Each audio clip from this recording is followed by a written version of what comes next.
Yo, we are live. We are on part 4 of the Podathon. I don't know if it's my eyes or my camera, lack of caffeine, but things are looking blurry for me. Probably are for you. I don't know what's going on. It's 7:30 in the morning, and honestly, I haven't slept much. I've been enjoying our friend Dave Wright, absolutely crushing the overnight hours. We had plenty of people from around the world, a host of accents, everything about the fantasy community that is awesome happened in part 3. So, what we had to do is we had to bring something big for part 4. We had to kick it off, get some energy going, and we had to give you guys great, great guests and great people. So, what we're doing is we're wrapping up with Dave and Jeff over on the last stream, and we're bringing them here. So, Dave, what's up, buddy? Magic of television. You already bounced right over. There we go. We're crushing it here, Mike. Do you mind kicking us off here? As I'm going to tweet out the links and everything to get people on over here. So if you mind, just let's go on here for a second. Yeah, absolutely. So, what I was just telling everybody, Dave, is I can't think of a better way to start part 4 than with these two guys. Heck yes. We have an announcement coming that we were teasing in the 6 o'clock hour with the amazing Gladys Taylor. She brought it up. She was hype. It was great to watch Gladys hyping Jeff and Ryan, who we have backstage right now.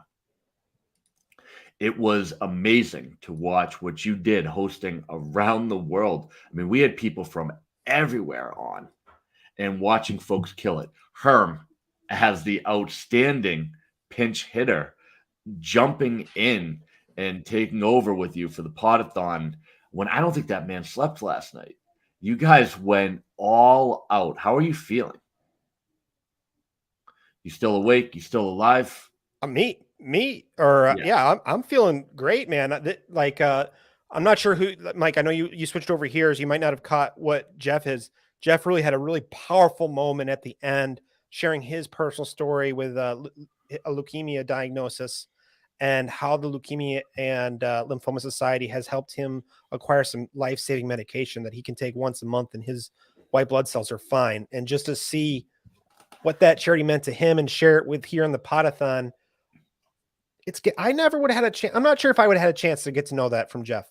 That's awesome. I wish I had more time with Jeff. I wish I've had more time with all of the guests the Podathon. And I think that's what makes it so special. They're half-hour segments. We're having, 72 different guests or segments this Podathon. We're almost 2/3 of the way in, I believe. And it's the hearing the stories, hearing their strategies is fun too. Getting to know their Scott Fishbowl stories has been unbelievable.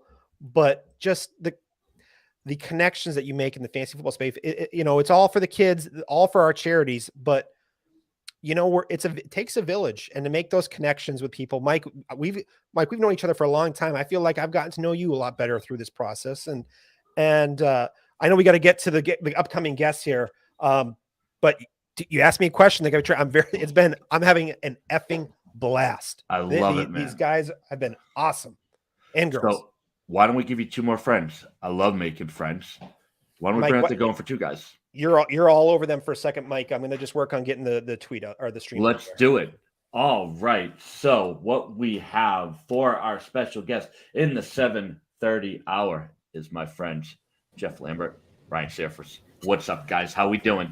What's up, man? What's up? Awesome. Excited to be here. Yes, we have been hyping this segment. Like, this segment has been the hype of the show. I have people in the chat right now begging us to bring out Jeff. All I'm seeing. Where's Jeff? Where's Jeff and Ryan? Let's get ready. Going for 2. We have a shout out to Going for 2's Gladys. It has been like the Going for 2 morning. Like, I don't even need caffeine because this crew from Going for 2 has been hyping us up nonstop. That's absolutely awesome. Killing it. So having you guys on, Jeff, I know that you've brought this crew together. You have put together a community that has exploded since you and I met 2 years ago. Your Discord has blown up, and I'm seeing guys from your site everywhere. So talk to me about what's been going on with Going for Two. I feel like in the last, not that you guys weren't big when I met you 2 years ago, but I feel like in this last year, you guys hit your stride and kind of exploded. How have things been going over there? And tell me what the journey's been like for you. Yeah, it's been awesome, and you're right. It's definitely grown quite a bit. A couple years ago, we decided to turn me and Ryan's single podcast into a podcast network, and bringing on some of the writers that have never done podcasts before, live video, to give them an opportunity to sort of get in front of the camera and do what we kind of did. And it kind of blew up from there. It went from just me and Ryan's show to now we have about, I think, 7 or 8 live shows throughout the off season and during the season.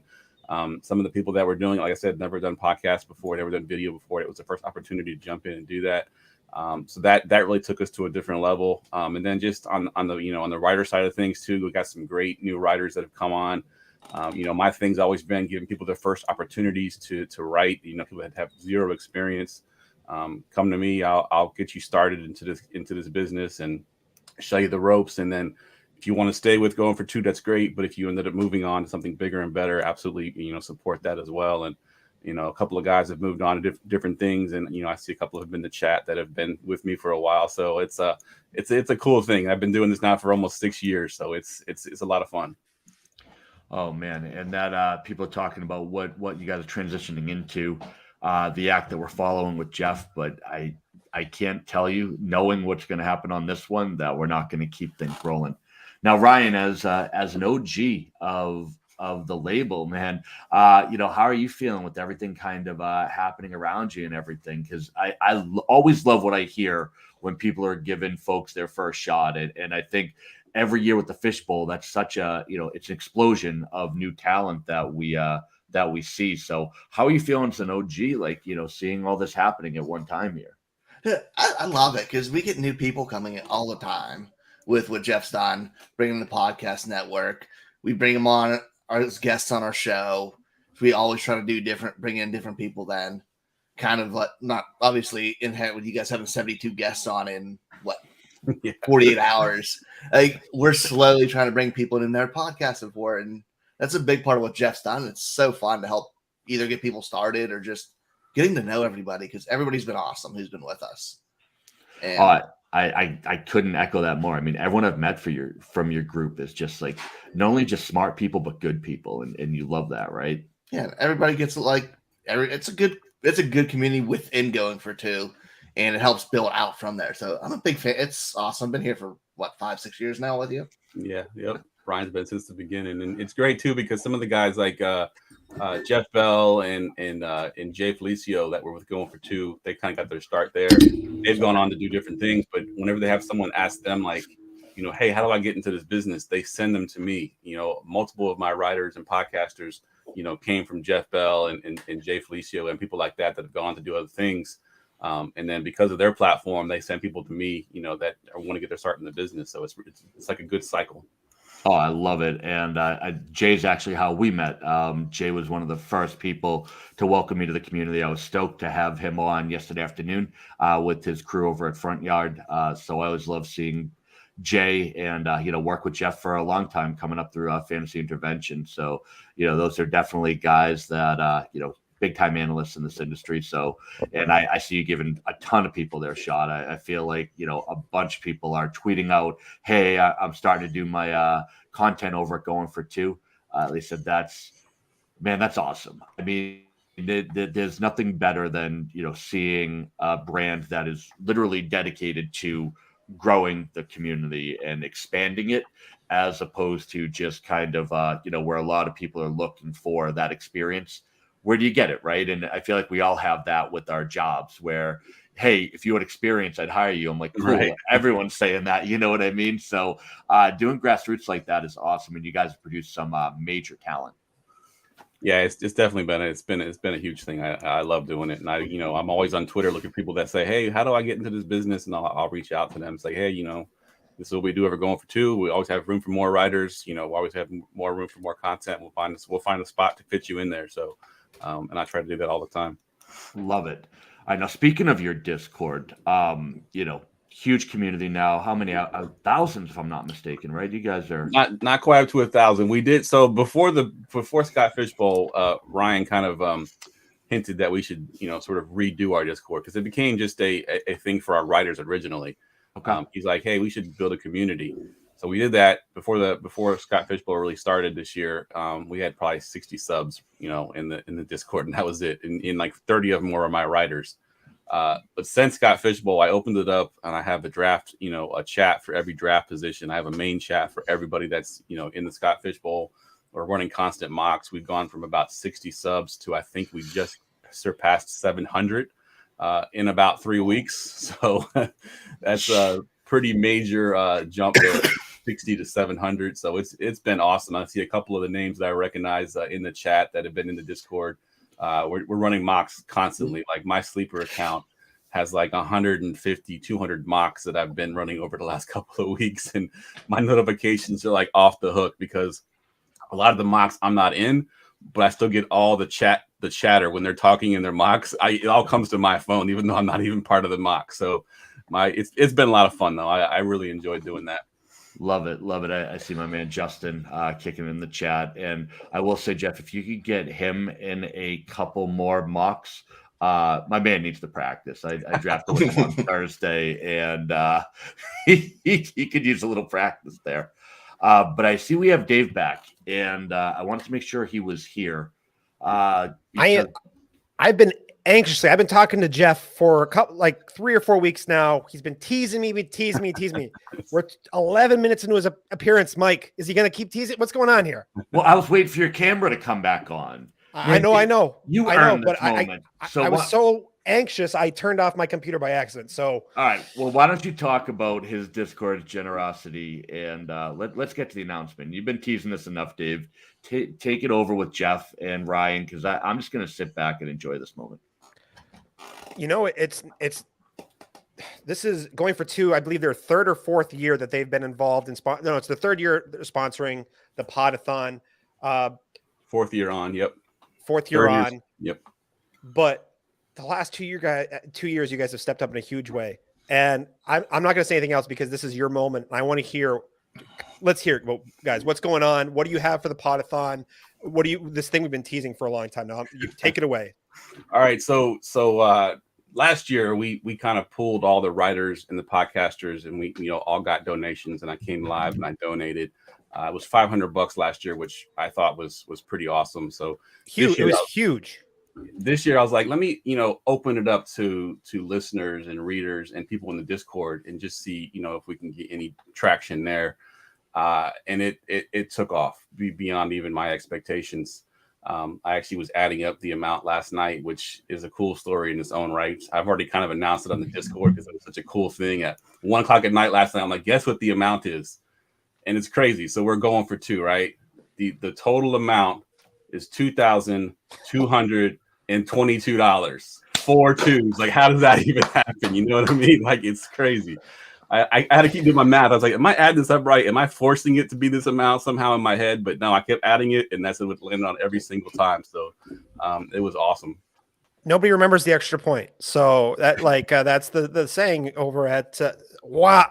Say it one more time. One more time for the people in the back. $2,222. And because someone had sense of humor, 69 cents, as Gladys just pointed out. Someone did donate 69 cents, just so I had to say 69 cents on the Very nice. Very nice. Now, Davis, if my math is correct, this donation is also going to put us over the $40,000 mark, if I'm not mistaken. Mike, you're letting the cat out of the bag here about I have a spreadsheet that does all this stuff. Of course you do. You're the spreadsheet king. But I don't have the math. It's just the computer. That's the big Wizard of Oz moment. This guy. All right, we're at 39 right now, 39 and change. We're at 3,500, I'd say, or 39,500 right now. That's where we're at. All right. So 22,69. Yes, that's awesome. I see a bunch of the names I recognize that their Twitter names must be the same as their Discord names because I see a bunch in there. Dude. It's the Discord awesome. Just stepped up, man. Yeah, everybody just there amazing. there was one donor that DM'd me privately. He didn't want to be announced as a donor, but he offered to match up the next $500 he was going to match. And we hit that $500 like in 2 days. So he was able to match that amount, which jumped us up, even more. But it's been awesome. I mean, every day I'm getting, getting donations in my email box every single day. It was really cool. That is, Scott Fish was listening in earlier, and I hope people, Scott, realizes just this is what it's all about. It's what the Scott Fish Bowl has turned into. It's we've had people in the UK talking about people getting together in the UK and doing charity fundraisers. We've had a separate podathon. The podathon came from the Scott Fish Bowl, and then we have an entire company, fantasy company, getting together with and then the Discord users, their subscribers, their audience, what you guys have cultivated over there, and that kind of mantra has grown, and what you guys have done has stepped up in a huge way. So it's a big testament to what you guys are doing over there, going for two. When you said that it was going to really surprise, I am blown. When you say blown away. Yeah, I didn't want to tease it because I think when we first talked, I was like, "Yeah, I want to beat last year. I want to beat the $500." Which was great. That was really generous last year. Yeah. So, and when we kept just going and going and going, and I'm like, "Man, this is amazing. This is amazing." So it definitely even surprised me. What that is. You guys, I'm going to sign off. You guys are going to take over the rest of the podathon. You got way to step like that. I'm going to drop them up. Like, what else is there to be said? Like that, guys. I hope you guys realize that when you're going to see pictures posted from Toys for Tots and just you guys, your community going for two has been a huge part of that, and I hope it really is a call to action for other sites. I'm almost a little. I'm a little just. There's so many, that's such a simple thing to do is, hey, that's something I want to take together where I'm involved in fantasy. I want to take that next year. And that's from you guys right there. So hey, why didn't I hey, let's get everyone put in $5 and just see where it goes from there. Yep. So I think that's a good call to action for everyone who's listening. There's been a ton of people. There's going to be 72 different guests who've been on or different, whatever have been on. And I think that's a call to action for all the who, first off, let's say everyone who comes on is incredibly gracious. But it's I think that's a call to action from you guys, and you guys, that's how you step up and be leaders right there. So going for two, it's more like going for 2-2-2-2 with you guys and 6-9. So, I could keep talking about this, and I know, I'm so excited. I'm going to open the floor up to you guys. We've got plenty of time to get into the nitty gritty of what you guys are doing for going for two. And I know you were doing that a little bit before I got back on. Let's talk a little bit. We've gotten that. I feel pretty emotional here about how exciting this is. Let's talk about the nuts and bolts Scott Fish Bowl. How many years have you guys been playing? What pick are you in? What division are you in? And let's go from there. All right, you go first, Ryan. I've been talking enough. So this is my 5th Scott Fish Bowl. Picking from the 3 spot this year. Pretty excited for it. This area in the draft. Probably shooting that quarterback area at the start and going BPA the rest of the way through. Because scoring this year is a little bit wild, even a little bit wilder than before. Between changing the kickers and all that, it's a little bit different this year. I'm excited. And I said our 3 group is also in there, which we've been mocking for. Everybody's getting it. I'm excited to pop from that spot. And I want to hopefully make it to the semis again this year or farther. Yeah, so I'm at the 6th spot.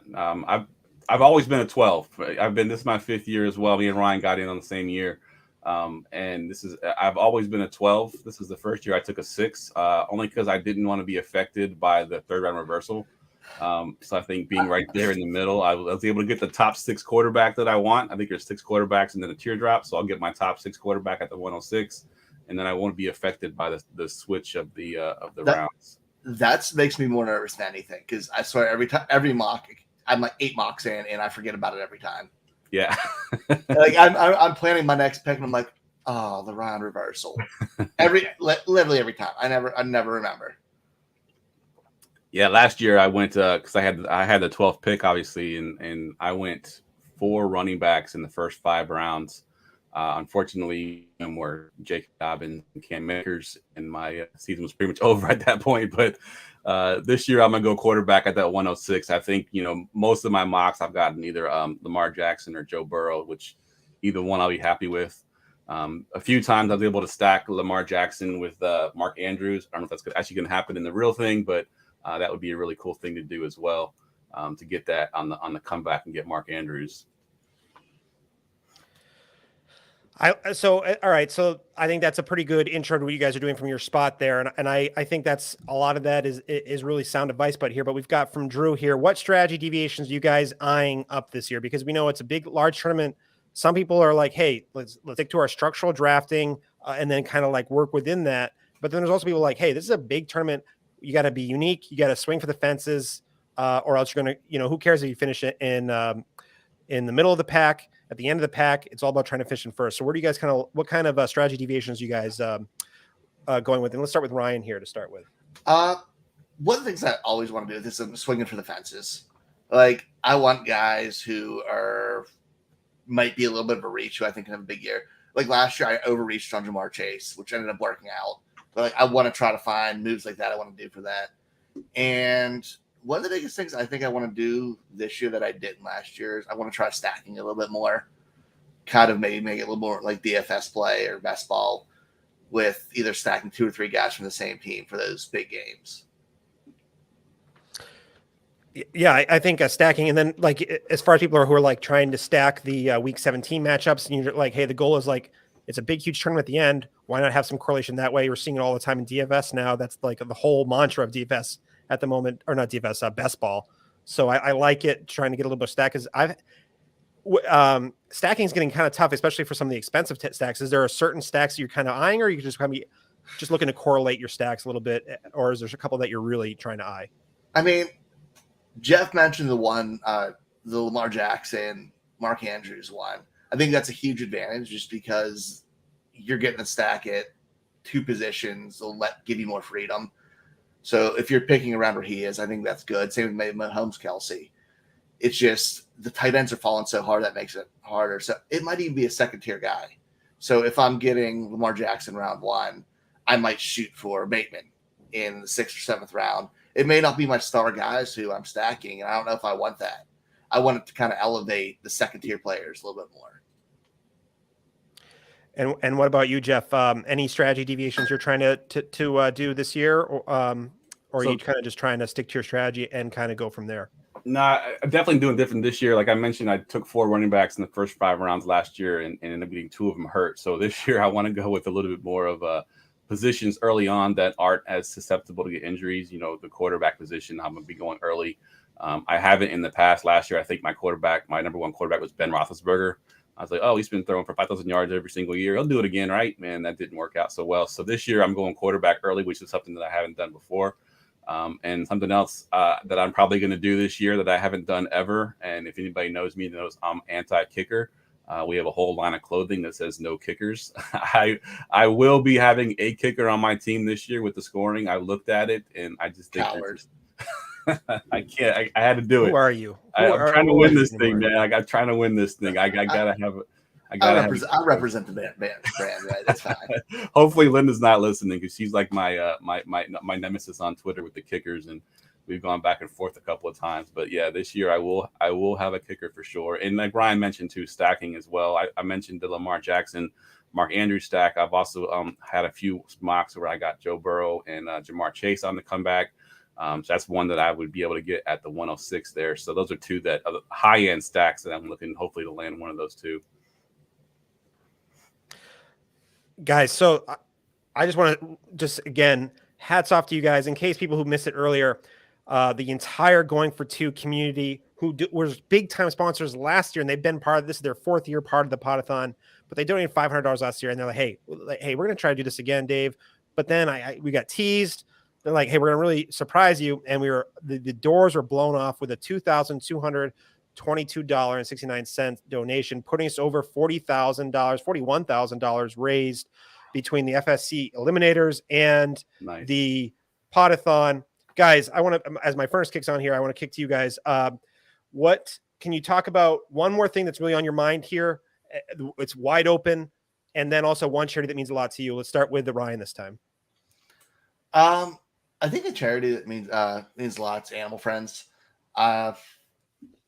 Big dog person, big pet person. I love they help out getting pets adopted, give back charities. We run things for them at my office all the time. It's a little bit more local, but that's something you can see closely. So that's one of the bigger ones in my heart. Another going for two, Gladys talked about how there was a local Denver shelter that meant a lot to her too, and where she does her adoptions and everything too from. So I'm loving to see the animal lovers over going for two. So what about anything else on your mind that you want to, because we have about 4 or 5 minutes before we wrap up this segment. Anything else you want to like I've taken up enough of your time talking. Anything that's really on your mind that you want to share with people who are tuning in before we switch it over to Ryan? I mean, to Jeff, sorry. I think one of the things I've been hearing a lot about with that is for their second quarterback range for the Scott Fish Bowl this year is those accurate quarterbacks who just seem to be sliding in or kind of being values in this, whether it's Tua or somebody like Matt Ryan, who've been incredibly accurate quarterbacks who may not have those huge numbers. With this scoring, it elevates them so much. I did it last year with Derek Carr round 3, who's kind of moving up, but there's the next tier of guys like even Mac Jones who are completing close to 70% of the passes because was it 66% that puts them over positives in the scoring. I think those guys are where you're winning. Even like Jared Goff, who's really boring, is probably going to throw for 3,500 yards. He does it accurately, and he He can dink and dunk you to consistent fantasy points. So I think that's one of the things I'll be shooting for is taking an elite quarterback early and then later on with one of them. I think it's kind of just a little bit of an opportunity. I think that's a sharp play. Mac Jones was an uber efficient college quarterback. And I know he had a lot of weapons, but he was pretty efficient in year one, didn't push the ball down the field enough, but there's a big leap for quarterbacks in year 2. I think that's a pretty sharp play. I love it. And then, and I really, again, can't echo enough about your charity for pets. Jeff, sir, what's on your mind? We got about 2 or 3 minutes left, and it's wide open. And then a charity that means a lot to you, sir. Sure. So the first thing I just want to again thank everybody that was part of the Discord that was able to make that as great as it was with all the donations and everything. I want to thank all my writers, all my podcasters. That was tremendous what we were able to do. And as far as charity goes, and I see someone in the chat said, when did Jeff sleep? Because I was up last night till 1 o'clock in the morning, just still mock drafting with everybody. So, and here I am this morning, on the podcast. But yeah, again, I want to thank everybody in the charity that sort of close to me is Toys for Tots. We actually run a Scott Fishbowl Light sort of DFS contest that we do starting in August, where we have it's just a week 1 contest. We make it really short. And we raise money for Toys for Tots for that as well. And then my daughter's school actually has Toys for Tots there. So we'll go shopping at our local Target and bring the toys to the school there. I think last year we raised $1,200 for Toys for Tots. And my wife and I have a lot of fun going to Target and just blowing all that money, knowing that it's all going to a good cause. And the school loves us. We were in the newspaper last year for getting all these toys. So it was a pretty cool thing. And I couldn't do this without my community. The Going for Two community is awesome. From the writers to the podcasters to the fans, everybody that was involved in the Discord. Just a great thing. Another it's been emotional. I think this is hour 4 or 5 for me. It's been emotional hearing stories about just how people are taking the message of Scott Fish and just taking it into their personal lives, and then just how you guys have taken it into in the fantasy space over Going for Two, guys. I don't think I needed caffeine, guys. You have brought up the energy. You just flexed, and I think you guys a call to action for other fantasy sites. It doesn't have to be huge, just a little individual things. And hats off to the Going for Two community. Thank you guys for being on, and it's been a pleasure. Thank you. Thanks for having us. Definitely. All right, guys, we've got to do a little housekeeping here. Is that we see Mike? Mike, do you have an announcement for us here as we do a little housekeeping? Or no, I'll do the housekeeping first, and then I just want to talk to you real quick before we go to the next round. All right, yeah, let's do. I'll do a couple live reads, and then we'll as I make sure I do the right live reads here. The first sponsor is TSS Fantasy, and they're here to entertain and educate. the crew of Freddie the Jester Reyes, Justin Jesus Herrera, and Nick, you got Flandered Macaronis, along with the man of the hour, Commissioner Cooper, take you on an hour-long trip that is sure to have you laughing and loving fantasy football, going live 5 days a week, which is just wow. Going live 5 days a week and bringing you all you need to know from waivers, trades, start sit, DFS, and betting. TSS has your back for the 2022 season. Come join us on YouTube for the live episodes as we talk fantasy, play games, and interview some of the best minds in the business, as well as former players. TSS Fantasy, we are the show of the people. And the second segment is sponsored, or the second guest or sponsor for this segment is the Full Tilt Dynasty Podcast, a safe and welcoming community for all types of fantasy football players looking to learn and grow as fans of a great game. Jacob Sanderson, Billy the Stone, and Thomas Tipple cover the entire fantasy spectrum, with every team member having a completely different view on how to approach fantasy. The Full Tilt Dynasty has an unbeatable history of guests across its 6 shows. New and adaptive content every week bring listeners unique game and trivia paired with thought-provoking fantasy football discussions. Subscribe to the Full Tilt Dynasty Podcast, because clear eyes and full hearts can never lose, and your best days are always spent tilting. Some great sponsors there. We're very thankful for them. And our title sponsor, TrophySmack, really stepping up so far. Mike, you got some news for us here? Yeah, so I've had a lot of DMs booking the Podathon. So I send out a lot of different messages, right? The 8 o'clock spot, I meant to tell these guests that they're never, ever coming on the Podathon, and accidentally sent them the wrong message. I was actually trying to send the message to Haley Steinfeld to tell her I need you on the Podathon and I love you. And I sent it to these jerks instead. So I wanted to give you an opportunity to bail on this segment, and I can take the heat from these guys if you want.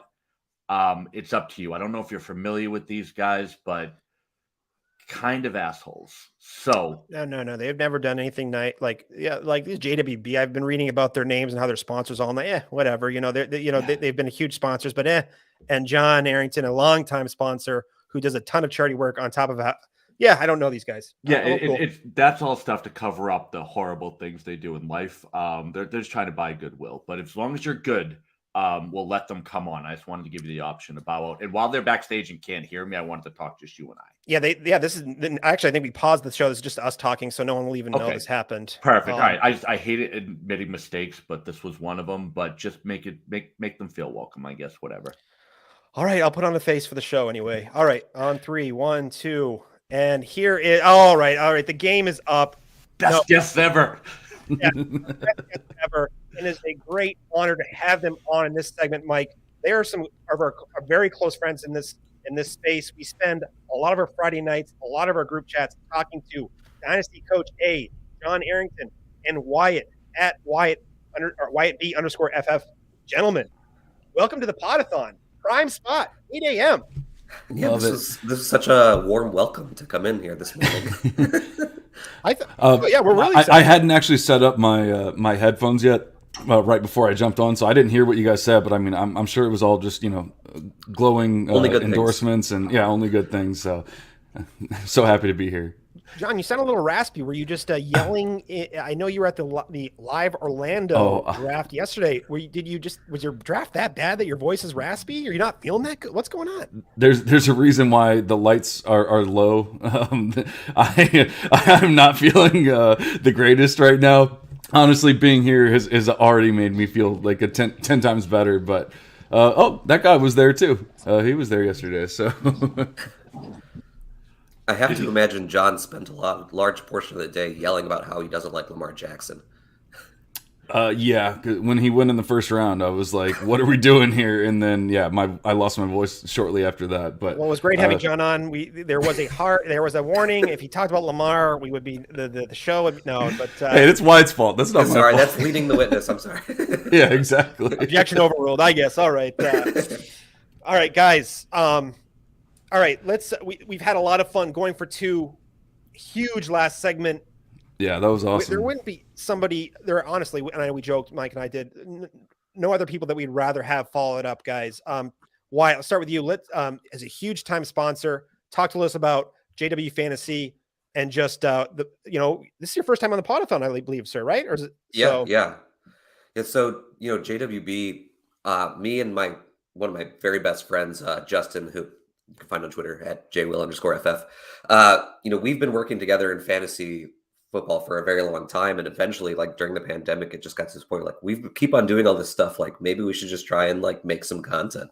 So we started making content. Kind of struggled at first. Relaunched July, spring of 2021, and we've just been adding people and having fun. And we found out about Scott Fishbowl, and we immediately wanted to try and be part of it and do as much as we could with it.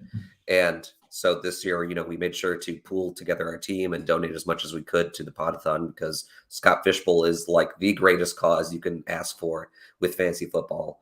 It does so much good. It brings so many people together. Like it's literally the best thing in fantasy football to me.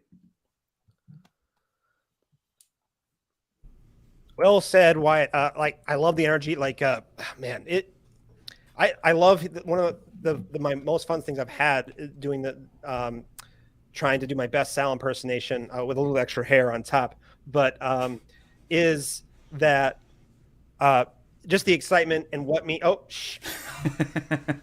oh, look, it's Top Gun 2. Yeah. Oh, yeah. He never saw the episode. I don't believe him. He saw Top Gun. But is the excitement that people have for the Scott Fishbowl Podathon. So the Scott Fishbowl Podathon and Scott Fishbowl. So I love to hear it, Wyatt. John, welcome in, sir. This is your first appearance on. You've been a longtime sponsor. We've done a lot of time on charity pods together, but first time on the Podathon. Welcome on, sir. Yeah, thank you. I basically bought my way onto the Podathon, over the past few years, and so all you have to do is throw a lot of money at these guys, and they will put you on the YouTube video, the live stream. So if that's a lesson to be learned here. It's all for the kids. I'm a sucker for the kids. What can I say? So we'll leave it. We'll even tolerate a bad Lamar Jackson take or two because of it. I'm going to be kicked off if I keep talking like that. But QB 14 right. Last year in Scott Fishbowl, but being drafted in the first round. All right, guys. So I know John. Well, actually, John, let's start with you because you were at Orlando. Tell us what pick you had and what your start was from, because I think personally that's like a dream. You've been saying it all morning, but it was a dream start. Yeah, absolutely. It was just so much fun being at at the live draft and meeting everyone, and it got pretty chaotic.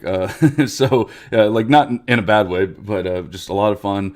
I had the 110 spot, and I started off with CMC. I was kind of hoping that that possibly somehow Kyler was going to fall to me because he kept falling, but then I think he went at 108, and then at that point I was like, yeah, it's CMC. It's going to be just too easy.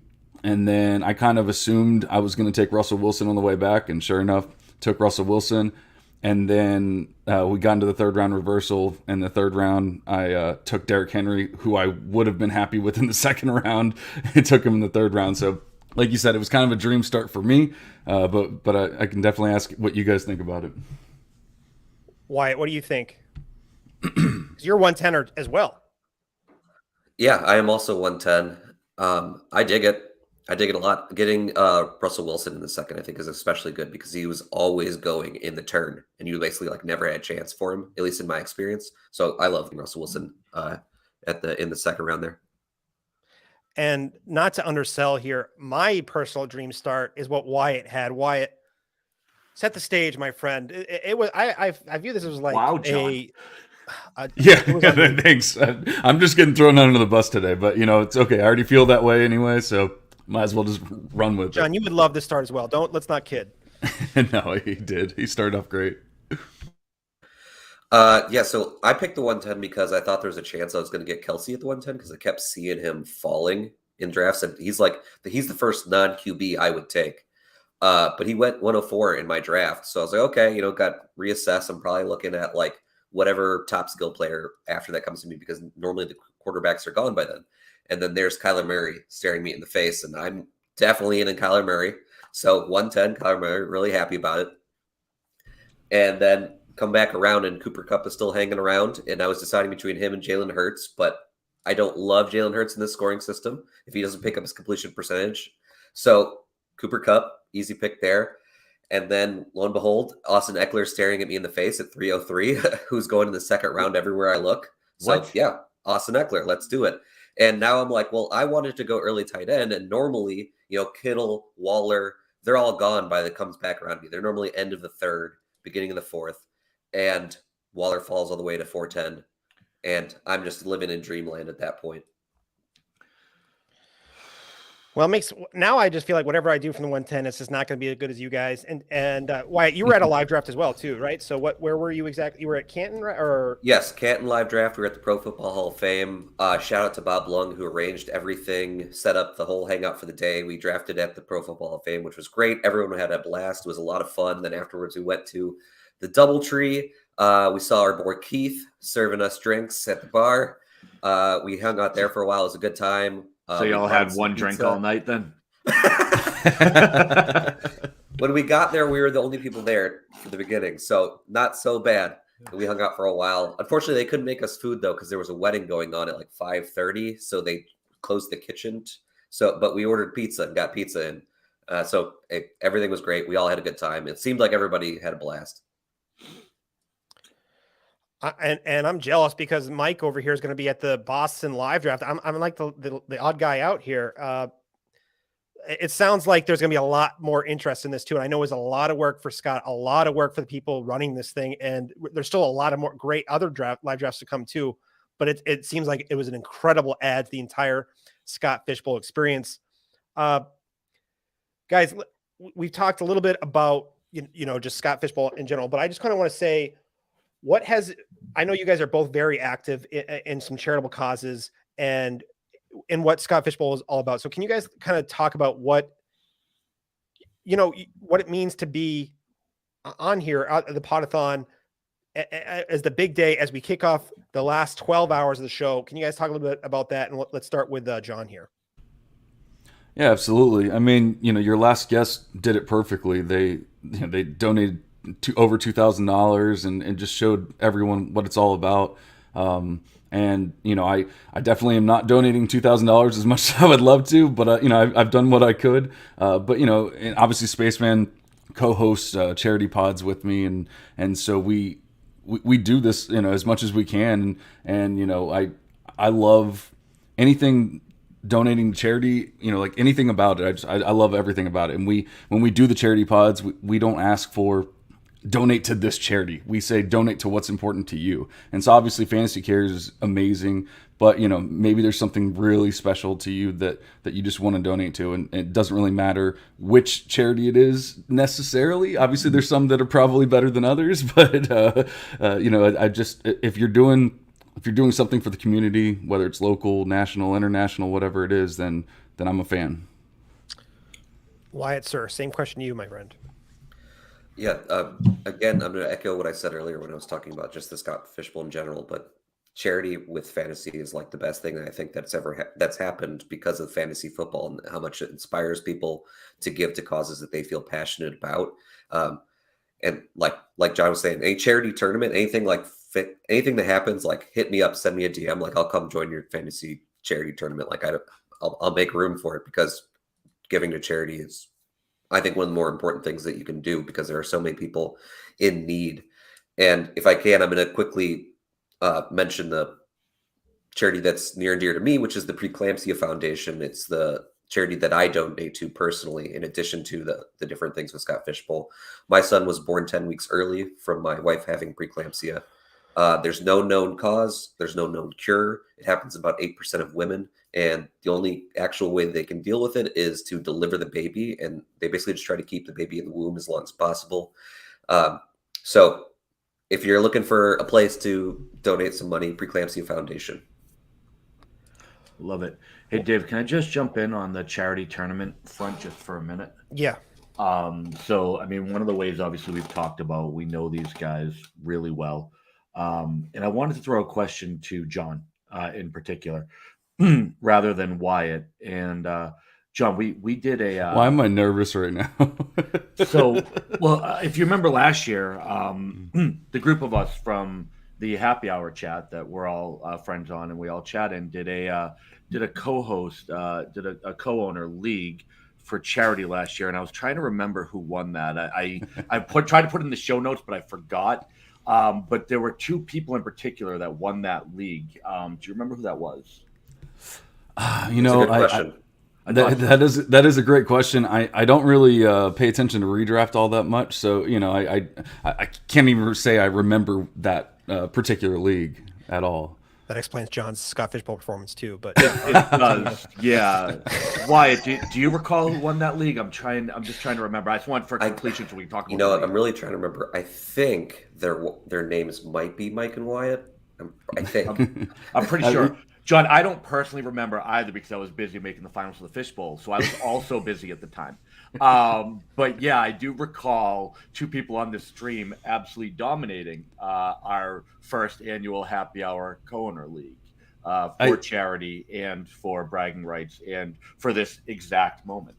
Yeah, I knew that I should have been nervous and you know, rightfully so. But I mean, in my defense, my name's not Redraft Coach A, so I mean, come on now. And wow, you know, he had that excuse waiting. He's built it in. He built it into his Twitter. It's a lifestyle for John. And then in the chat, we have other losers, which is great to see. Thanks for checking us out. I think that gives us actually a really good. We've been busting a lot of chops here because I think that's what Happy Hour is all about. We've all spent a lot of time together. So it started early on in the pandemic. John, can you talk a little bit about Happy Hour and what that is, and if in case anyone else is maybe interested, it's been a really awesome time for a long time for us. Can you talk about that, John? Yeah, absolutely. I mean, the reason why we're all sitting here busting each other's balls and everything is because we literally talk every day. We're in a group chat together. We talk every day. I mean, I love these guys, even Mike, I guess. But it's you know, I a couple of years ago, like right as COVID started, I started doing virtual happy hours every Friday, and I never knew like what it was going to turn into or you know what it was going to become. But we still go every single Friday. I've only missed a handful over the 2 years that we've been doing it, and it's awesome. Sometimes we might only have like 4 or 5 people. Sometimes we've had like 30 people. It just really depends, and people kind of come and go throughout the night. It lasts 6-7 hours. I mean, we kind of have like the early crew, the mid crew, and then the late night crew. And so sometimes they're going till 3-4 a.m. And depending where they're at, it might not be that late, but for me it is. So it's just we just talk football, life, drink, and hang out. I mean, there's nothing. Oh yeah, Levi can get the hell out of here with his 13-17 record last year. But yeah, Happy Hour has been one of the greatest things that I've ever done, honestly, because I've met such great people in the community, and you know, we once again just great friends. And I just want to add a little bit more onto that. Is that not only does it support people on a personal level when people are down, like everyone in that group is a huge cheerleader for each other when they're down, when they're up, when they're in between, when they're anxious. It doesn't matter. And it goes beyond fantasy. They step up. And this is just, that's kind of, it goes back to what Scott Fishbowl is all about. And they also too, that's on a personal level. And then they support each other on a personal level. We show up for each other's live streams. We share their content, and we really believe in what each other's doing and what we're like, whatever someone's buying in for. If someone just wants to spend some time talking to their best friends every Friday night, we support that. If someone wants to try to make it in this fantasy industry, we support that. Everyone's supportive of each other's goals, and it says a lot to the people who are involved, and also John for getting this thing started. So that's I just want to say mention that, and then Wyatt. Can we transition to a little bit what the JWB fantasy crew is all about? Because you guys have a really special group of people over there as well. Yeah, it was really exciting, and I want to quickly say thank you to John for the happy hour, because like when I joined Twitter, I never thought that I would find a group of people that like I consider like true great friends through Twitter, and now like we look forward to like being able to see each other the one time a year or whatever that we get to. It's super cool.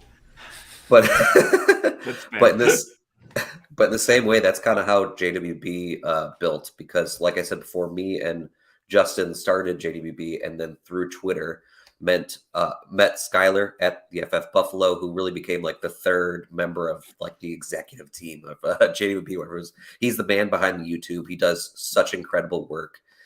And we just continue to build, through Twitter, all these people that, meeting through Twitter, just trying to build like people that we think are great people and also great fantasy football minds. And it's just been amazing to build a team and be able to put out different kinds of content and help people, be better in fantasy. And I think it also understands just how sharp people are over at JWB because, and I mean ourselves, but I just want to emphasize how sharp they are because people are going to Wyatt for his SFB12 projections. That they're going to Nate for his film analysis. They're going to Skylar, who has really the whole package, who's really good with values and understanding where players should go, not only right now, but also how they'll be valued in the future. So I could gush a lot here, but I also want to leave some room open to just talk about, leave the floor open because we've talked about some charities that are important to Wyatt. We've talked about John and his happy hour. Guys, you're on the Podathon. When you guys were on, it's your floor. You guys have done a lot of great things in space. John, what kind of do you feel compelled to talk about when you're on the Podathon? Because we got about probably 8 minutes left in this segment. Yeah, and I guess I didn't truly touch on it, but like anyone that wants to join happy hour, just slide into the DMs. Like anyone's welcome. We're extremely inclusive. We've had people that have jumped on and maybe it wasn't their thing. Maybe we're a little too rowdy, but and that's fine too. But we, anyone can come on. And actually, yeah, Finero is in the chat and he was on Friday. That was his first happy hour. I kept inviting him. He kept saying he was going to join. He finally did. So not to make it all about happy hour, but I do kind of think that's what the Podathon's about is bringing everyone together. And, so happy hour is kind of the same thing. Like the fantasy football part of it is fun and everything, but the meeting the people and, just talking to people that they're almost as smart as me every day is just, amazing. And it's, oh no, sorry.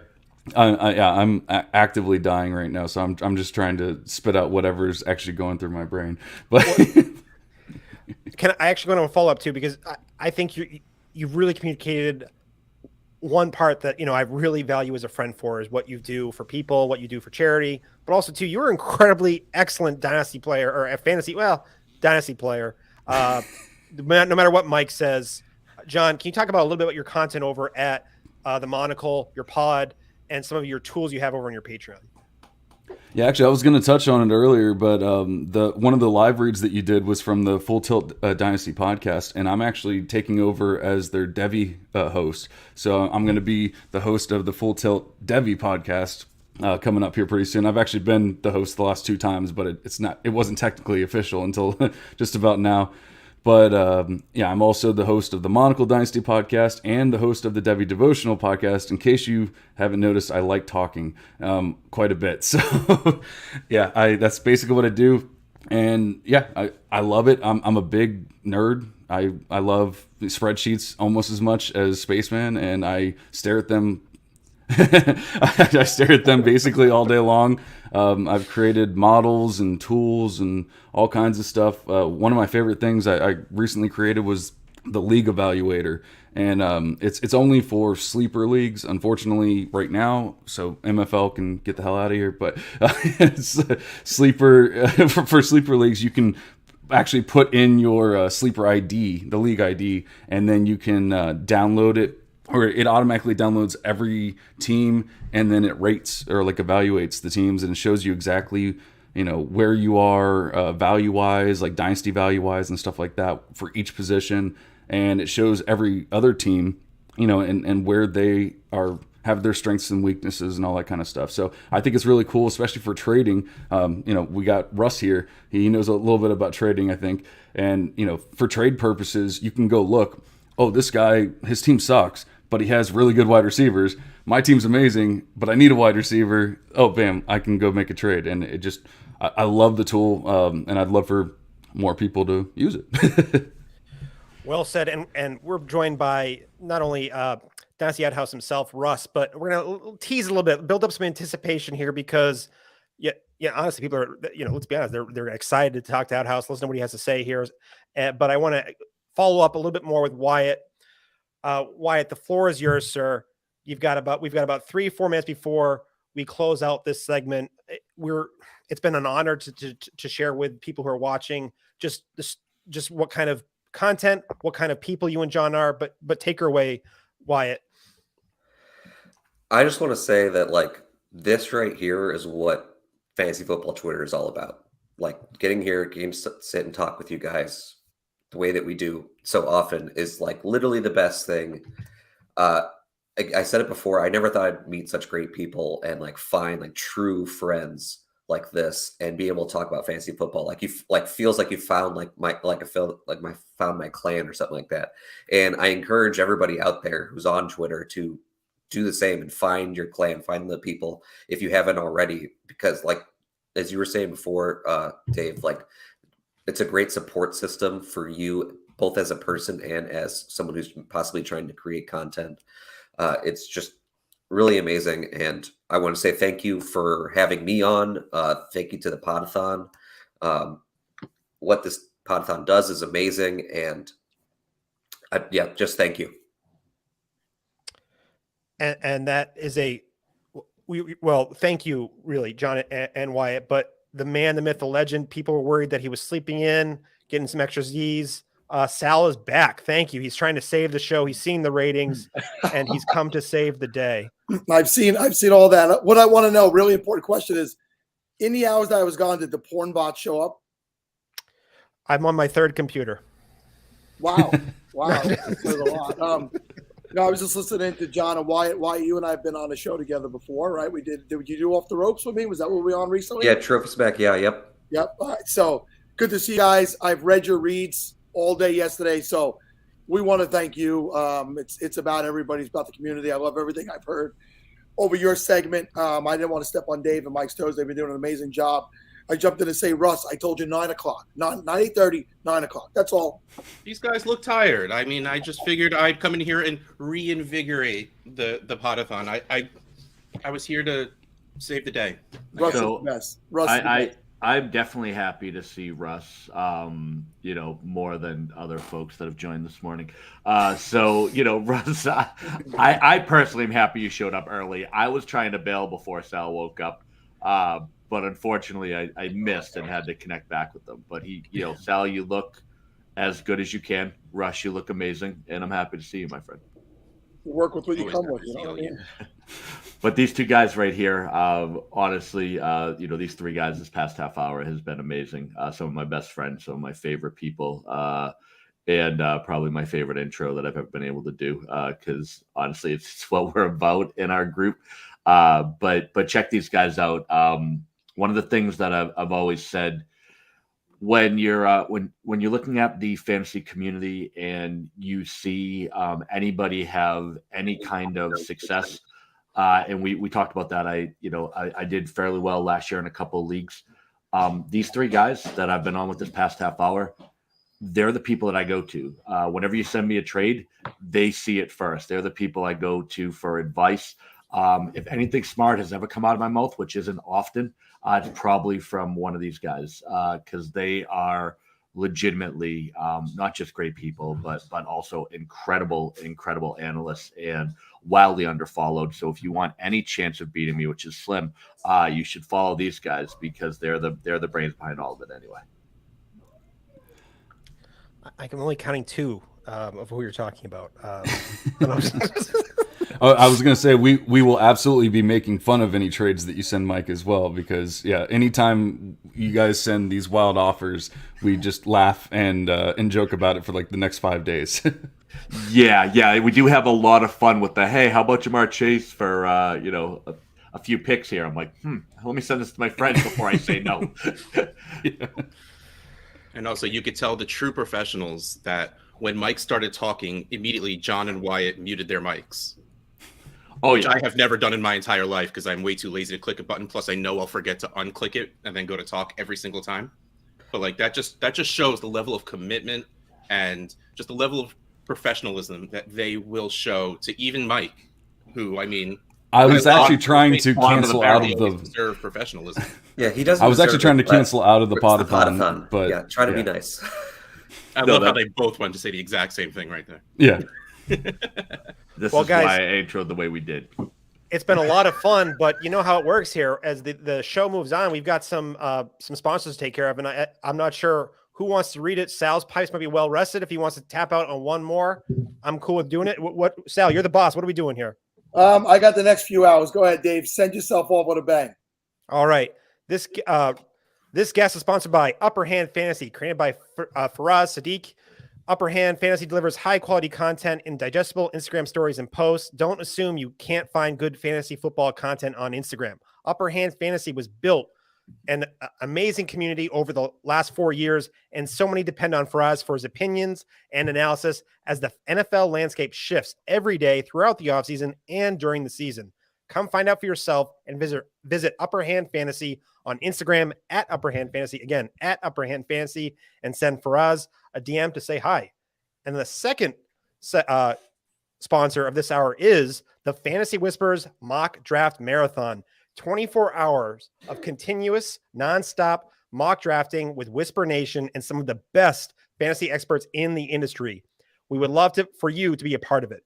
Join us from Saturday, July 23rd to Sunday, July 24th on the Fantasy Whisperers YouTube channel. Make sure you are subscribed and turn on the bell notification so you don't miss a mock. Follow at TF Whisperers on Twitter and tune into the Whisperers Mock Draft Marathon if you want to draft along with the best in the industry from July 23rd to July 24th. And I think as I fumble over my words, that was the perfect way to end it. Absolutely. Great segment, Dave. Outstanding coverage of the after hour shift, my friend.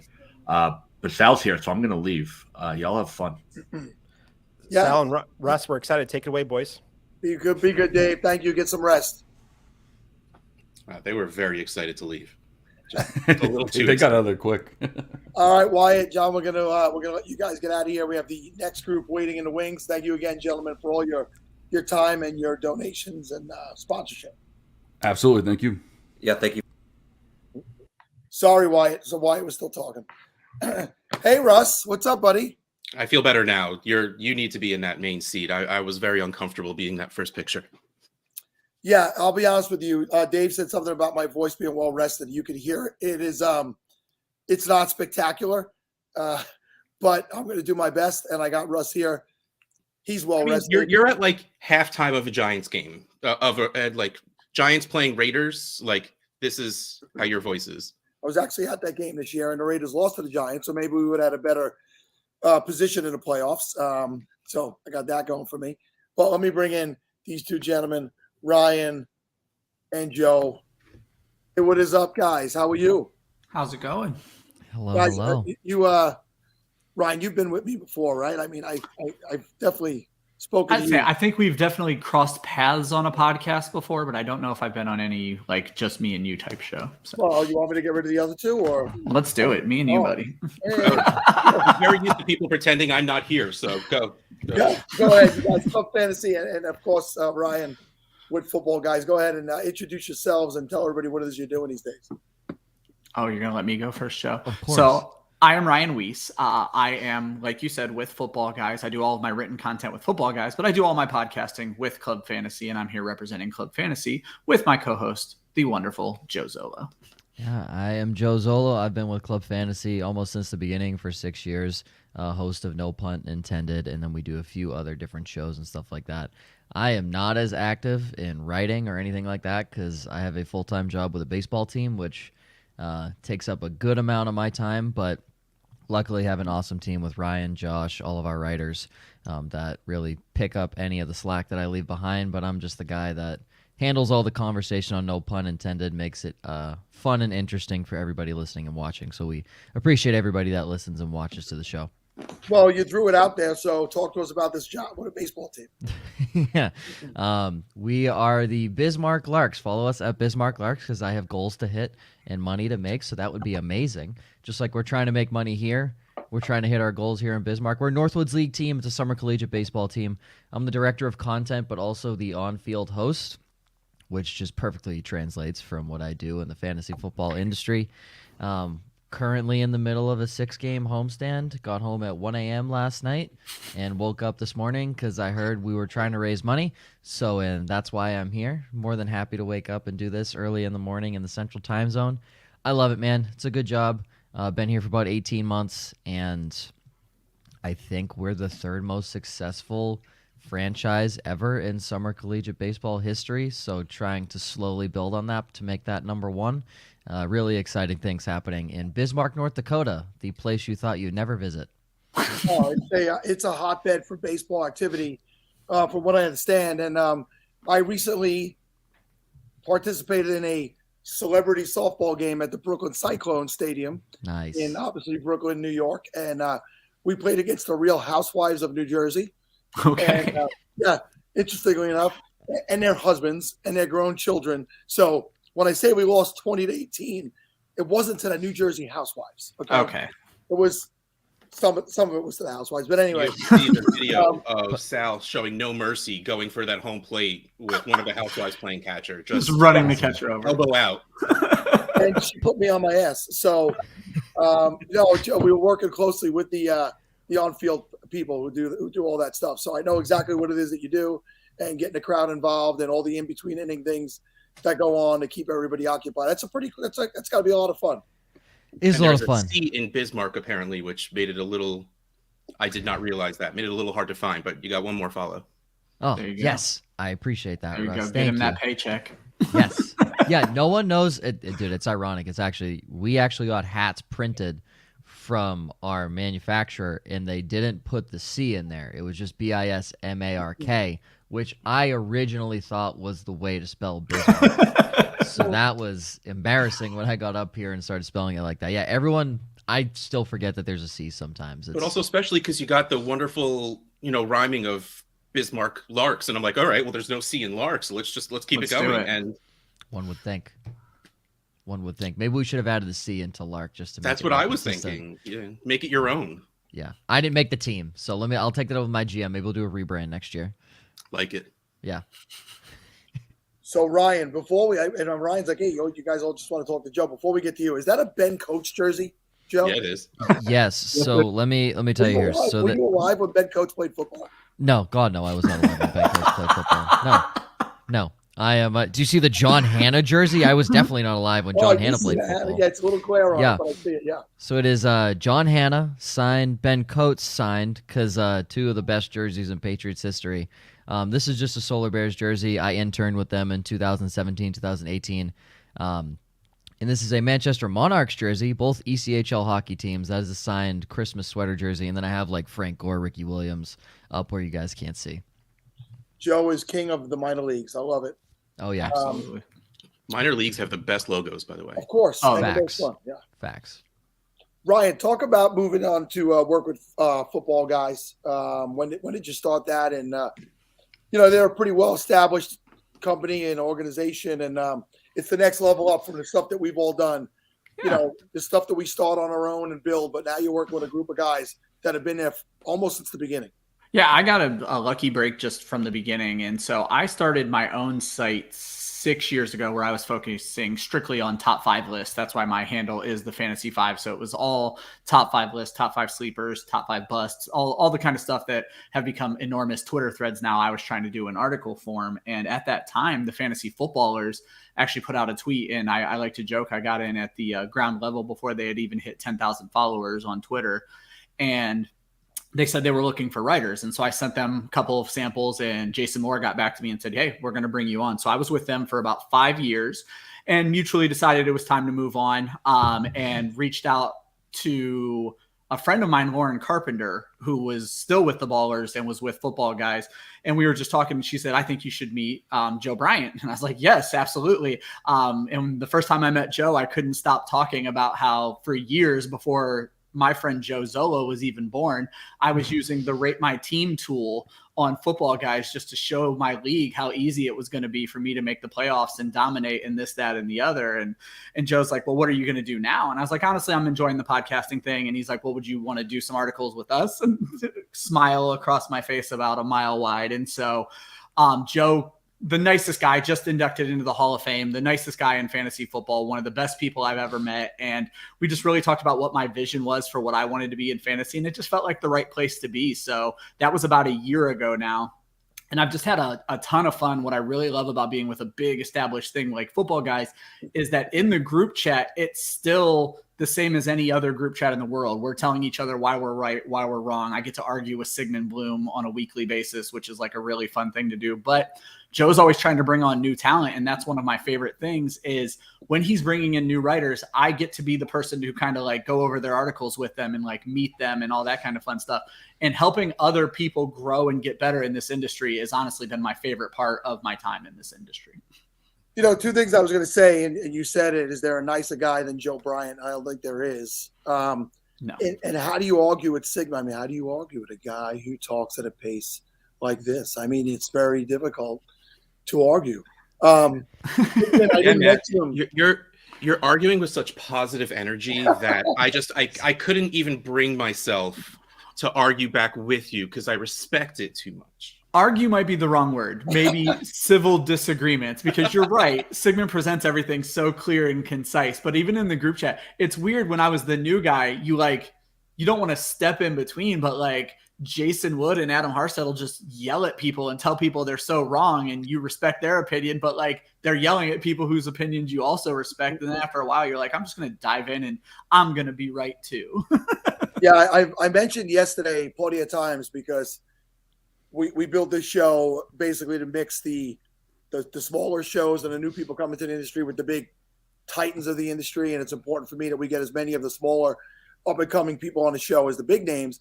And I kept mentioning the people in year one, 2016, when we started our first podcast, Mike Wright and Matt Harmon and Matthew Berry. I mean, I didn't mention Sigmund, but Sigmund came on that first year with us also. And, you know, we end up talking fish and we end up talking concerts at Madison Square Garden and all that stuff. And that's what it's like hanging out with a guy like Sigmund. He's just he's awesome. And Joe followed me recently this year on Twitter. I had always known about Joe, and just interacting with him has been great. And Mike, who was hosting with Dave before us, he did all the scheduling this year of putting this together.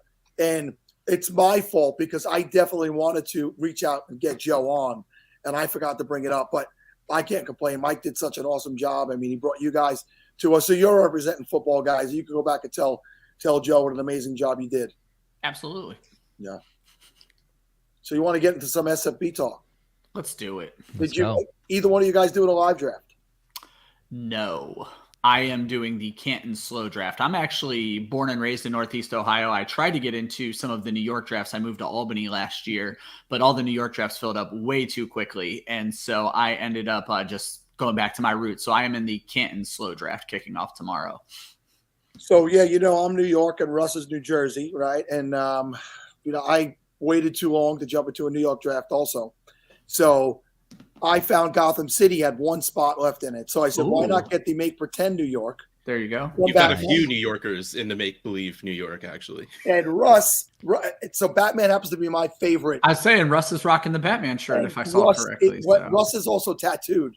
Yeah. Batman. So when I say it's my favorite, it's not even on the level of how much Russ loves Batman. But I have to send you guys a picture. I'll try to do it after we jump off here. My wife did my son's entire room as Gotham City when we moved into our new house. So it's all gray background. And then she did black silhouettes of buildings and then got glow in the dark paint for the windows and the bat signal up on the wall. And it was enormous. And she did it all freehand. It's one of the coolest things I've ever seen. That's a lot cooler than mine. We did it with vinyl stickers for my son. Ryan, it's incredible. You're married to Marlia. I heavily outkicked my coverage. Heavily. Well, you know, as men in general, if we all take the time to look at ourselves in the mirror, any woman and or man for that matter that agrees to be with us. Yep. We should be. I agreed with that until I grew a mustache, and now I think my wife is the lucky one. So yeah, no, the facial hair changes everything: body chemistry, mentality, the whole ball of wax. So Ryan, you're drafting in the Canton slow draft. Yeah. What pick do you have? I chose 10 because of the third round reversal. So yeah, and I've always had the number one pick like the last 3 years at SFB, and this year I switched, and there was one spot left in that Gotham, and it was pick 11. I was like, oh, I'm grabbing that. Because I never get to enjoy that third round reversal. I'm always on the other side, like, what is going on here? Yeah. So do you have a strategy in place, or is it just that, at that point, number 10, I got to see what falls to me? Is it going to be a running back? Is the Kyler Murray going to make it down to me at that point? So for me, in Superflex, I don't let quarterbacks get away from me, but I am also grab elite tight end guy. And so if Kelsey falls to 10, it's Kelsey for me, easy, and then I'll figure out quarterback at the second and third round pick. I'm not so sure. I want to dig more into Mark Andrews, because when I originally did my projections for fantasy in general, Andrews statted out pretty heavily as my tight end 1, but the more I dug into the Baltimore offense, he started to fall down. So I'm still all in on Kelsey. I'm not as all in on Andrews, and I don't know if I would take him in the first round. If a quarterback I prefer is there, I might go quarterback and then see what happens with Andrews. But essentially with my first 3 picks, I want to go quarterback, tight end, and then figure it out from there. So I like when, and I played fantasy football since the early 90s. I like when people are like, I statted this out, I looked at that, and I'm like, well, Kelsey's always been good. So I'm just That's Joe. That is the dichotomy between Joe and I when we do our show, because Joe is the gut, and I'm not like full analytics, but I'm full spreadsheet guy for sure. Like I live off of my spreadsheets. So. The closest I get to spreadsheets is when I rip pages out of my notebook and I spread them across my desk. That's the closest I get to a spreadsheet. So go back to sleep, Sal. Joe, how many years have you been in the Scott Fish Bowl, Joe? Is this your first one?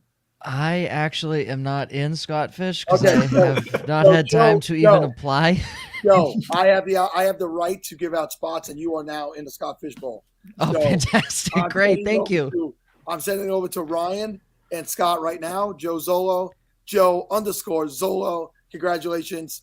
Yes. What spot you're in? What's funny is our third Sal, co-host, you're 1 to answer your question. There you go. Well, our third co-host, Josh, was like, Joe, with you not being in, do you want me to reach out to Scott? And Joe actually never responded when Josh said that, but now you've done it, Sal, so appreciate it. I'm going to send this over. Expecting this. He's like, I'm not going to apply. Someone's just going to get me in anyway. Once you become a big guy in college baseball or summer college baseball or whatever the hell, Joe's a big guy. Go into your head, man. I signed 7 autographs on kids' hats the other day, and it was pretty cool. I'm not going to make fun of that. I'm not going to lie to you. It was pretty cool. Little girl, did they ask you what base you play? No. I have a microphone in my hand the whole time. They very much know I am not allowed on the field. He plays free base. Listen, Joe, it's an important question. I may have jumped the gun here. Did you register? No, literally, like I told you, I haven't even had the time to do that. That might be tough because you have to be in the database. But let me see what I can do. Okay. Go ahead, talk amongst yourselves. I'm going to see what I can do. If I can't, we'll make sure we get you in there for 13. Dude, just go right now. ScottFishBowl.com. Yes, Joe, do that. Now, one thing I will say that I think is an interesting discussion, and some of your folks so far have discussed it and others haven't, is the big difference between Sleeper and MFL when it comes to these kickers, because Sleeper has to start the kicker, and NFL, you can flex them, and the no missed points this year makes kickers very interesting, and I know that will make our girl Linda smile. So I did that last year, though. I avoided them like the plague last year. How did it work out last year? Because missed points were a part of last year, right? Missed kick points. So let me tell you why I lost last year. Because you drafted kickers. No, I'm joking, Russ. Okay. First of all, the lone strategy I'm going into SFB this year is to not draft anyone who has a bye a playoff week. Okay. Because I made it to the first week of the playoffs, and then I had 4 players on bye that week. Okay. But the real way you win Scott Fish Bowl is by just ridiculous ceiling, right? You get lucky, you get that group of guys, you get that rookie. Kickers are insanely safe. Most kickers will average you 8-9 points. You won't get your 0, but there is 0 ceiling to them. I mean, unless those games where you get like Justin Tucker kicking 6 field goals, but even still, it's not that great. You know, there's no ceiling to them. So if you want like 1 on your team, so just in case you get some injuries and you feel like you need that little bit of just like, I have these wide receivers that give me that ceiling. Let me just get that one guy who's just going to give me 8-9 points and I feel safe. Then sure, kickers have fun, but there's just no ceiling to them whatsoever. So you would also, I'm guessing, even with your situation of making sure you wouldn't draft, you're not drafting guys on bye week 13 or 14. you also wouldn't even consider starting a kicker those weeks then because of the lack of ceiling, because you need the insane points to move on in Scott Fish. Well, again, it really it depends what the rest of my team is. Like, I will start a kicker over, running back 3 on a team, okay. But, I'm not going to take a kicker in like the 9th, 10th round when there's still a bunch of rookie wide receivers that all they need is like a little bit just to be like the guy in their system. Like during the draft, I probably won't grab a kicker until like the last round if there's 1 or 2 left that I still think are actually good and I actually remember what team they're on and know for a fact that they're the starter, because right now I can't tell you a couple of teams. Everyone hating on kickers. Like, they'll always be on the wire, right? There's always going to be 1 or 2. So I probably won't. Like, I left the draft last year with like 3 kickers. And because they were like Jason Sanders, Younghoe and and Tyler Bass. If you listen to Linda, you drafted Tyler Bass. Exactly. But by like week 6, I'm like, all right, well, I'm just going to hold on to Bass at this point, and the rest of them can go away. Joe, I know you love now that you're in Scott Fish Bowl, assuming you did just say you signed up and Sal's working his magic. Yes, I dropped it in the private chat, my ID number. Yeah. I don't know if that has anything to do with the good news is you signed up for Scott Fish Bowl 13. Oh, but he's in the database. It's fine. I'm working on it. Do you have a choice of? Have you looked through the divisions? Do you think you know where you want to go, or do you have an idea of what spot you'd want to pick? Like spot in the draft, I always prefer middle. I think people hate on the middle spots in the draft way too much. One, you're not waiting hours for what it feels like if you're on the tail ends of the draft, right? If you're 1, 2, 9, 10, or 11, 12, you're in 12 team. It just feels like you're waiting forever sometimes for picks. I love sitting in a 10 team 4, 5, 6, 12 team 5, 6, 7. I like sitting in those areas because I always feel like I can get somebody. I'm only waiting 10 picks in between every single one. So like if I feel like, oh, maybe I can wait on this guy till next round, he might be there 9 times out of 10. That's normally how it rolls. Ryan and I were in one with Nate Markham started, correct, Ryan? Yeah. For just an IDP mock draft. Yeah, IDP mock draft. And I immediately wanted like one of the middle slots.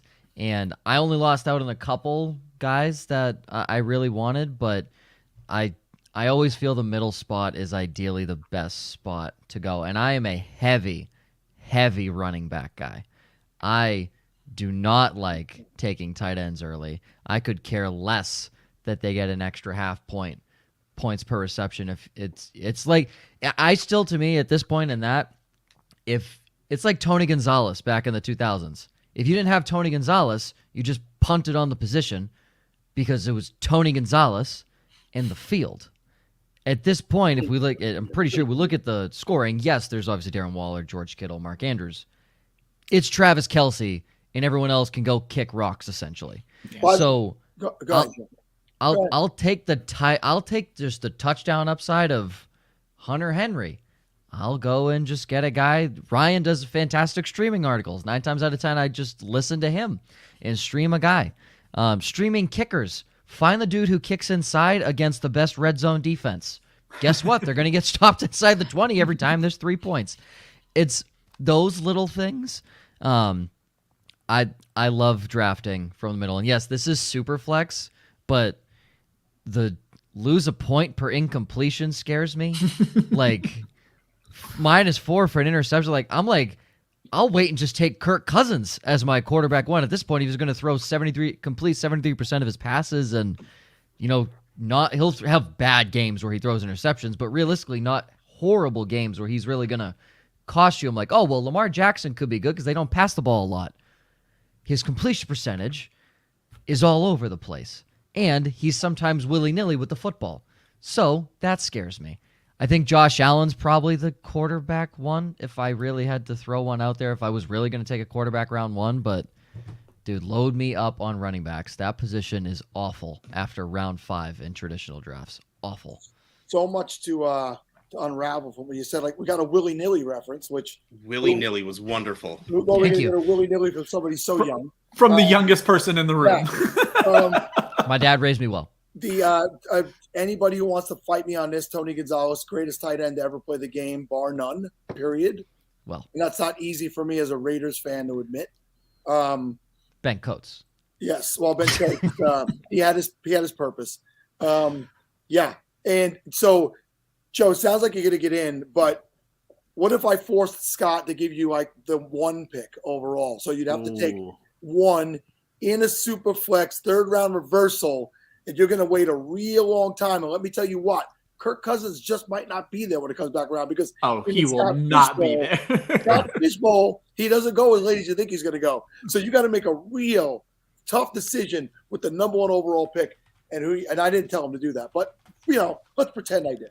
Yeah, I would probably go with Josh Allen at that point. In all honesty, I feel like consensus top 3 is somewhere in the realm of Mahomes, Herbert, and Allen. Some form of that order, like no matter the league for the most part. And of the 3 of them, Allen by far has the most rushing upside, by far has the least amount of rushing talent around him in the backfield. So that means potentially, good opportunities for red zone touchdowns on the ground from him. His completion percentage every year, I believe, has gotten better in his career. It might have dipped last year just because they threw so much. It started pretty low, so it started awful. He set the bar kind of easy on himself. Russ, here's the thing. You set expectations low so you can exceed them every single year. That's what you do. I think Allen, to me, is probably the guy I would sit and take there because he's like 33% running back, so that fills my running back quota just a tiny bit. And then, I don't know, honestly, like, I might wait for my second quarterback. Like, I played in the why can't I think of the word, the 4-Eyed Championship last year with Ryan. I didn't play a quarterback in my Superflex position the last 8 weeks because they cost me games. Yep. I played running backs and receivers because they don't lose points. So I will happily play Josh Allen as my 1 quarterback and give me David Montgomery in the flex. Give me any like second receiver on a high-powered offense in my flex position. I am more than happy to punt and take Geno Smith or something as my second quarterback because I'm never going to play him. Too far. No. Well, the thing is, Joe, and this is something you need to know about Scott Fish and anybody who hasn't played in the tournament, bad quarterbacks get massively negative games. You want to talk about costing you points. You're talking about it comparing them to your flex. Bad quarterbacks in Scott Fish will literally cost you points. They will bring your total down. Stay far away from bad quarterbacks. It's not like your typical super flex where you take flyers on Drew Lock at the end of the day. You're not going to play Drew Lock, Geno Smith in this format. I can show you weeks where I lost because of the negative points in my 100%. Tom Brady, who finished as the QB2 and the QB3 in points per game, he had literally 2.02 points less than Josh Allen, who was the QB1, had a negative 6-point game. Yeah. Yeah, see, I hate that. You're not supposed to like it. You're just supposed to live. You're supposed to deal with it. I might legitimately run with 1 quarterback and then just get a mid-round guy and just maybe bite the bullet on Allen's bye week. Super flex those kickers. Young way too. So it's not a joke. Let me say something before we wrap you guys up. Mid-round quarterbacks are 3rd round quarterbacks in the Scott Fish Bowl. Joe, be aware of that. Good news for you is you are in and you are the 6th pick. I don't know your division, but you're going to be picking from the 6th slot.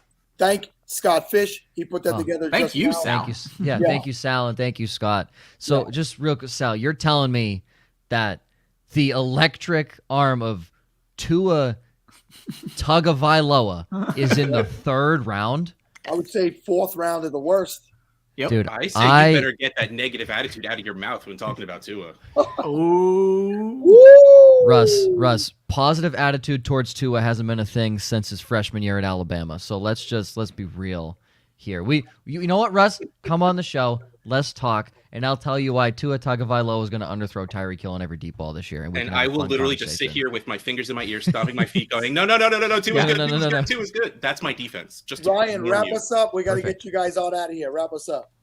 There's only one thing that matters. Starting next month, Club Fantasy is turning ourselves over to the women of fantasy football. Woo. Every show will be hosted by Kelly Singh, Kelly in Phoenix, and Faith Enos at FF Leap of Faith.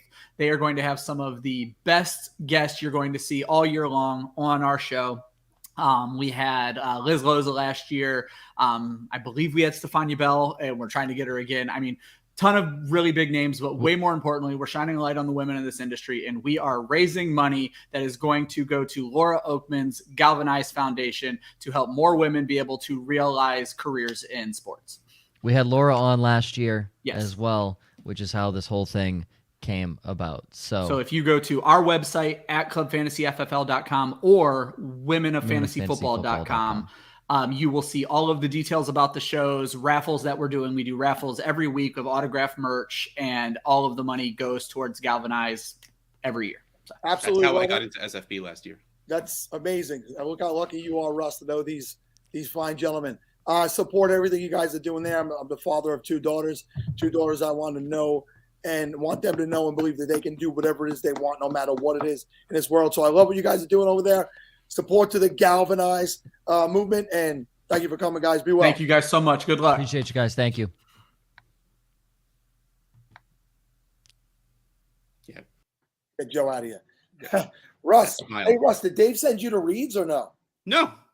Dave, you're in the background. If you could send those to Russ, I'll do this one, and then maybe we could trade them off going forward. Sure. All right. So this guest is sponsored by Upper Hand Fantasy, created by Faraz Sadiq.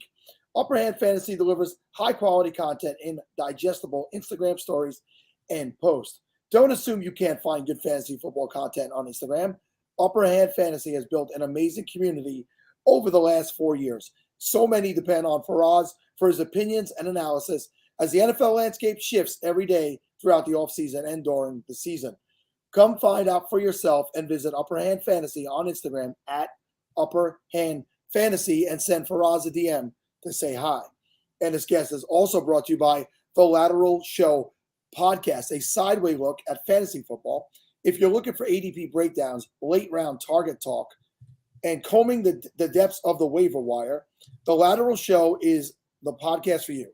Host Herms and McLateral look where others don't and bring you the information you need to give you an edge in your league. The Lateral Show brings you humorous, entertaining, and actionable content year-round with expertise from draft season to the championship and throughout the offseason. The Lateral Show isn't here to tell you what to think, but to help you challenge how you think to become the top dog in your fantasy league. Follow the show on Twitter at TheLateralFF and be sure to subscribe wherever you listen to podcasts. All right, Russ. So the next gentleman we have coming up here, he joined us last year. He knows it. He'll tell you that I said it. He will not be a free agent for long. Not only has he not been a free agent for long after that, he has been grabbed by two big outfits.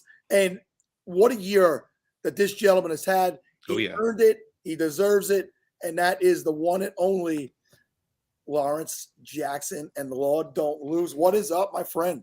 What's happening, baby? Man, it's good to be back. And you're damn right. I will confirm that you called it, Sal. And literally right after that, some things starting to happen. But first off, let me just shout out to Upper Hand Fantasy again. That's my man over there, Faraz. Like, he do be doing his thing over on Instagram. Literally the best fantasy content on Instagram. So shout out to Faraz over there. And then I caught the tail end of the last couple cats y'all talking to, man, and I don't appreciate his Tua slander and talking about Tua deep ball. So yeah, we would have a problem with that if I was on with him. You know what I'm saying? Jordan, what's happening? I'm with you. We gonna defend him. And then the last thing, Russ, that T. Higgins background, I love that right there, baby. He going off this year for real. Top 5 type shit. You know what I'm saying?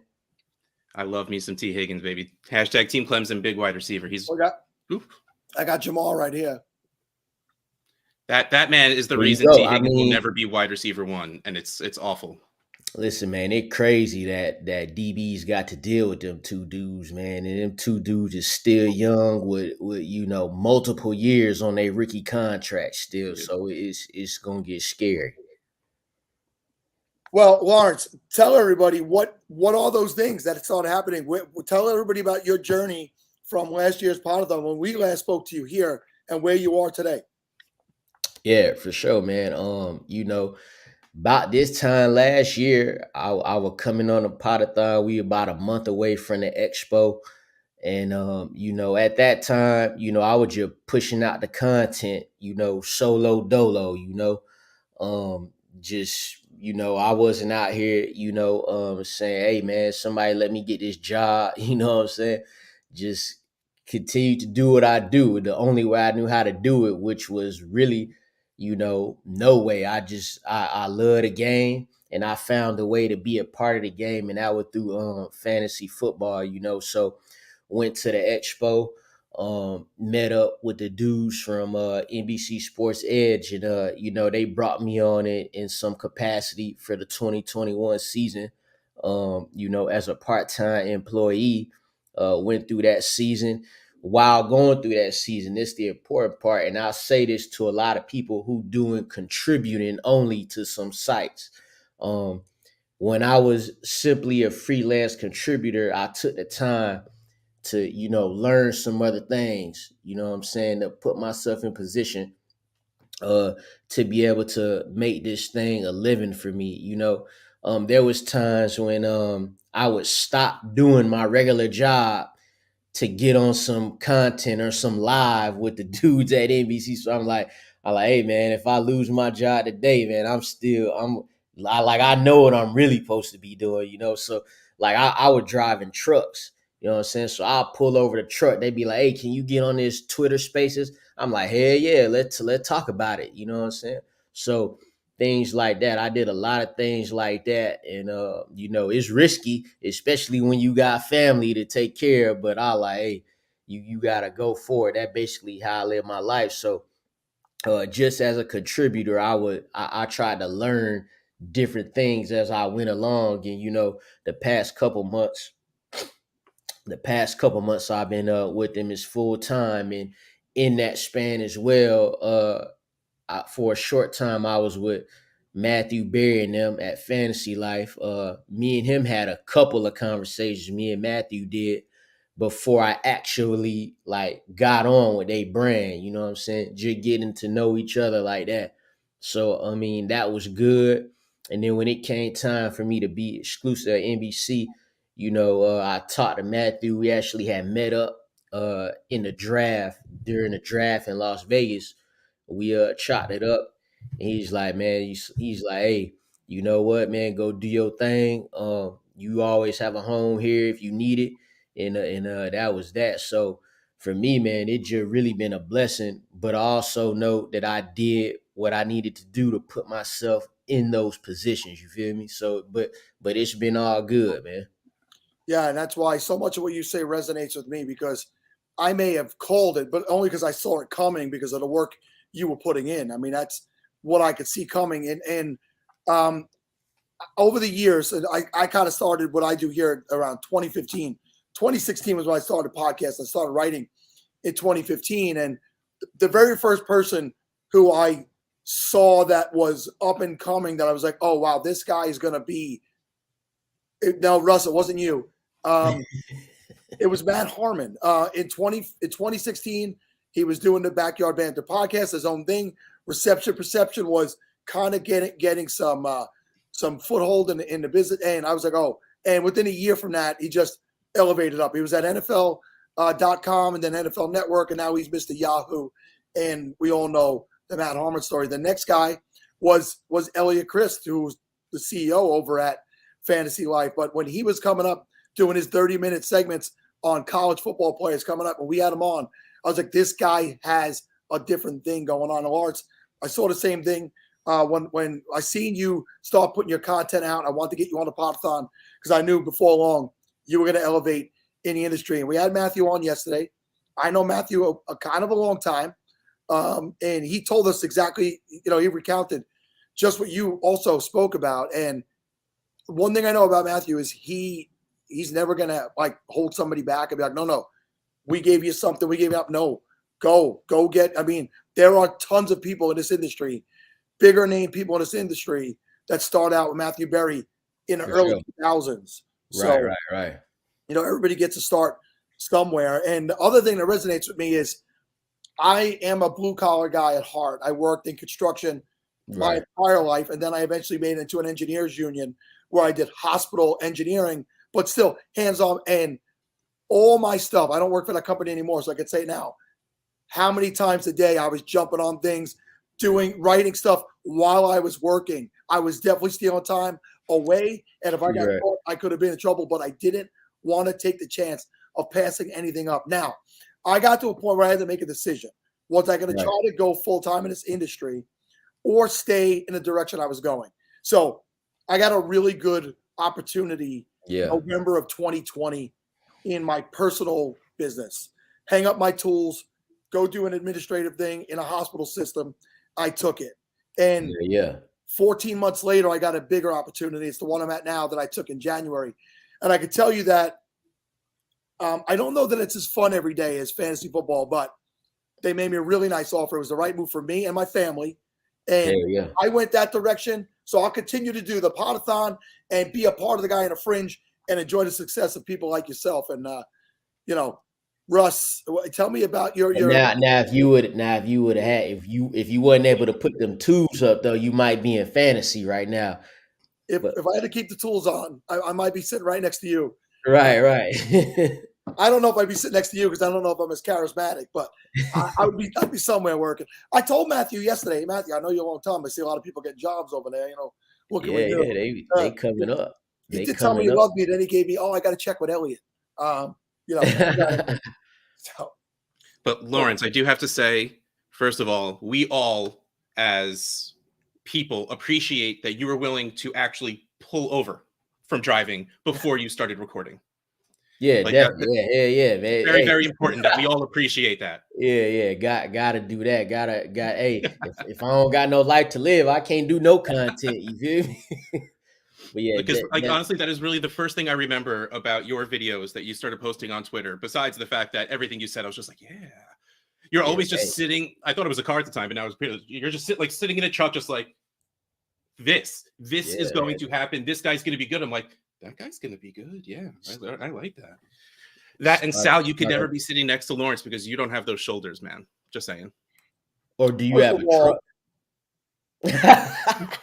All right. Check these out, bud. Nobody wants to see that sound. I spent years in the little gym. Line in there, a little years in the gym. Don't make me flex, Russ. All right, don't make me get. See, man, don't make me get out the triceps. Don't make me get out. I see. The triceps hitting on something. I see you. Yeah, don't hate. You bet me. I don't be throwing no shirt on until like 11:30, man. I'm finna go as soon as I get off here. I'm gonna go cut the grass. You know what I'm saying? Because it be humid. I'm out here in New Jersey, so it's humid out here. Jersey. You know what I'm saying? So I don't do no shirt till 11:30, man. But yeah, man, we started with the content. I was either in the car or I was in my truck because I always told myself I was gonna be like, all right, so I'll make this video on the way to work or when I get home from work before I go inside the house. You feel me? Because I don't know. Then people start seeing me in the car, so I just started doing it on purpose. Then, like, I could have came in the house. Sometimes I'll still do it. Even for content with NBC, I'll still be in the car because I gotta keep some of that. You know what I'm saying? Gotta keep some of that with me. Hey, that right. No shirts till 11:30. It used to be 1:00, but then I grew up. You know what I'm saying? No, you're maturing. We could definitely see that. You know what I would say? That should be tattooed right across. No shirts till 11:30. Till 11:30, man. I might have to get that shirt now, man. Now we got to get you a Podathon shirt to get on there. Maybe we'll make a nice tank top for you. The Texas people are trying to check in like we care. Man, ain't nobody trying to compete with Texas, man. We know it hot as hell down there. Anybody trying to compete with Texas on anything. Hey, has Sal got any sleep? Even when Sal sleeps, it doesn't help anymore. This is still a result of sleep right here. Bro, I was wondering if you was gonna be on when I came on. Cause I would peek through, every now and in the midday to see what was going on. And I knew you were gonna be up late. I was like, man, he better get his ass up to be on when I'm on here. Let me tell you something, and this is no insult to anybody who I wasn't here for. My day yesterday, I did 8 a.m. right through to 11:30 last night. I took a 1 hour break at 4 o'clock when the ladies did the women's power hour. I took 2 hours and I came back at 1:30 because I had to be here for the Aussie guys at 1:30 in the morning. Those are my dudes. They're amazing. They do a great job. I stayed for Peter in Germany. At 2:30, I went to sleep. 3 o'clock. 3 o'clock, I went to sleep until 7:30. So I got about 4.5 hours sleep. Went and got some iced coffee, a little sandwich, and I came. Lawrence, I was not going to not be here for you. And John Laub, who's next. Like, when I saw that hour back to back, I'm like, well, I know when I'm coming back on the show. And there was no way I was missing you being here, bud. For sure, man. For sure. Man, he did not list me at all as part of the reasons he was coming back. And Russ is here. Thought we were friends. So you took me on a date before, and now I'm just trashed you. Tell them where I took you. We went to see the Fantasy Footballers live. We did. Fantasy Footballers were live in Manhattan. This is 2019, Russ? Yeah, pre-pandemic. 2019, pre-pandemic. We actually had a meetup. So, Lawrence, now I didn't realize you were in New Jersey. Maybe I did, but I forgot. But I'm old and I'm tired. But a lot of people don't. A lot of people don't. It's in my bio. A lot of people, like, I'm from Atlanta, but people still assume I still live there because how I be talking. But now I've been in Jersey, North Jersey for a minute. Yeah. Oh, so man, North Jersey. For sure. Next meetup. We get meetups in the city all the time with people from the fantasy community that are in the out there. I'm gonna be out in the city August 6th that weekend. The weekend before the expo. I'm gonna head out there. Do you know what is amazing about August 6th? Yeah, it's my birthday. For sure. Yeah. Shit, they do it up. Hey, how can you not do your birthday in the city? You might as well. I'm gonna be I'm be out there just hanging around that Apex draft. I ain't in it, but I'll be out there kicking it. Sal, you don't look a day over 64. Thank you, buddy. Thank you. I don't feel a day over 64, but I'll actually be 48 wonderful years old August 6th of this year. I got grown-ass children. You know what I mean? They're already 48 years young, baby. That's right. Well, you know what, Russ? That's it. This is going to be me and Lawrence. What's that? I get it. Hey, let's do a little Scott Fishbowl talk, Russ, before we end up having to close. Gotta do it. All right, so Lawrence, you up, buddy? I got to assume you're in, right? Indeed, for the second time. All right, what division? Where are you drafting from? So, I ended up in the Vienna, Austria division because I really was just looking for the one spot. I ain't really care which, and I kind of got on kind of late just a couple of days ago. Cool. You know what I'm saying? So I was just looking for the one spot because I'm going to take my boy Lamar Jackson. I got to have him this year. And I'm going to make sure because last year I had number 8. I was like, let me get number 8 for Kobe, right? But then I didn't get Lamar. I ain't get no Josh Allen. I ain't get none of that. So I'm like, you know what? I'm going to get the guy that I want. I'm going to just pick at number 1 and go with Lamar there and see if that worked for me. Because last year I did end up with Kyler, matter of fact, at 108. But then my next quarterback was Cam Newton because I was thinking like he at least gonna get to start off the season. Then they cut his ass, so I was like, damn. So I pretty much were rolling the whole season with one quarterback. Then I had Julio, Michael Thomas.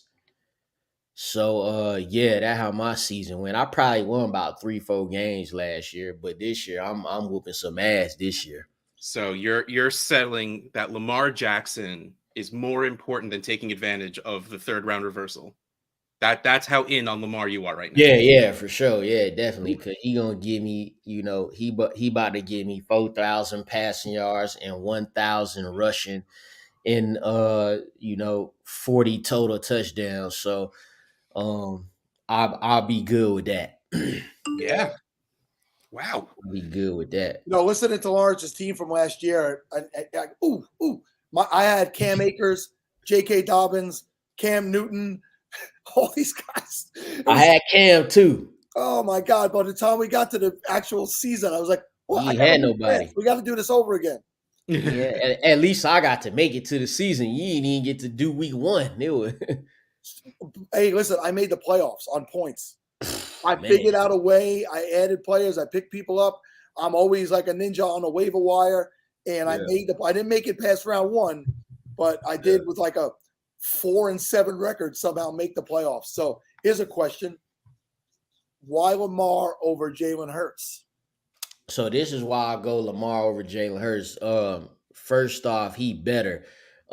Secondly, so when you see the Ravens last season, and they were the most injured team in the league by far, both sides of the ball. Like you just mentioned, J.K. Dobbins was one of many injuries that they suffered before the season even started. I could list all the names, but you just know it's a lot of guys, right?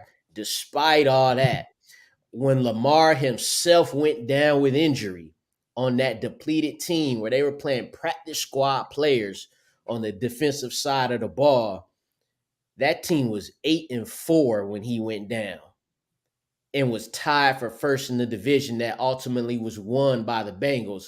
Now, in that time, Lamar Jackson was averaging 270 passing yards per game. He threw a little more. He had to throw a little more because the team was in positions where they had to come from behind, unlike his 2019 MVP season. So we know he's capable.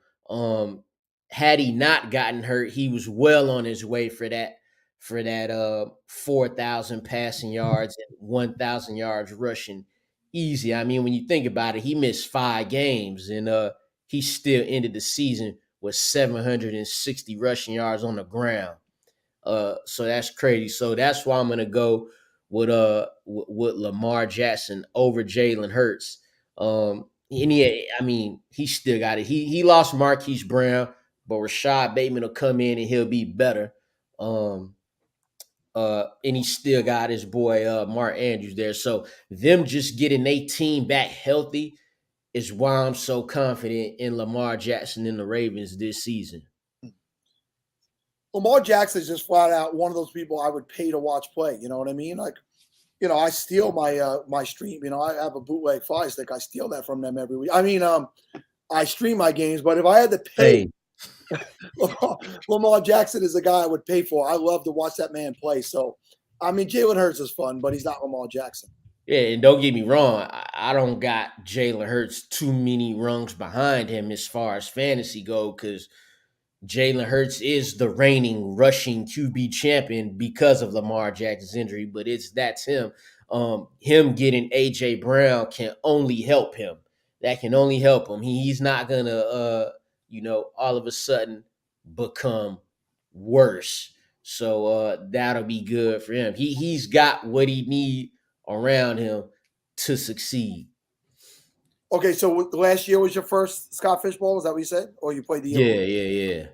All right, so we know that you had a tough year last year. So you didn't have I've asked a lot of people, what's your best finish? How many years? So we got that out of the way. So let's go back to, when did you personally start playing fantasy football? Before it was an idea of a career and work and actually what you're going to be doing.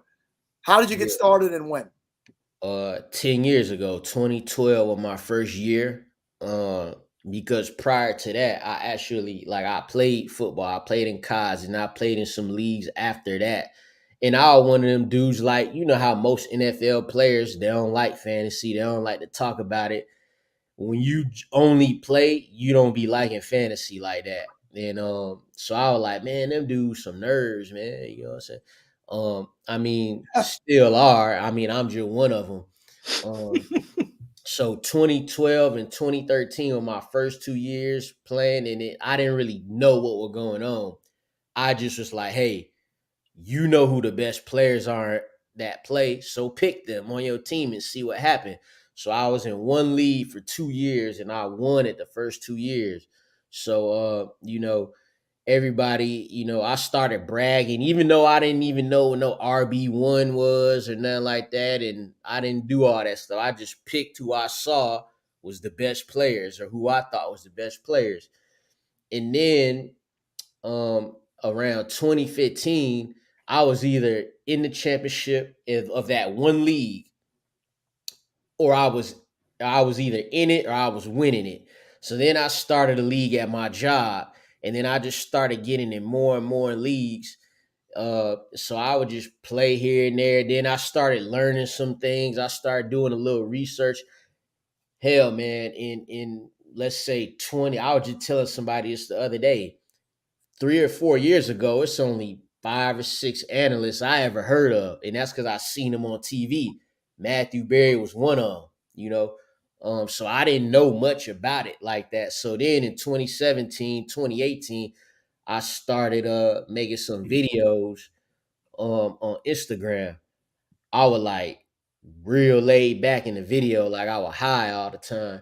You know what I'm saying? So I can't keep having videos where I look like I'm sleep, because that's me when I'm off the camera. I'm just chilling, I'm laid back. So then I just got with the craft. I seen, other people trying to do this. I like, well, shit, I could do it too.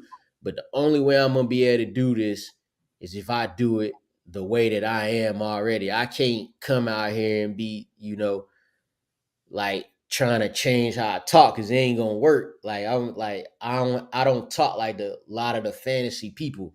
I talk like rappers. So it's like the only way it's gonna work is so people either gonna mess with it or they ain't. So, I learned over the years what an RB1 was. I learned the difference between the RB1 and a RB1. A RB1 for your team and an RB1 for fantasy.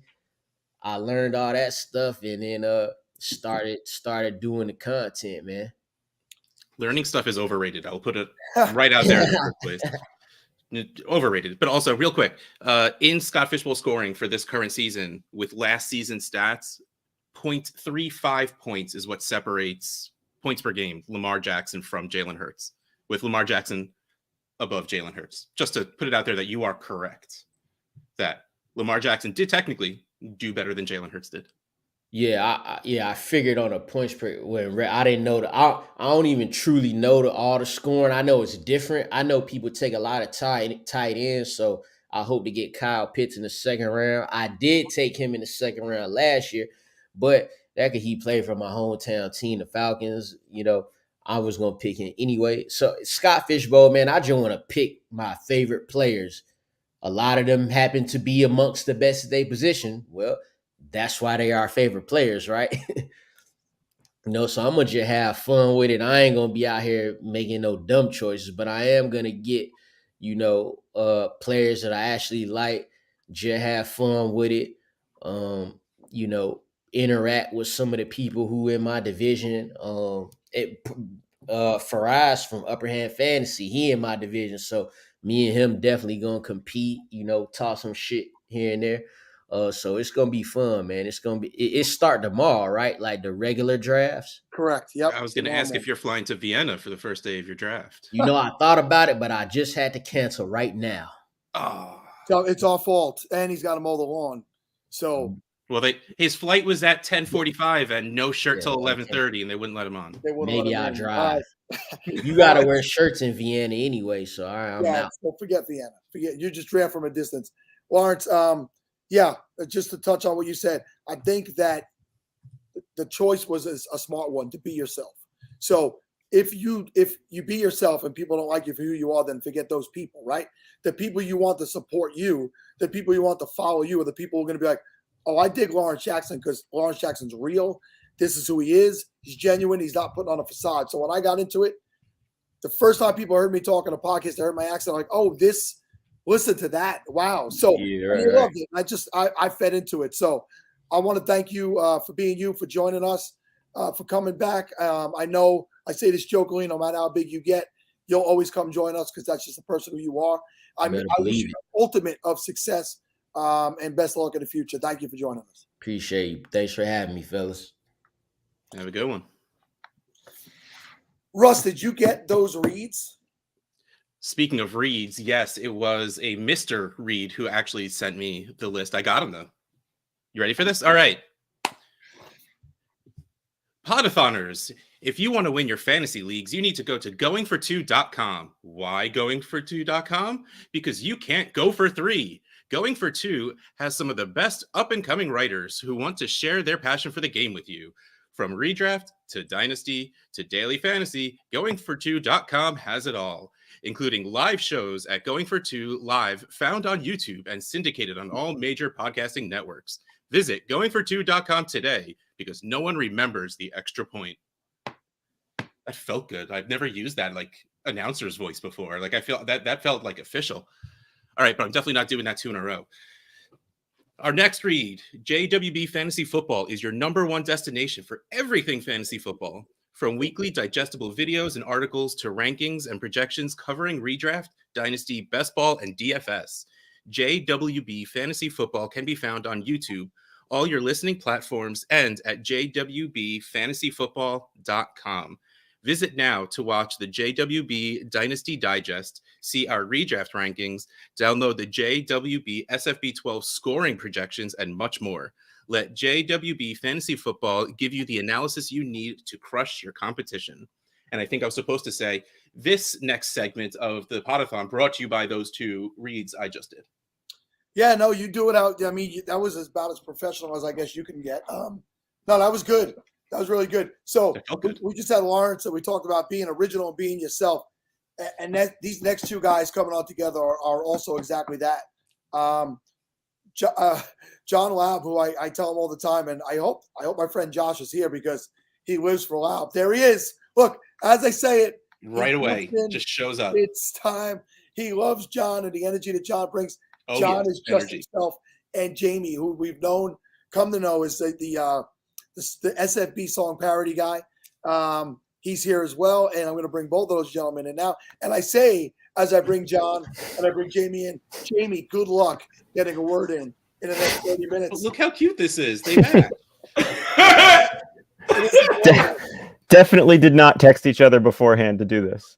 We did not. I just love the Scott Fishbowl t-shirts. I bought one every year since 2015. Unfortunately, some of the early ones don't fit anymore. I got married and have gained a little bit too much weight, so I can't wear the earlier t-shirts. John, I'm going to blame it on poor fabric choices by the companies. Whoa. That SFB7 is the comfiest thing ever, and it makes me so sad that I'm in the same position as John is, and I'll say the shirt shrank to make me feel better about myself. Well, Jamie, I'm going to give you an opportunity to tell everybody what it is that you do, and then you're going to probably sit there and listen to John for 30 minutes. Go ahead. I could listen to John for hours, so this is fine by me.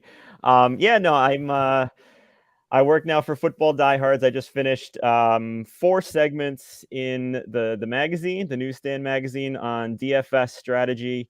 So I'm looking forward to seeing that for the first time. And I am the senior analyst at Fantasy Team Advice, and our work right now is just getting the football draft guide operational right now. And as you said in your intro, anyone, you might know me as the SFB music guy. Spoiler alert, I got a Backstreet Boys one that's going to drop soon for the Orlando crowd. So I'm pretty excited about that one. Are you still teaching, or is this your full-time in fantasy now? Oh, I'm coaching over the summer. It's nonstop volleyball. So, but other than that, it's full-time fantasy, which is fine by me. Nice. My son was a high school volleyball player. Went on to do baseball in college. Not volleyball. Actually, his school didn't have a volleyball team in college, or that might have been an option for him as well. And Mr. John Laub, the one and only Gridiron Scholar, how are you today, sir? I'm good. I was going to come on without a shirt also today, but I figured I might offend too many viewers, so I decided to put the shirt on. And Sal, I wish I was 48. I can only dream of my 40s anymore. Let me tell you, brother, you think it hurts now? Wait until the body falls apart in the 50s. You're going to discover muscles and tendons that you didn't even know you had, brother. They just start to hurt. You're like, where is that pain coming from? So my grandfather, everything he said about aging was 100% correct. There's nothing like you're 50. So enjoy your last 2 years, my man, Sal, because once you hit 50, it's going to start to feel a lot different, my man. Well, as long as we could keep the youth and energy of a 28-year-old John, which you have done, and I try to do. Every year this is a test of my stamina to do a show like this and stay around the clock. I did take about 4.5 hours off over the late morning into early this morning to kind of reboot myself, and had a couple of good guys jump and help me out. But you keep it flowing, John. It's always great. And as Felix said, I mean, jump in and tell people what it is you're doing. And we know it's mostly around college, the college game, and talk about what you like to do the best. Yeah, right now it's college fantasy football season for me. Obviously, I've done some things for the Football Diehards magazine. I have 2 articles out on the rookies. I believe it's in the cheat sheets and the draft book magazines, if my old memory serves me well, so you can check those out there. But it is college football season for me. We're going to the Expo for the 2nd year in a row. On Saturday morning, we are broadcasting live the CFF Kings Classic League. You can come meet us. I'm thinking of afterwards having lunch if anyone wants to meet any of the guys drafting college fantasy football teams. I'm very lucky. I have great friends who play college fantasy football. I got 11 other people joining me who are, industry experts. I love college fantasy football. If you like Devy, if you like Dynasty, I don't understand why you're not playing college fantasy football. This will be my 15th year. Hey, if you have any questions at the Expo, come out, talk to me, chat with me. Last year was a blast. I'm also taking my family. It's now become our 2nd annual summer vacation. We really like Canton, Ohio. Great food. And I don't know if anyone, I know there's probably a lot of beer drinkers on the Podathon. Man, Canton, Ohio had some exceptional micro brews out there. I enjoyed a few myself, so I really liked it. John, don't let my family know. I don't want them to think that I'm taking them. Russ, I need your address because evidently I'm coming to your house and Zach is picking us both up to go. Yeah, we're going to have like a full-on, I was about to say party bus, but we're not that cool. It'll be more like a Muppets van. Yeah. That's cool. And while we're here, John, my friend Josh, who loves you so much, he's actually my boss now. So, Josh, I'm going to need Friday and Monday off. The weekend. Just let you know now, I'm putting in for that, or I may be sick around that time, Josh. Just so you know. Jamie, you going to the?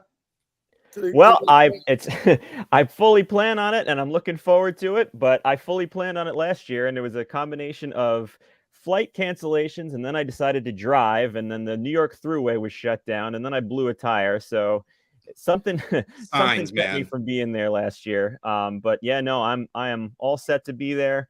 They said to bring the guitar, so I might bring the guitar and have some sing-alongs with you guys, and I'm really looking forward to finally meeting everybody at that thing. Well, one thing, Josh and I carpool together. What he'll tell you is, don't let me sing with you, because every time a song comes on and I start to sing, I notice he raises the volume on the steering wheel. To cover up. He says you have lots of heart, though. It's because he wants you to sing louder. I mean well, but I don't perform well, is what he said. So, Jamie, are you in upstate New York? Is that what was closed? No, I'm in Maine. I'm in Maine now. It was, but yeah, that's where it was. It was right on that Connecticut-New York border. There was this freak lightning storm, and the giant tree came down in the middle of the Thruway, and I just sat there for 6-7 hours, and then just decided it wasn't going to happen. It was too bad. I had a table and everything. I had a presentation scheduled in one of the breakout rooms for that thing, and I was texting Bob Lung the whole time there, kind of giving him updates, and then just said I got to pull the plug on this. I bet on the New York Thruway. This year's the year. You're like much more dedicated man than I think most of us are. Like well before hitting 6 hours, I'd have been like, all right. My car doesn't have air conditioning. What's the worst thing that could happen if I just leave my car here and walk home? Well, John, we touched on the college football stuff, but explain to people what makes it different? What makes it better in your mind that I haven't played it enough? And it just may be, you might convince me.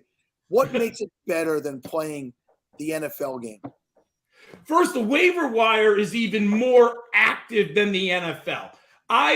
We often talk about the draft, and I love the fantasy football draft, but to me, it's more of a social event. I've got a league that I played in for, this will be our 35th summer together with my college buddies. And we still have 5 original owners in that league. And we haven't changed an owner now in 20 years. That's how dedicated we are in that league.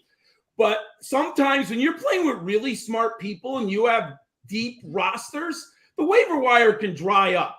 What I love about college fantasy football, even in 14 and 16 team leagues, Sal, the waiver wire is available to you. And yes, it can be intimidating playing 130 teams, but once you get used to it, it is awesome. There is not a player in the NFL draft that I have not heard of. Doesn't mean I studied him, maybe an 8th round or undrafted free agent, but I probably had him on a college fantasy football team. And Sal, what's wrong with hanging out all day Saturday and watching football? I mean, it is just simply unbelievable when you have like Kyler Murray at Oklahoma on a 1 o'clock game against Texas. And then at night, I can watch, Tua Tagovailoa against Alabama and Florida. And I have my 2 starting quarterbacks in college fantasy football. It's just amazing. I mean, like the opulence of college football, the history of college football. So this gets you into the history of the game, because obviously you have to know the schemes, you have to know the coaching staffs. It's just fascinating. Look at there, one of my good followers who I love.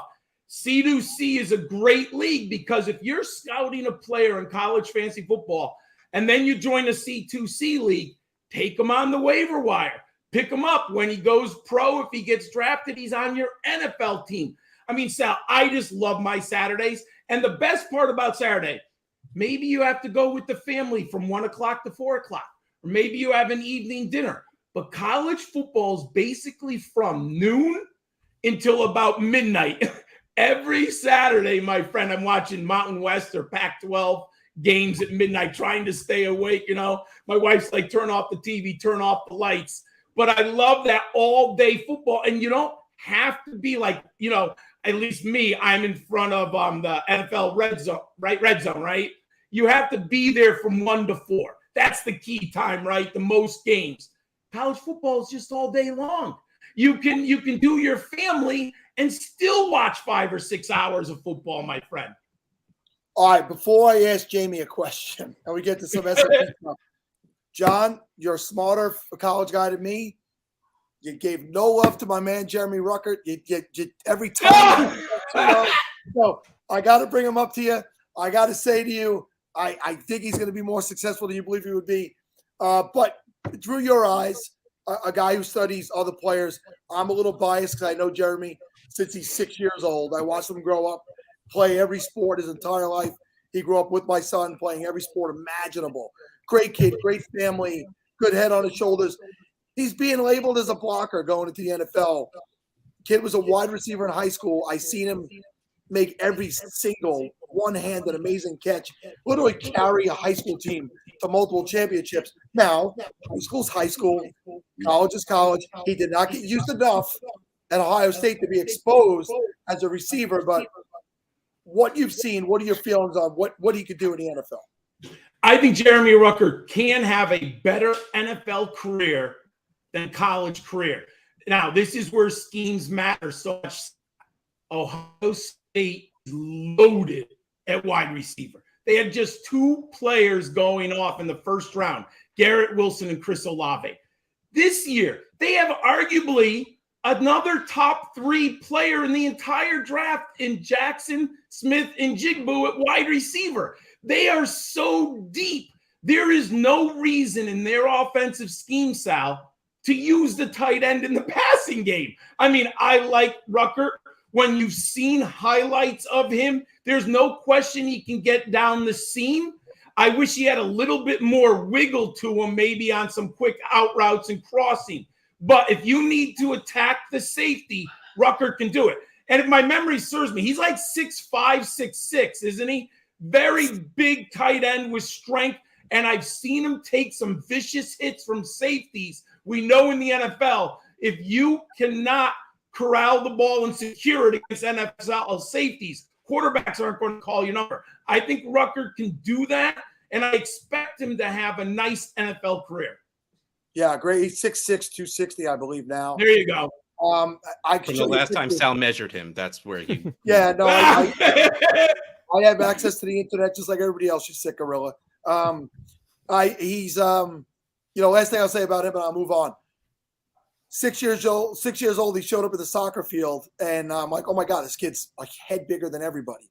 And then I saw his father, and Jesus Christ, his father's bigger than everybody. So it made sense. But just like I know them.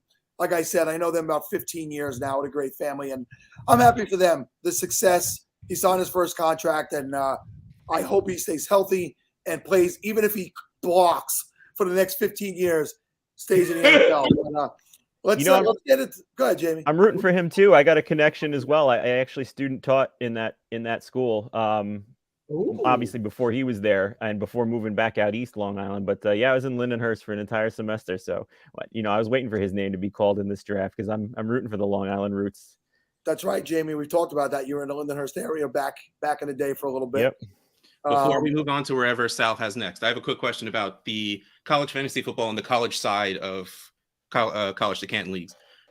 Are the starting lineups the same as what we're used to in like regular fantasy football in the pros? Like, do you still just like maybe a QB in a super flex and 2-2-3, whatever it is? Or like, do you, since there are such a larger player pool, do you start more players? Oh, great question, Russ. So we don't really play super flex. We just outright play 2 starting quarterbacks. So it's a 2 quarterback format. Well. Yep. Then what I like is you have 2 running backs, 3 receivers, a tight end, and 3 flex position players. You can't be the quarterback. So in your typical college fantasy football league, at least 40 quarterbacks will be drafted, but there are still going to be at any weekend probably 30 starters available on the waiver wire if you have a bye week or an injury. And just to show you how deep college fantasy football can be, Joe Burrow was a waiver wire gemstone in 2019, and he changed the fortunes of college fantasy football. You pick him up in week 1 or 2, you ended up with the best player to ever play quarterback, arguably, in college fantasy football, and he was not drafted. I think he was drafted in like 8 to 12% of leagues that year. So college fantasy football, the waiver wire, the first 3 weeks of the year are so important, but deeper lineups, Russ, because the player pool is greater, my friend. Yeah, that's good because it's like the reason why we went to Superflex in the first place, right? There was just so many quarterbacks that should be scoring, that should be worth something, that it's just like, all right, so let's add more positions. And especially because there are so many players that will score a lot of points in college, even though they won't be in the NFL, no less good fantasy players in the NFL. It just seems completely worth it just to be like, go, have fun, man. Like, you start this guy, you're never going to say his name again. Why not? All right. I know I'm on mute. I'm saying I'm on mute. I'm trying to. I saw you. We had a request to try and get the live moved on the overlay so it stops covering people's names. So you can't, because it's also part of the top. You can't just remove the bottom. It's the whole thing. So it unfortunately that's going to be staying. But Russ, I was going to jump into some SFB talk with these 2 gentlemen. We'll start with Jamie. And Jamie, how many years have you played in the Scott Fish Bowl? This is 5 for me, and I'm probably going to say what's been echoed so many times. I just marvel at this thing, especially without sounding too grandstanding, with everything that goes on right now. I mean, just the positivity and the way that this thing raises money for good and brings so many strangers together. I think this theme this year is genius with the locations. So, I'm just so happy to be a part of it again and do our best to have some fun, meet new people and raise money for some good charities. And real quick, Sal, what was with you not volunteering to host a New York one so we could be a live draft? So I will be 100% completely honest with everybody. Scott went to somebody else. to find out about New York. And so when I seen that there wasn't one coming up for New York, I'm like, boy, this is kind of weird. So I reached out to Scott, and he's like, yeah, I can't remember the gentleman's name. I'm not trying to not throw him under the bus or throw him under the bus. I don't remember who it was. I started to look around. The key to these live drafts is Scott did not want to have anybody to have to pay for a facility. So the facilities needed to be given for free to host the event. Free in New York is impossible. I in my basement. If he wanted to do SFB Manalapan, New Jersey live, he did not seem thrilled by that. Yeah, I could have probably pulled it off on Long Island. I have friends who own restaurants, bars. I could have probably pulled it off on Long Island, but it came together a little bit too late. So I'd like to think that this is going to be a thing every year going forward, the possibility of it. And I will say right now that I will make sure it happens. We will find a place. And if New York City, nobody wants to give us a venue that we could use for free, then I will move it to Long Island, and I will get everybody on a train out here to Long Island, and we'll have a blast, a big bash next year. It will go down. All right. So I apologize for stealing that little bit right there. Did you answer, Jamie, how long you've been in SFB? Did we even get to the point, or did I just completely hide? We get 5, yes. Okay. Okay, so what about this year? Did you say what division you're in? Because, man, like, I was just ready to yell at Sal that I wasn't really paying attention to what was going on. I'm drafting live this year, and I'm looking forward to it. I'm driving down to Boston this Saturday. You know, the chat is absolutely bananas already, so I'm really looking forward to doing it live with these people. And yeah, Boston this Saturday. You know, when I am jealous of everybody drafting tomorrow and putting this stuff up. You know, I just got to remember that I get to do it live. It's going to be a ton of fun. Do you have your positions yet, or do you know how you're going to pick them when you get there? We've been doing those 100-yard rushes to determine the positions. I put 4. I put 4 as my top preference on the website, because I was like, I had a lot of success last year. You just at the back of like whoever I have as my tier 1 QBs, because I always go QB in the first round, and Lawrence in the last segment said everything that I would have said about Lamar Jackson. He's my guy too this year. I'm QB 2. And if he falls to 4 and I get the 4 thing, I'm going to be thrilled there. Jamie, we did big flex with the trophy in the background. Grab the trophy, bring it forward. It's on my other side. I'm mirrored here. Yeah, I hate the mirror thing. I'm terrible at it. I almost dropped it. This is number 1 sleeper accuracy on Fantasy Pros, which was a big article that's going in the Sleeper magazine for football diehards. So that was a fun TrophySmack. Thank you again. Said we want to send you a little something for being this, and I get a box that's bigger than my wife on the front step, and this thing in the pack-in. So it's sitting back there over my left shoulder at all times on this thing.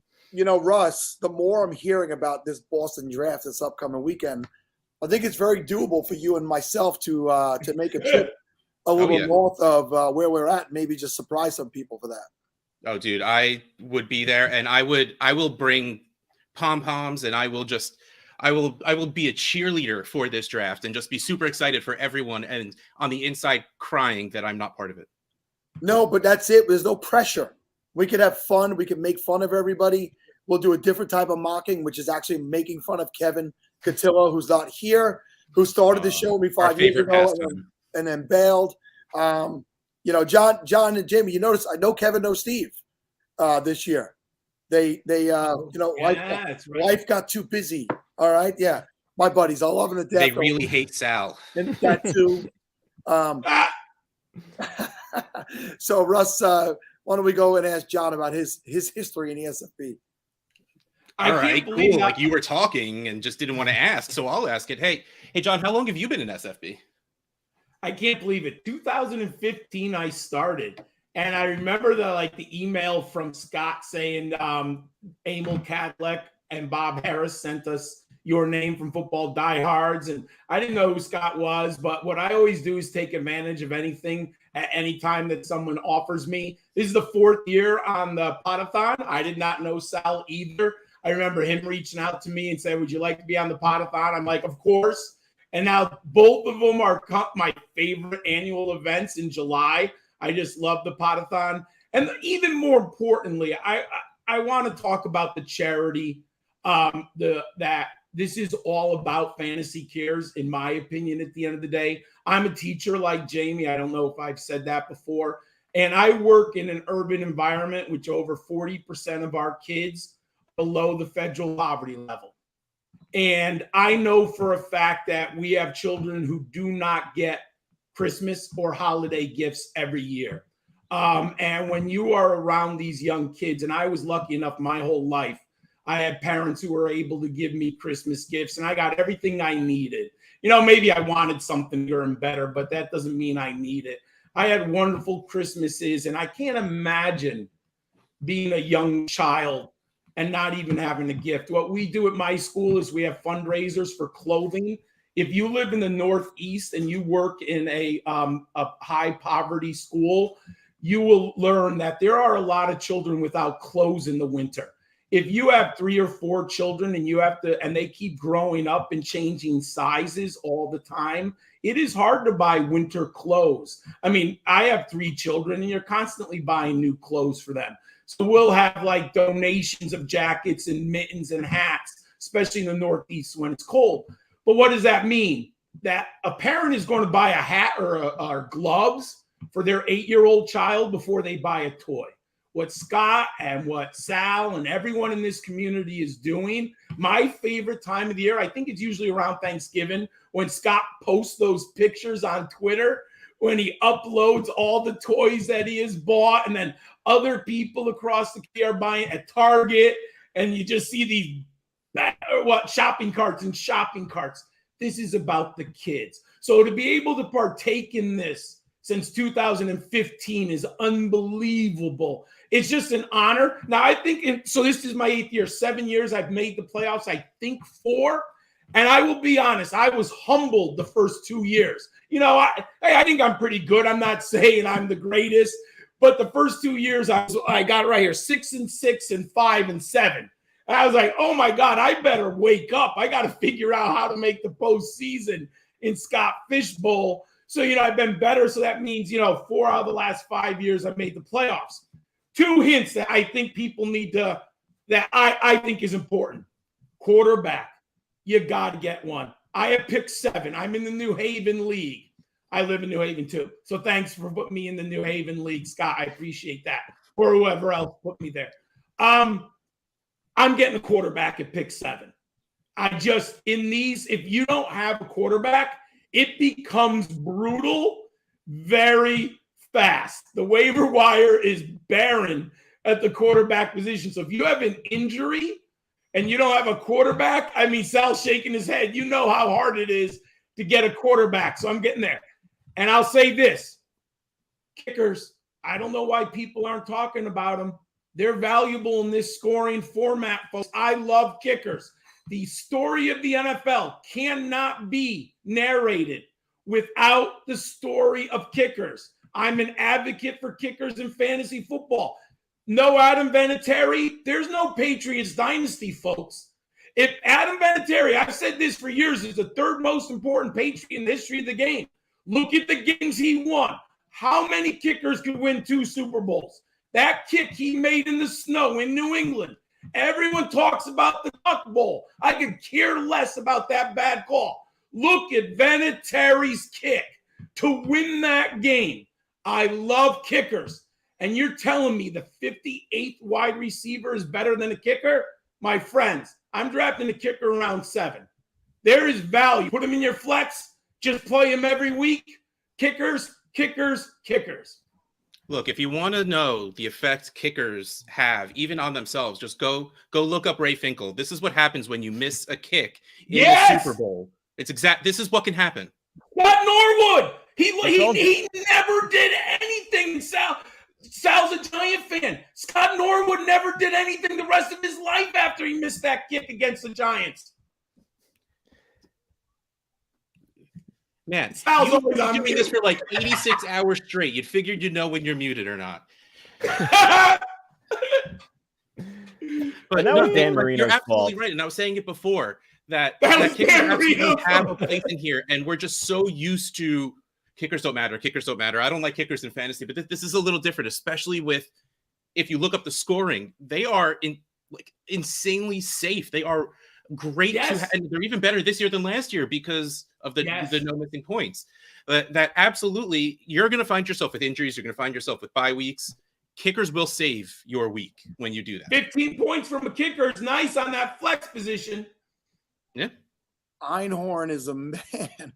Okay. So, guys, we're up against the clock here. I left this comment up, Scott, because at Lindellians, go find her on Twitter, and you will get an education on just how loved kickers are. That there are still kickers in fantasy football right now. I'll throw in too that she obviously gets teased for that because there's the stigma about kickers sometimes. But I mean, if you actually look at, she does good work on it. She does. She has deep research into the kickers. I think it's on Matthew Berry, right? On Matthew Berry's Fantasy Life, she does the kicker work. I mean, she has like legitimate arguments of ranking kickers and why they actually matter in fantasy. So I do suggest you go over and see her work there. If you are. Quick parting shot, sir. What was that? Quick parting shot. We got to let you guys run. All right. No, just thanks for having me on, guys. If you want to see, I'll be in Boston. Come down, join us for this draft. I'm so looking forward to it. Thanks again to Scott and Ryan for doing this every year, and thank you guys for having me on. All right, you're welcome, Johnny. Say your words. Thanks, Sal. It's a pleasure, 4th year being with you. I love it, and Russ. It was a pleasure meeting you. And everyone, enjoy the Scott Fish Bowl. This is for fun. And more importantly, this is to raise money for Toys for Tots and help children at the holidays. All right, gentlemen, we're going to let you go, and we'll speak to you soon. Real quick, before we do the next read, before we bring the next people on. First of all, everyone is offering to buy Sal drinks. I'm thirsty. Everyone's like, come to, you're like, hey, Russ, let's go to Boston. Everyone's like, Sal, come to Boston. I'll buy you a drink. I'm just like, cool, man. But also, I want drinks. There you go. We're going to be there.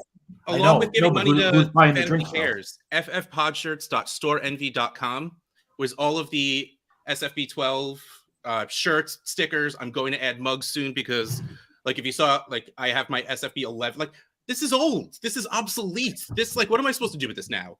Russ, I need a favor. And we're doing this live, which I love. My friend Gladys, who helped us out earlier this morning, needs an SFB12 hat. Can you make that happen? We're working on it. That is the most I could say right now because a lot of hats are embroidered and that takes work. We don't want work. We just want. Zach has been all about the brunch. You coming? Brunch is wonderful. But again, ffpodshirts.storeenvy.com. So much good stuff, and every single penny goes straight to Fantasy Cares. Every penny. And a few more things. Listen, Trophy. Mike will get his first drink. Mike, Scott said he's paying for all my drinks when I get there. So soak up your one drink, bud. I only get whoa. Make it last. Make it last. Scott, my man, what the hell? We can't bring this to you without a slew of sponsors. We've been reading sponsorships every 30 minutes throughout the Podathon. But you see in the top corner, we joked about TrophySmack a little bit ago. TrophySmack has been a title sponsor for us the last 2 years. I mean, they're amazing. They quickly have become such a huge part of this community. They started to do content after last year joining us on a Podathon, and they brought me on board to do some content there I was doing back in January. But again, as I've regaled, I got super busy with work. Wasn't able to continue, but I hope to go back to doing some work with them in the future. And Sugar Wish. Sugar Wish is another group that, you could go check out Sugar Wish Girl on Twitter. It's an amazing package that you could send to somewhere, anywhere in the country. You go on, you pick the little things, the little treats. They come in amazing little packages. An awesome blue box gets delivered to the door. Go check them out on Twitter. I'll be talking about them more when I have it written down in front of me. I could speak more clearly, but I want to make sure I don't forget about them because they've contributed so much over the last 2 years. So now I'm going to read. Wait, real quick with TrophySmack. The dirty secret about TrophySmack is you don't have to actually win anything. You can just buy yourself a trophy. Yeah, or a ring. Or, yeah, like just for the heck of it. Like, are you having a bad day? Do you want to feel good about yourself? Trophy! Ring. You could buy yourself rings? rings so you could do that Tom Brady gif. Like, you could just do it. You don't have to win. They even have gold tooth grills. You could put in. Have you seen those on their website? And it say champion right on it. So let me read these current sponsors. This guest is brought to you by yardsperfantasy.com. The Yards Per Fantasy mission is to bring fantasy football fans of all levels closer together. Download our mobile app for fantasy advice and tools right at your fingertips, including the most accurate and customizable redraft trade calculator available. Find our flagship show, the Feed Me Fantasy Football Podcast, and search Yards Per Fantasy on YouTube and TikTok for next-gen fantasy football content. Plus, Yards Per Fantasy will be donating $1 for each of the first 100 people to join our Discord during the Podathon and through July 11th.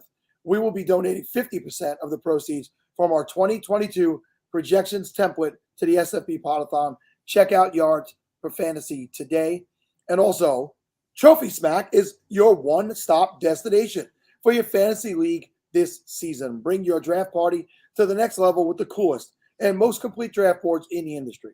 Then celebrate your league's champion with trophies, rings, and belts with thousands of fully customizable options and easy-to-use designer tool to raise your victory of at 2 Hall of Fame levels. At TrophySmack, the titles don't stop.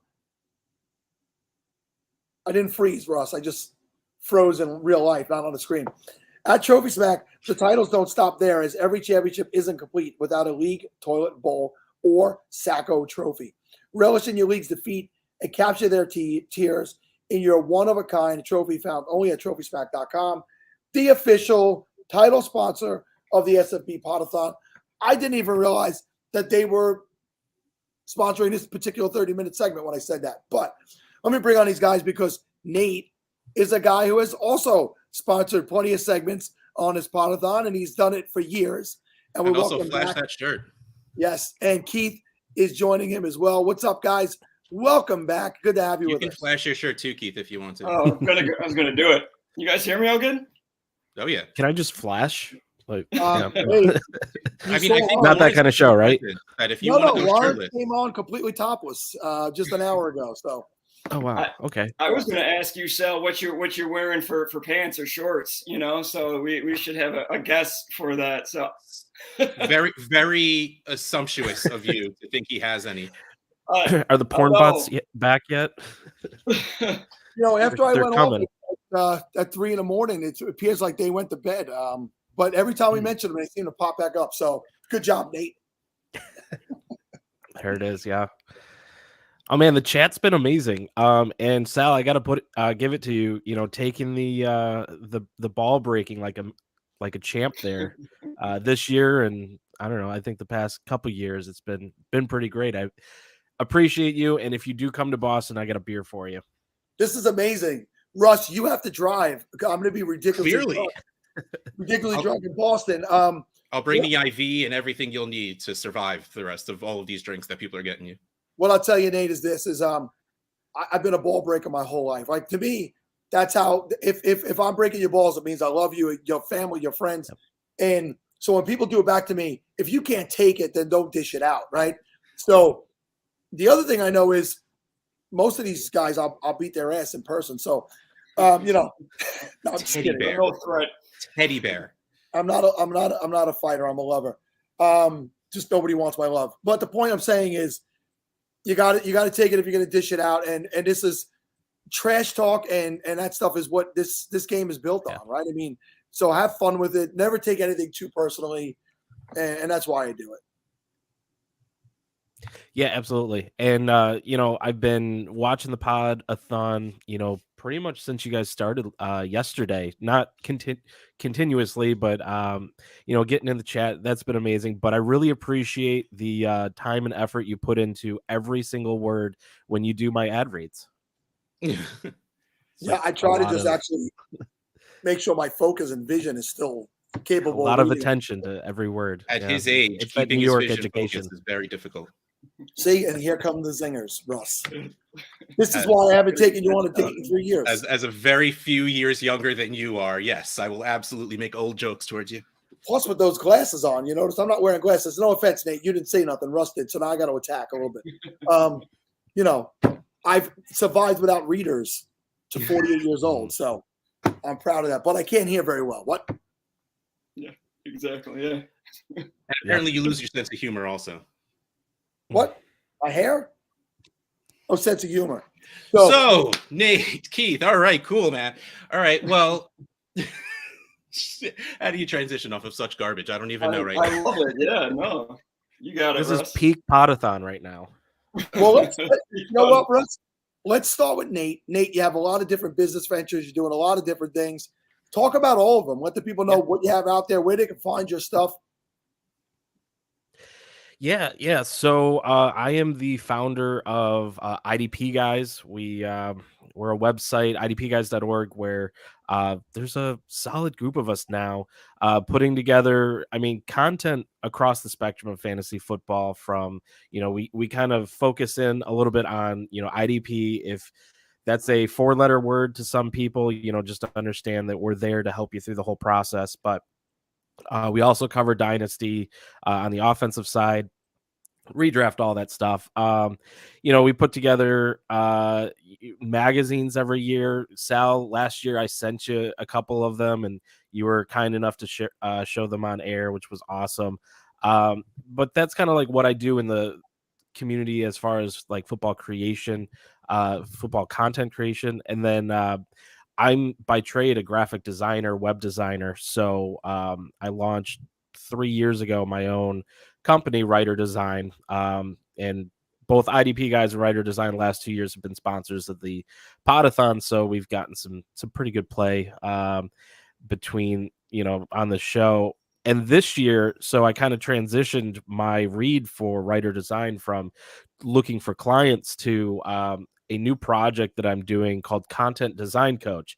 And you've probably been, seeing me in the chat with that YouTube channel, messaging away and breaking balls and everything. But it is honestly what I'm most excited about going forward is helping people do what they want to do in the fantasy industry, helping them start websites, start YouTube channels, learning the skills they need to write articles, to find their place. So, not everyone wants to work at ESPN or make it to the top or whatever. Some people just want to hang out and be able to produce good content with a solid group of friends. So it's really geared for that whole spectrum. If you come in and you're really gung-ho about going to ESPN, I've got a background in journalism and been years of experience in the industry, can essentially, help guide you and get you on the path to at least having the skills to be acquirable, where people are interested in seeing your stuff. So this is a project that is coming in the next few weeks. It keeps getting pushed back because this off season for me has just been so busy with my web design company. I've launched the FF Expo website, Campus to Canton's new website, Big Guy Fantasy Sports website. Man, it's been a solid off season for me. So, that's just keeps pushing the fun things that I want to do further and further. But I really think that I'm about ready to launch that site. And I've been teasing the podcast. If anyone follows me at Nate Cheat, you'll see videos, 2-3 minute videos of the interviews that I've been doing with guys like Ken Moody from DLF. I had Chris Robin, Detroit Beastie from Woodward Sports, guys that are in my network that just have knowledge, and we just go through and talk about anything and everything. It's kind of like Joe Rogan style podcast where it's just me continually asking follow-up questions and getting more and more information to the audience. So that's really what I'm most excited about this season is just helping people. That's what it's all about, right? But it's also about letting other people talk for a second, Nate. Come on, man. Keith, why don't you come in? Why don't you tell a little bit about yourself, what you got going on? Yeah, sure. So thanks for having me, and just appreciated all the good work you guys are doing. Sal, I think I caught you right at the end before you hit the hay. Last night I'm out here on the West Coast, so a little different than you East Coast folks, but you were still hanging strong, brother. So it's props to you and all the good work that everyone that's part of Scott Fishbowl, part of the Podathon. Just want to give a shout out to all those folks. So I think when Nate was talking, the biggest thing as I got going, I'm fairly new to the community, only been doing this about 2 years, is really finding your niche, and hence Bid Daddy, hence Prince of Prop. Is as I was going into this, I started writing articles for Yards Per Fantasy and some other outlets. And, I really wanted to focus on kind of my love for fantasy, and anyone who's out there, they have their particular lane. You were talking about Linda and her kickers on the last segment. And, Nate starting out IDP, which is absolutely a 4-letter word to me. I can't do it. It gives me neurosis. I tried it, couldn't hang with it. But you got to find your niche, and my niche has personally been auction drafting and prop bets ever since Arizona got their act together and allowed us to start going on DraftKings FanDuel. I've been able to really dig in and look into prop bets for the NFL pretty much exclusively. So you can see all that on my TikTok page that's out there, on Yards Per Fantasy's TikTok that's out there. And so that's what I just say to folks is, man, just have fun with it. Find your lane, find what you like to do, whether it's the podcast, writing articles, whatever it may be. And this is all part of it, man. This is why we do this, right? Is to get to hang out with each other, right? I say like the fantasy community is like the treehouse for grown-ups. It's our own little thing on Twitter. It's our own little thing here. And we just like to, have fun with it and act like it's our true profession. Right. So that's our thing. And I'm just glad to be a part of it. And just it's been a blast, man. So, yeah, that's about it for me. JB Barry checking in. He was mad at me that I was supposed to be back on for his segment this morning, and I slept right through it on purpose, by the way, JB. It was pre-planned. I told you I'd be here, and I wasn't. And JB is a good friend. He lives 5 minutes away from where I'm recording this Podathon. He brought me a pizza yesterday. He brought me Chick-fil-A. He brought me Red Bulls. He brought me coffee.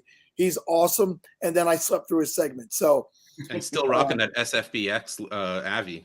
There you go. Yes. So, Nate, you've been around the parts a little bit longer than Keith has. But so, Keith, is this your first year in the SFB?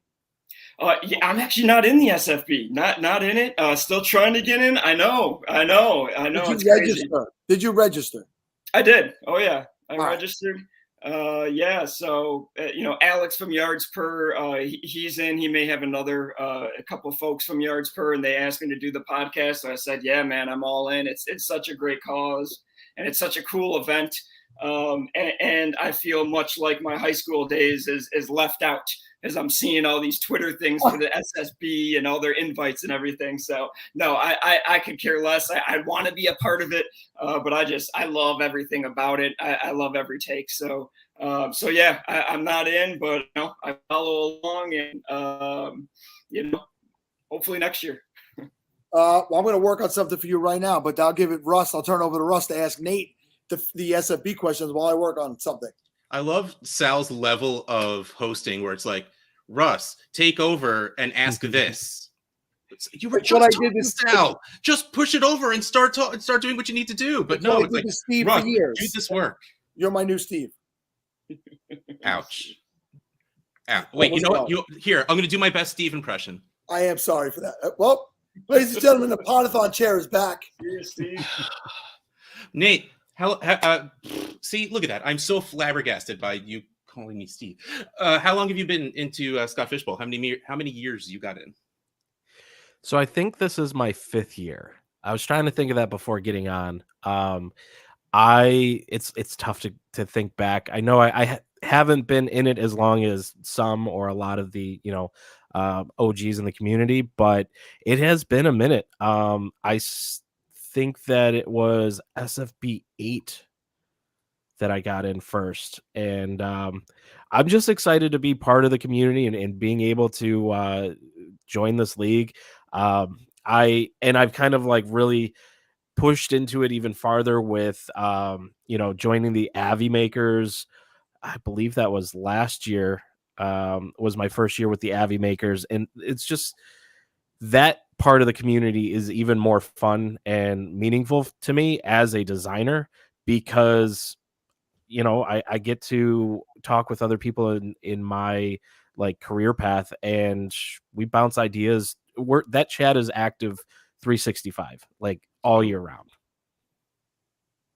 And they made a very weird decision of letting me in there this season, where the more things that I create, it's just like, I think I should be ashamed of this, but proud of it at the same time. But more importantly, what division did you find yourself in? And is it the one you actually picked? And what spot are you drafting from? So I'll be in Boston for the live draft. Dude, that's my division. Do we have like the entire Boston live draft either on the show or in the chat? Like, I feel like we do. Probably. Yeah. We like to show up. We like to bust balls. That's what it's about. So, so for me, we haven't done our whatever 100-yard rush to find the placement. Still kind of waiting on that stuff, but I don't really mind it. It's I wanted to do a live draft when they announced it this year. I was really hoping for Bristol to get a live draft to go to ESPN, and probably, I would imagine at that point it would be some of the bigger names in fantasy, like Matthew Berry's and stuff. But, when that didn't happen, I pivoted to Boston, and, just excited to see everybody. All right. So I wanted to ask you guys quick. Sorry to just jump in there, but were either of you, Russ or Sal, part or Nate, part of the first SFB? I just wondered how that got going. Sal's been around longer than we have, both in the community and in this world, so he has a better chance. I actually 8 was my first one also. So Nate and I are riding strong at the same year. Scott Fishbowl 480, which would technically be the Scott Fishbowl 6. So before they became individual numbers, the number that came after SFB was the amount of teams that were in it. So SFB 480, which was number 6, was my first one. That was 2016.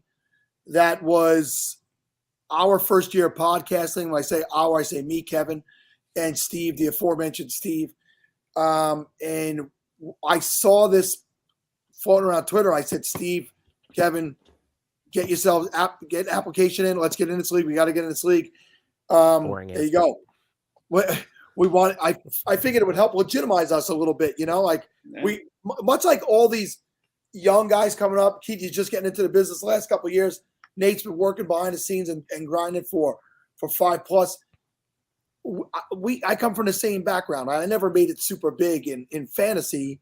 I created this show, and it's kind of become like my legacy, so to speak, which, if you want to be in a Scott Fishbowl every year, create a show where you're on for like 24 hours straight and talk about the Scott Fishbowl. You're guaranteed. Steal the name, and you are in.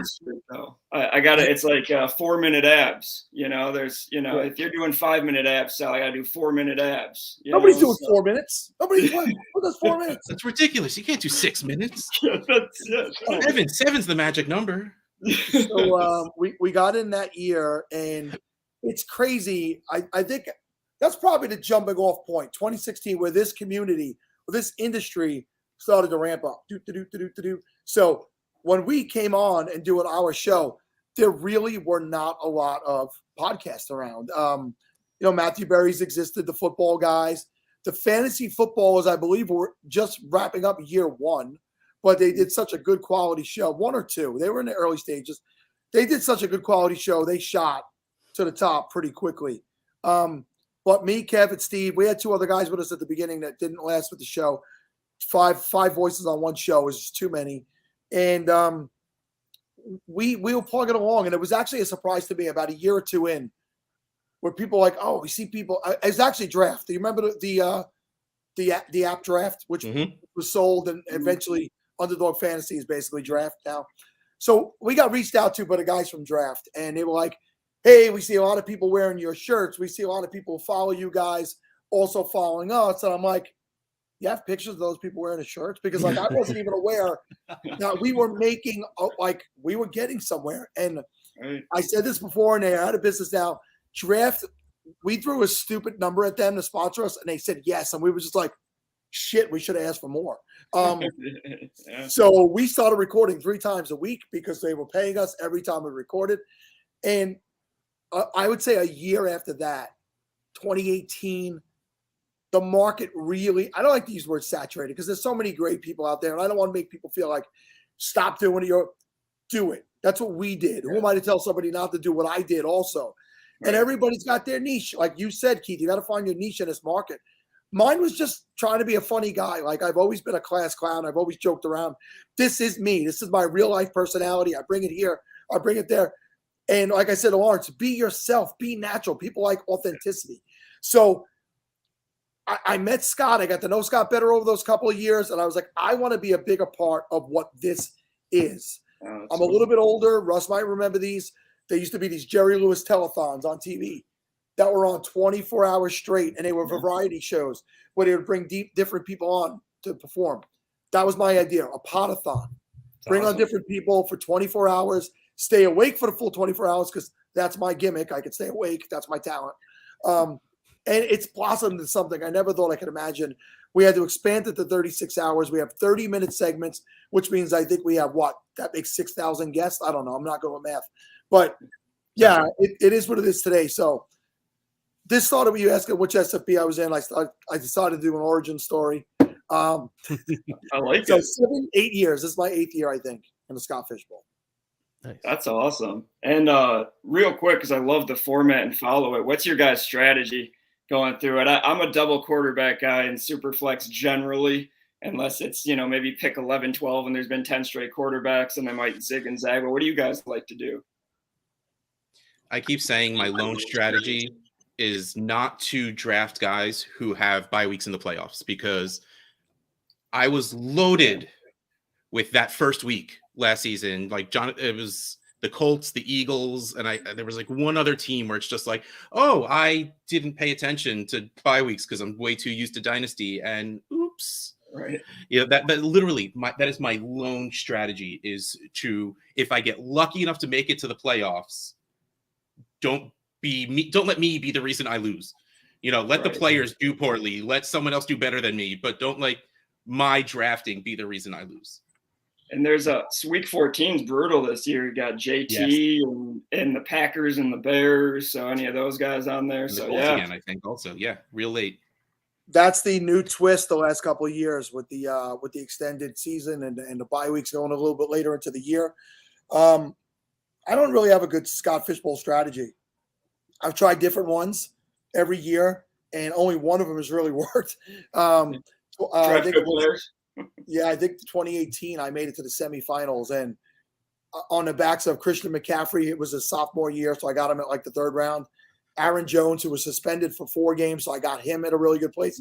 James Conner in a 21st round because Lev Bell never signed that year. And I rode that running back trio right up until the semifinals when both Conner and Jones got injured in the same week, and that derailed. And that's why you have to just get lucky. I mean, you could have a plan. A couple of different plans will work, but it's a big part of luck going into winning what is now a 3,000-person tournament. Last year was 18. It grows. I remember when we were doing 480, Scott would say, I don't know if I could expand it beyond 500 teams. I don't know. Next year was like 720, and now it's at 3,000 because this man cannot not give back to the community. And when people want to be involved, and to that point, he was the one who came to me last year and said, hey, maybe expand the show to 36 hours so more people could get involved. And, he wants to be that guy in his community. And what I'll say to you, Keith, is about strategies. You are now in SFB 12. You will be getting an email. So start no way. That's awesome. Yeah. Thank you. Congratulations. See, all about giving, you guys. All about giving. So, well, the people that come on the show and the people that sponsor the show, we want to give back to everybody, but specifically to you who are coming to help make this a great thing. So you owe Nate for that too, because he sponsored a lot of stuff. Yeah. Thanks, Nate. Oh, man. There's the real strategy of getting into SFB is don't even sign up, but get onto the podathon and say that you're not in it, and then bam, Sal gets you in. Hijack the podathon. Yeah, now I know. There it is. I know. 2 minutes I love to go, it. fellas. Let's get some Yeah. parting shots, guys. Keith, we'll start with you and we'll close with Nate. Yeah, I just, again, man, and now it's just how can I not be thankful? So anyone out there, please go donate, see what giving's all about. Go give some money for such a great cause. And just want to say thank you to everybody. Scott Fish, what a cool thing, man. Sal, I love the genesis, the origin story there. And I just can't imagine. What a cool event. As fantasy football, all of us, Dungeons and Dragon nerds for the 2000s can come together now and get, thousands of dollars for people and all sorts of charities. So love the community, love this, love yards per, and I can't be more grateful, man. So now that I'm in, I'm going to dominate. So I'll lose that Midwest niceness and I'll get in there and I'll find a strategy to win. So just thank you again, guys. Appreciate it. And looking forward to it. Awesome. Nate. Yeah. So yeah, I mean, it's all about this, being able to give back, seeing people, getting their first shots into this this game that we love to play, and I'm happy to have different roles in that, from being a sponsor of the Podathon, putting time in as an Avi maker. It has been very rewarding, and I just enjoy every part of it. Getting to meet Scott last year in person at the expo was kind of very, high on my list of things that I wanted to do. But I just want to, kind of say, if you're looking for getting into this community, you need some help, figuring out your niche or learning the skills you need. Follow me, reach out to me, and I'm more than willing to help you. And a lot of times I give people their first shots into the community by writing or doing video content and stuff for IDP guys. But let's find where you fit, for those listening and watching. What's your niche? Where can we get you as far as with a community, with a website? And let's see where you can go with it. You're so Sal, bad you're at this, muted. Sal. It's ridiculous. I think it's a stick now. I think that's his bit. Yep. No, I'm just old and dumb. He's not that clever. Thank you guys both. Nate will definitely be speaking soon. And Keith, congratulations to you. Best of luck. Don't suck. All right. Be good. I'll do my best. All right, Russ. I'll turn these reads to you, my friend. All right. This segment of the SFBPodathon is brought to you by 5 Yard Dynasty. Join Rich and Liam every Tuesday at 3 p.m. Eastern Standard Time, 8 p.m. GMT, as they bring you the latest strategy, insights, and news from the world of Dynasty. Join the guys as they bring along special guests to upskill you in Dynasty strategy and knowledge to ensure you dominate your leagues and bring home those ships. Just search 5 Yard Rush in your podcast player of choice and hit subscribe to make sure you never miss an episode. And the fact that they use the word upskill means you got to check that out. What a great word. The second read we got. Are you part of the 90% of FanDuel and DraftKings users that lost money last year? Occupy Fantasy co-founder Brian Jester wasn't one of them. He has nearly $2.5 million in lifetime NFL DFS earnings using the affordable tools and unique strategies he created at Occupy Fantasy, the official DFS website of the SFBPodathon. The goal of Occupy Fantasy is to teach you the right way to play and help you completely reshape how you think about DFS at any bankroll level. Subscribe to Occupy Fantasy for their informative ebooks, live player models, daily write-ups, and the smartest lineup builder in the industry. Visit occupyfantasy.com today. Wow, you nailed that. I mean, way to deliver. Listen, I've been getting let's say it straight up. I've been getting some shit about being the old guy the last couple of days, and that is why I bring this man on every year. Smart move. This guy keeps returning for many reasons. I will not say one reason only, but he is like, the ancestor of fantasy football, Mr. Bob Harris. And you're with my man Nate this year. Hey. You guys are together. I didn't book this year's show. Mike did it for me. So to have you two guys together is two guys I love. Is just amazing. I love everybody. I don't want anybody. Don't take it wrong. But these are my dudes. What's up, gents? Not much. How we doing? We're doing. We're chugging right along with the help of my friend Russ. He's helping carry me to the finish line. I can't thank him enough for being here. Hey, Russ. So I'm just listening, and I didn't realize we became entry mates together. We were both 480 was also my first That's SFB. it. Yeah, we walked down that red carpet together, Bob. It was joyous. I wish I would have some success in this, and I could boast or do something else. Instead, I just annually get my ass handed to me, but still enjoy it nonetheless. I mean, playoffs. Have you at least made playoffs? Have you at least made the playoffs at any point? I want to say yes. At some point, I have. Like, this is difficult, people. I'm in like 30 leagues every year, and so I try to, scramble along. It all blurs together, though, during the course of the season. Some leagues, of course, you pay more attention to than others. This would be one of those leagues, and I battle. So I'm like entirely sure I've made the playoffs, but I have not fared well. Every year the rankings come out, the post-draft rankings come out, and I just look to make sure I'm better than Fabiano. That's all I do. Yeah, no, you don't want to be worse than Mike, for sure. That nobody wants that. It's something you said is so true. And I'm sure Russ and Nate have gone through this as well.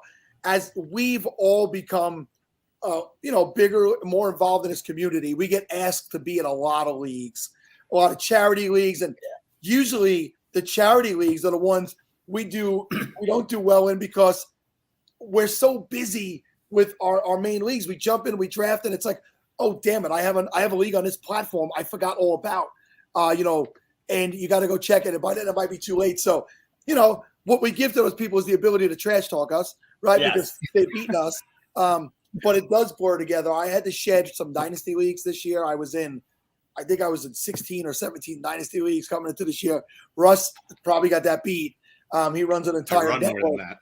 He runs an entire network of dynasty leagues. I shed a few I really liked. A few of them ended, like Scott Fish's Capitalist Pigs leagues, which have gone on for years. They couldn't sustain anymore. They were entirely too big. So those ended. And I was really good in one of those. So I hate the fact that one ended. But yeah, it becomes. But that's what happens, though, right? You start off with 3 leagues and you dominate in all of them. And then you get into these industry leagues, into charity leagues, and all of a sudden you're in 15, 20 leagues and you become mediocre in every single one. So it's tough to keep up with. I mean, the waiver wire every week and all that. It's crazy. Also, you want to do so. You're benefiting your subscribers, listeners, whoever. You want to have made many decisions, and so being in that many leagues, every week, talking on the radio, you're getting all these lineup questions. I've probably made those decisions. The same with drafts, and the advent of best ball, has made it easy to have 100+ drafts every year. So you can make those decisions, but the actual competition, it's been a battle. Oh, I've absolutely started saying, like, look, I will donate 1,000%. I will even jump in the league chat just to like start making fun of people or whatever you want. But I can't do the league for the betterment of your league. I can't do it anymore because I don't want to be that guy, and I've been that guy, and it makes me feel bad about it. It's so easy when we have people we're comfortable with and we got to know so well to jump right into the conversation. But let's start with Nate. Nate, tell everybody what it is you're doing these days, where you can be found, and what you're working on. Sure. I'm an editor with gambling.com. So I'm finally in the industry full time, guys. It's finally happening. So I'm really excited about that. I know they want to get me into content, but I think right now I'm going to pause on content so I can focus on like the role that's bringing the money to my family. And then I'm sure by the time, the season comes, I'll be doing content. But yeah, I'm in the football diehards draft book with the legendary Bob Harris. I have a decent sized article in there for a good feature article. Thank you, Bob, for that. Appreciate it. And the Fantasy Football Black Book on Amazon as well. So go check that out. Yeah. And 2 years ago, you closed the Podathon with us. You were our final guest as we closed it out. And you were looking for full-time work at that time. I'm not wrong, right? You were kind of at this point where like life decisions were here. You have a family and things need to happen. And 2 years later, look at where you're at, man. It's wonderful to see that. Thank you. Because I like good people. I like family men. So good for you, sir. Appreciate And Bob, I mean, take us back to the early days and let us know about it. 1993 was when I got into this business. Started, a business based around this because, I started playing in 1986. And it took me about a week to figure out we don't know enough to do this right. And so, kind of slowly over time, over a few years, and, information was, obtained differently. The world's changed. And that's been the amazing part of watching all this whole thing as I've kind of gone along for the ride is, it was like a handful of idiots like me that started out. And now it's like an entire universe of incredibly brilliant people who come from engineering and legal, all these just amazing minds out there, forward thinkers doing all this amazing work. And it's just, it's remarkable. I'm kind of grandfathered in, literally speaking. So, it's great. I don't know if I walked up to the door right now and knocked if anyone would answer, right? Because there's just, you go out and look at the content. It's just amazing out there what people are producing. So I'm just feeling fortunate to be part of it and to have hung around as long as I have. And I'm not going away. This is not my retirement speech because I don't know what that means. But also, we're making fun of Bob for he's standing right now. I stand always. I never sit. We're sitting here like a shark. If they stop swimming, they keel over or something. If I sit down, I get tired. Sitting here on our literal asses, just relaxing, and Bob just he's moving around, he's right. I have a sit-stand desk at my and I the first couple of weeks that I had it, last year, I used it, but I sit all the time now. Now so it's just broken. I don't know why I have it. Yeah. So this is great because the level of energy is required. I mean, not Leto-esque in this. And by the way, I want to get in on the last segment one time so I can watch your Jerry Lewis moment. The final singing or whatever it is. I don't know. I want to be there for that. Hey, ladies. Oh, it's not that. It's not. The dance number is on point this year. Actually, if you go to my social media, you can find me dancing with my youngest daughter. So, as we're getting older, Bob, I started playing in 92, right out of high school. I graduated high school in 1992. That's when I started playing. My youngest daughter graduated high school. My youngest child graduated high school 2 weeks ago. She's also been a dancer and a competitive dancer growing up. And in her final recital, I got the opportunity to dance with her. So it's awesome. Yeah, I'm up a little bit. Yeah, that's awesome. Got a little dusty right there for a second. No, listen, my children are the most important thing in the world to me. So I don't mind getting emotional when I talk about them. But the video's out there. I'll repost it. I'll repost it on Twitter. Please. Her and I dancing on stage. It was a wonderful moment for me. And now she's going to go off to college and I'm free again. So, bye, kids. Yeah. I saw it on Facebook because, Sal, we're Facebook friends, so we're Facebook friends. I saw that on Facebook. That means it's real, guys. Bob, see, same. But Bob, we have a thing up there about newspaper stats, USA Today, grabbing magazines at the grocery store. You and I, we know this. We lived it. We remember it. I brought it up to you before. My original league, pen and paper league, stayed pen and paper until 2 years ago when COVID hit and that league ended, unfortunately. And we used to use the New York Daily News. That was our official paper of record. Let me tell you a story briefly. So, early on, making money in this business was a struggle. You'll be surprised to learn. Also, still in this business, it can be a struggle. But that aside, so I corralled and finagled a 900 number, which for those of you who are younger than 70, that's a thing where you call in and you pay money to hear something said to you. Not always associated with sports or other things, but I would get on the CompuServe and I would get the box scores on Sunday night and I would read them into my 900 number recording, and people would call because they didn't want to wait for the USA Today was the predominant form back in the day when I was playing, and people didn't want to wait for that, and that would sustain me year round. The money I made off that number sustained me year round pretty much until I got on my feet in the industry. So people were dying for information. I mean, that was it's the same as now. It's just easier to get now, but the whole premise behind all this is the same, man. These people, all of us who play this game, we want to be informed. We want to have that edge, and whether we're gaining it or not, we try like hell to get it.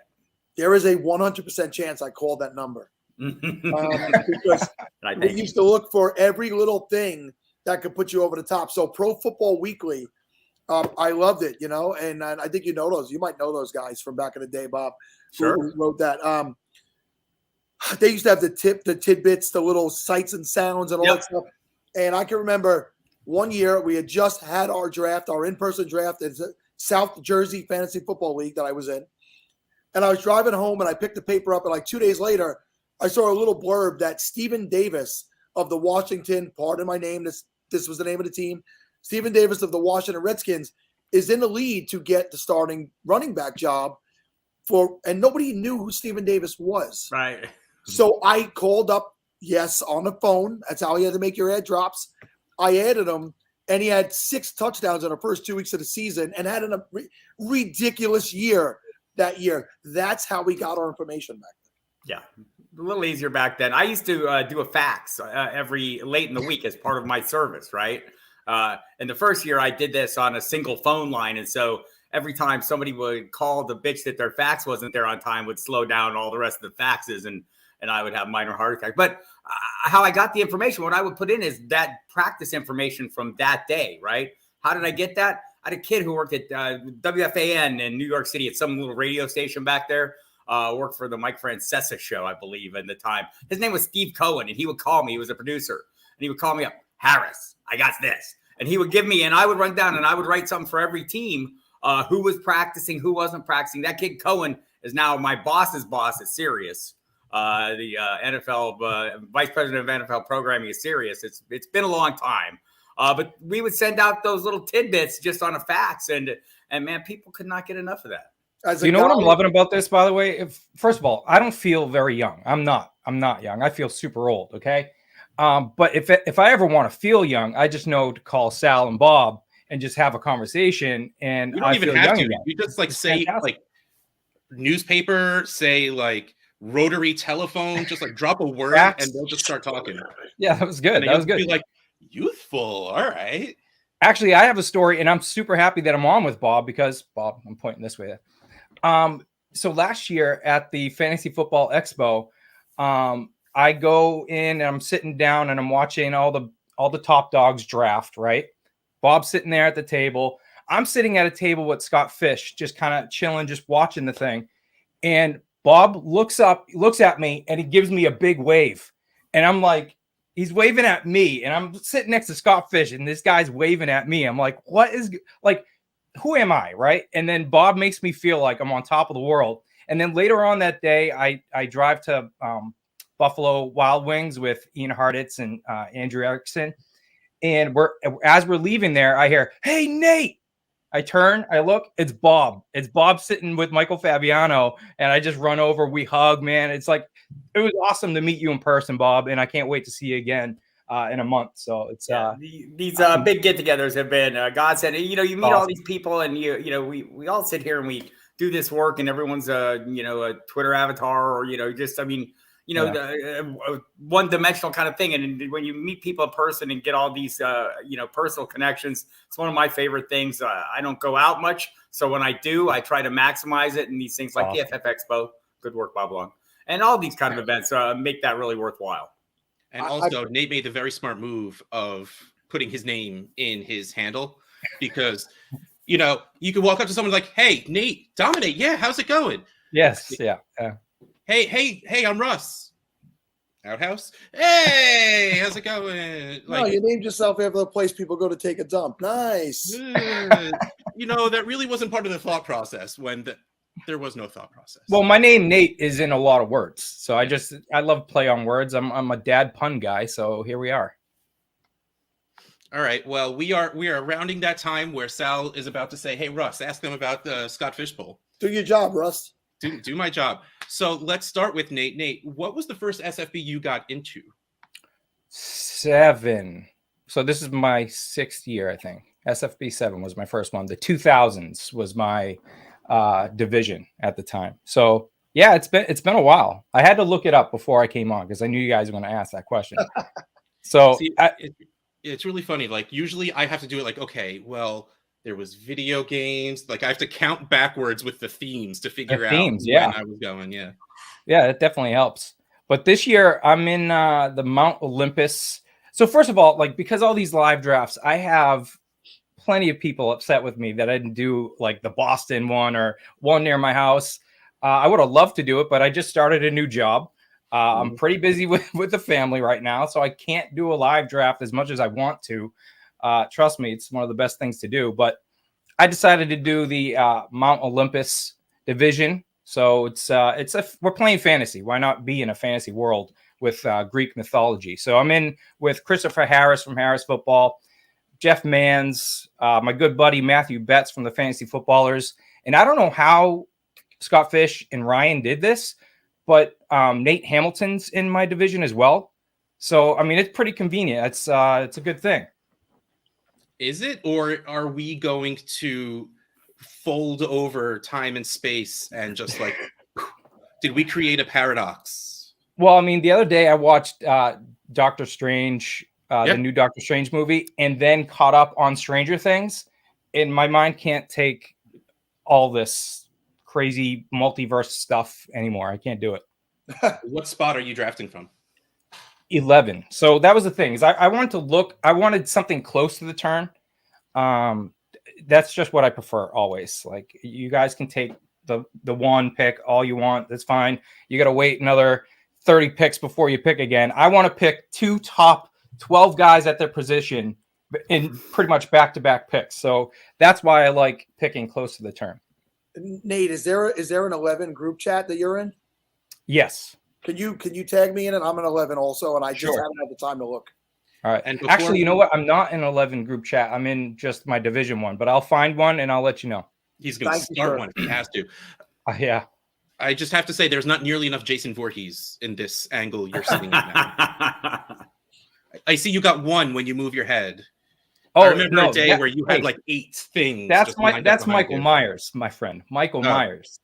Yeah, he's my guy. Same guy, different suit. Come on. No way. Hockey mask, just white mask. It's different. Is Crystal Lake a place we could draft from this year or no? Camp Crystal Lake. That would have been cool. Or Haddonfield, Illinois. They actually have tours of Camp Crystal Lake now. You can. I have a friend that worked there for that, actually. Yeah. All right, so Bob, were you in like Scott Fishbowl -1?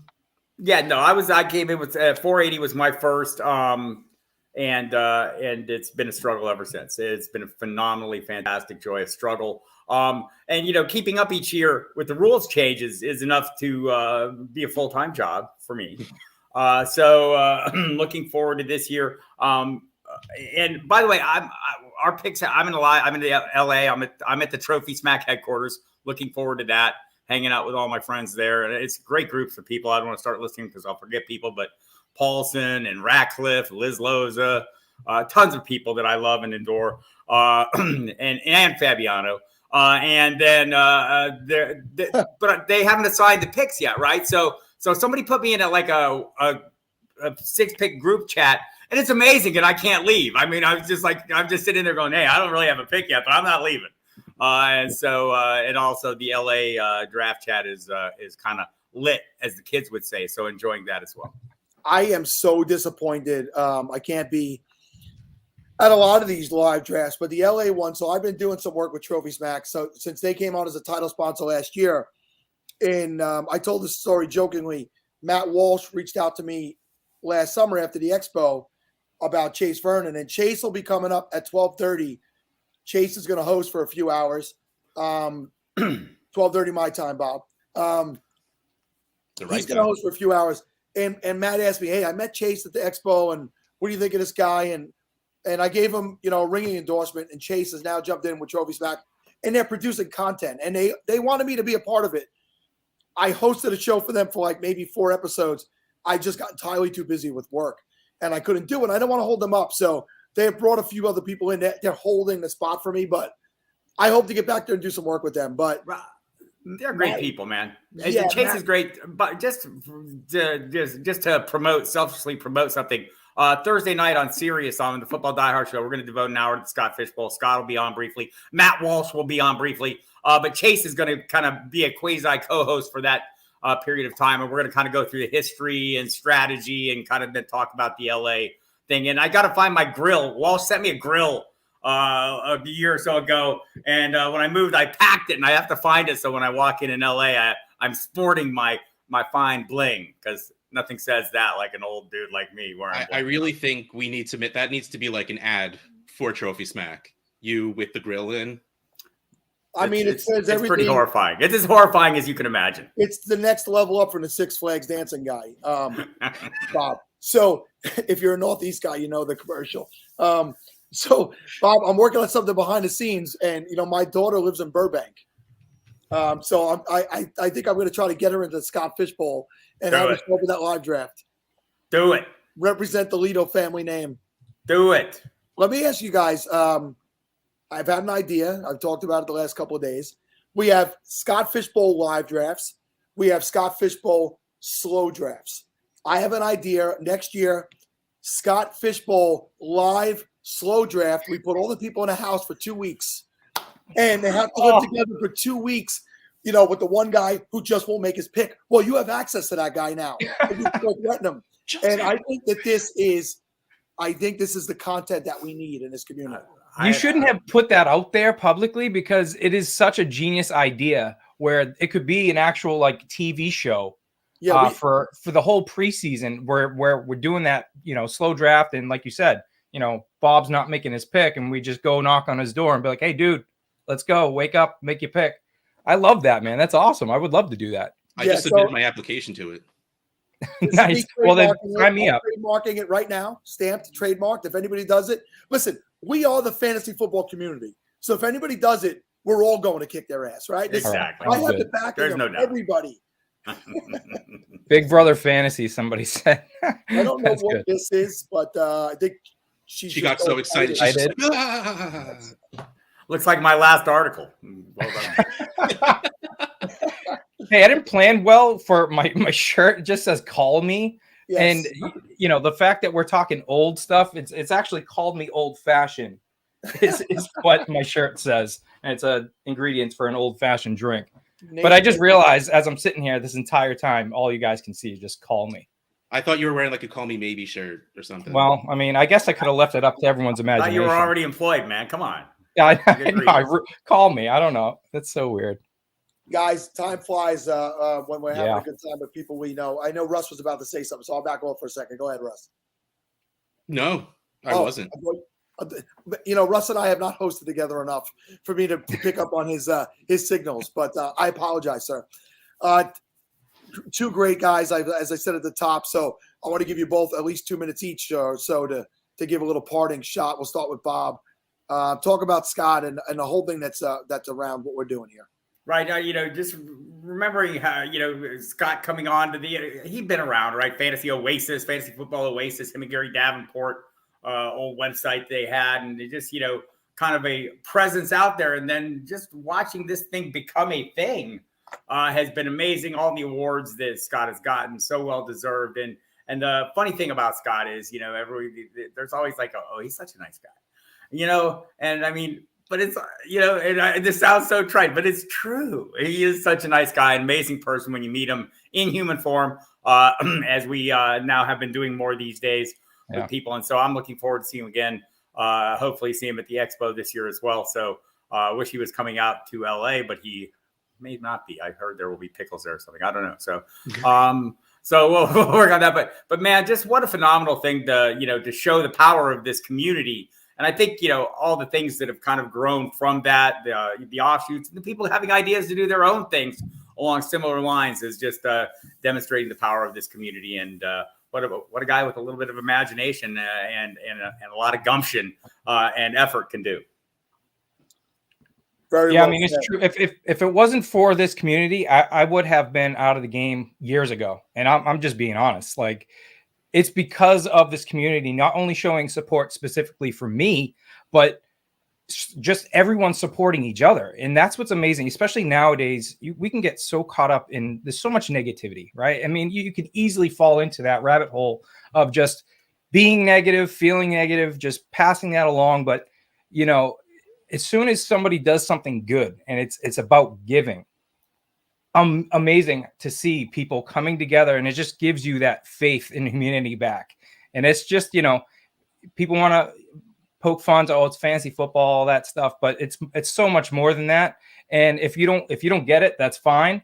But I get it. I understand how amazing we all are and how giving this community is and supportive it is. And, as long as we continue down that path, I'm never leaving this thing. It's in me forever.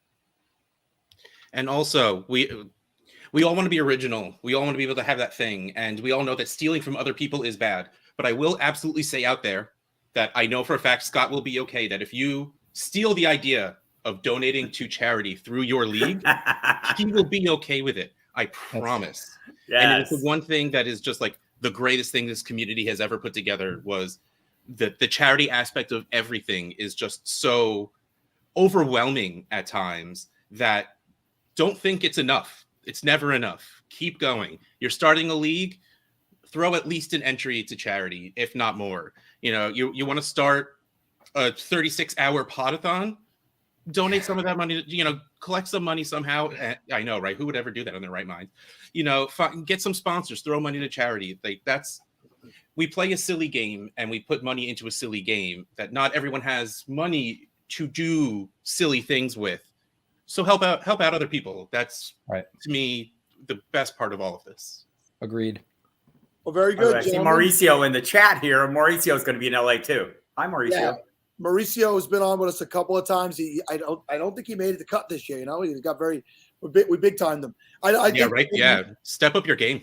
I think maybe we couldn't line up with him, but very important. He is donating 50% of total sales from tomorrow until Sunday of next week for the Estadio Fantasy Draft Kit. So this game it's global. We know that. We've had people on from Germany, from Australia, from England, from Ireland. We had somebody in the chat from Iraq yesterday.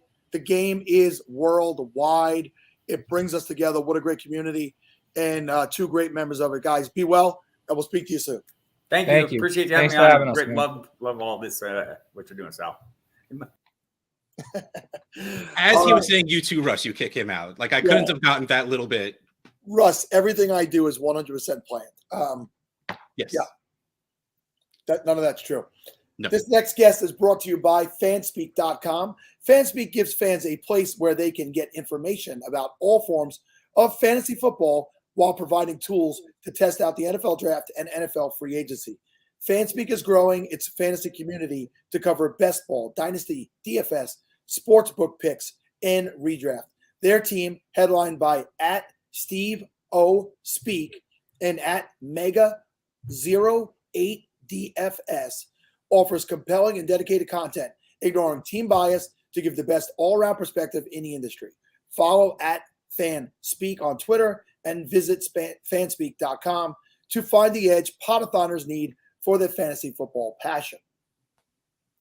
Also, podathoners, this segment is brought to you by the Pylon Dons. That is Pylon, as in the little orange thing in the corner of the end zone. The Pylon Dons, a fantasy podcast and website built for you.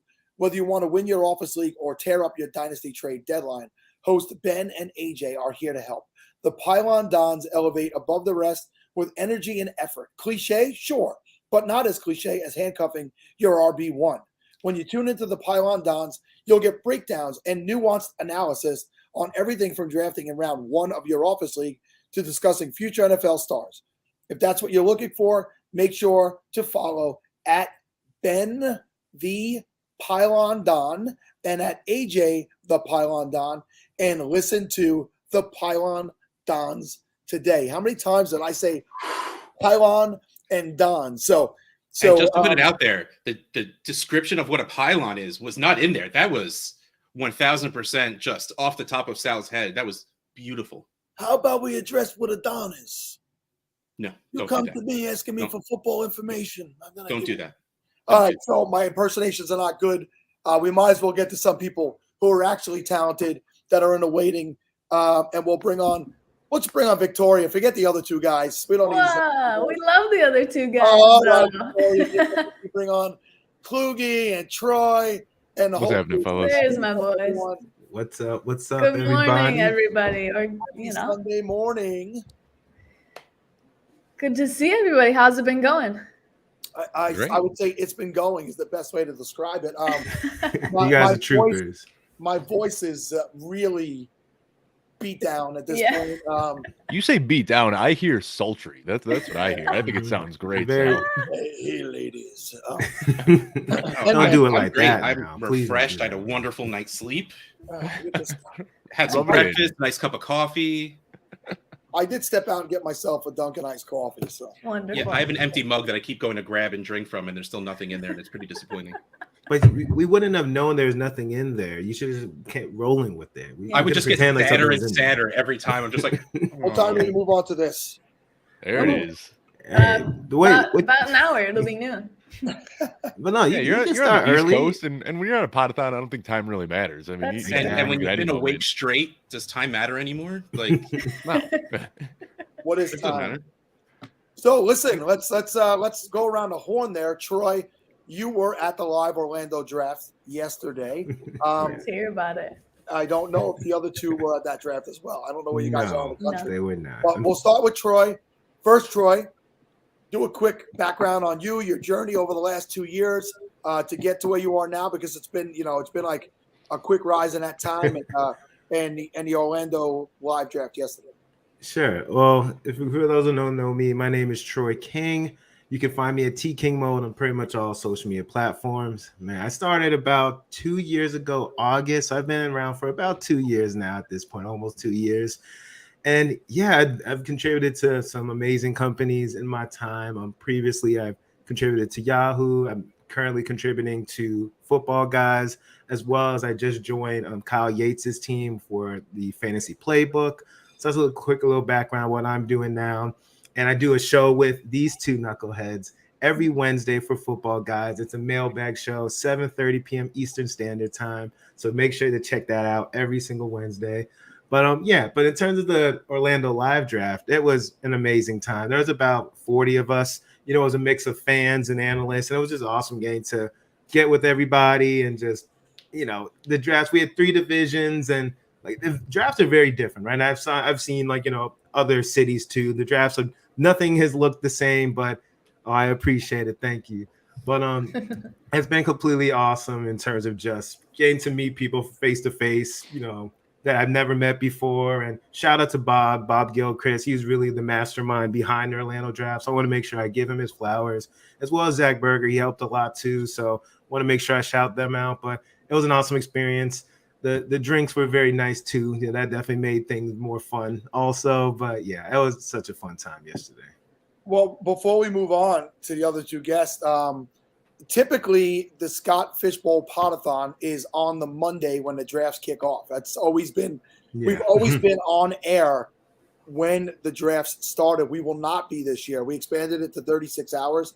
We moved it to the weekend.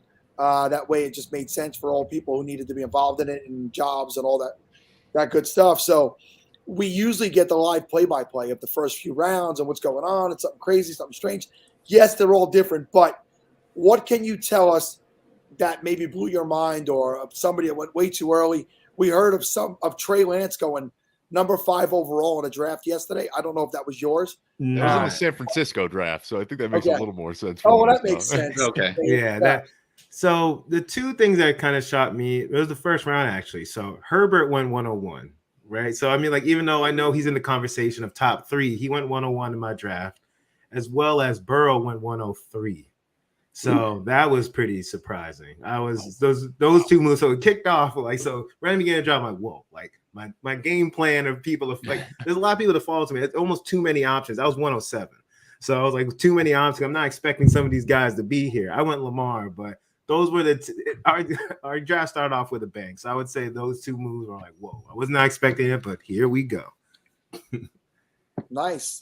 So Dave, again, you're another guy who had some quick success. And when I say that, I don't mean you guys didn't grind behind the scenes and work hard. Both of you, Victoria as well, you all worked hard. But it seemed like the last 2 to 3 years there's been an explosion of of younger people, and Troy's like, hey, call me young. I know Troy. You can call me young if you want to. Explosion of younger, newer faces who really rose quickly because different angles, different backgrounds, and different ways of attacking at it. And Dave, you were in the couple of chats with me when you really first get your feet wet, and then boom, I saw you take off. So tell me about your rise as well.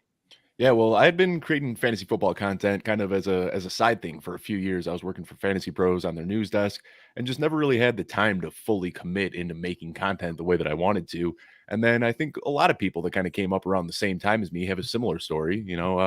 Quarantine hit in early 2020, and there was just a lot of free time where people were sitting around. So then I was able to put a lot more time into creating content. And from there, that just ignited this passion in me. Prior to about August 2020, I had never done a show before. Everything I did was written content.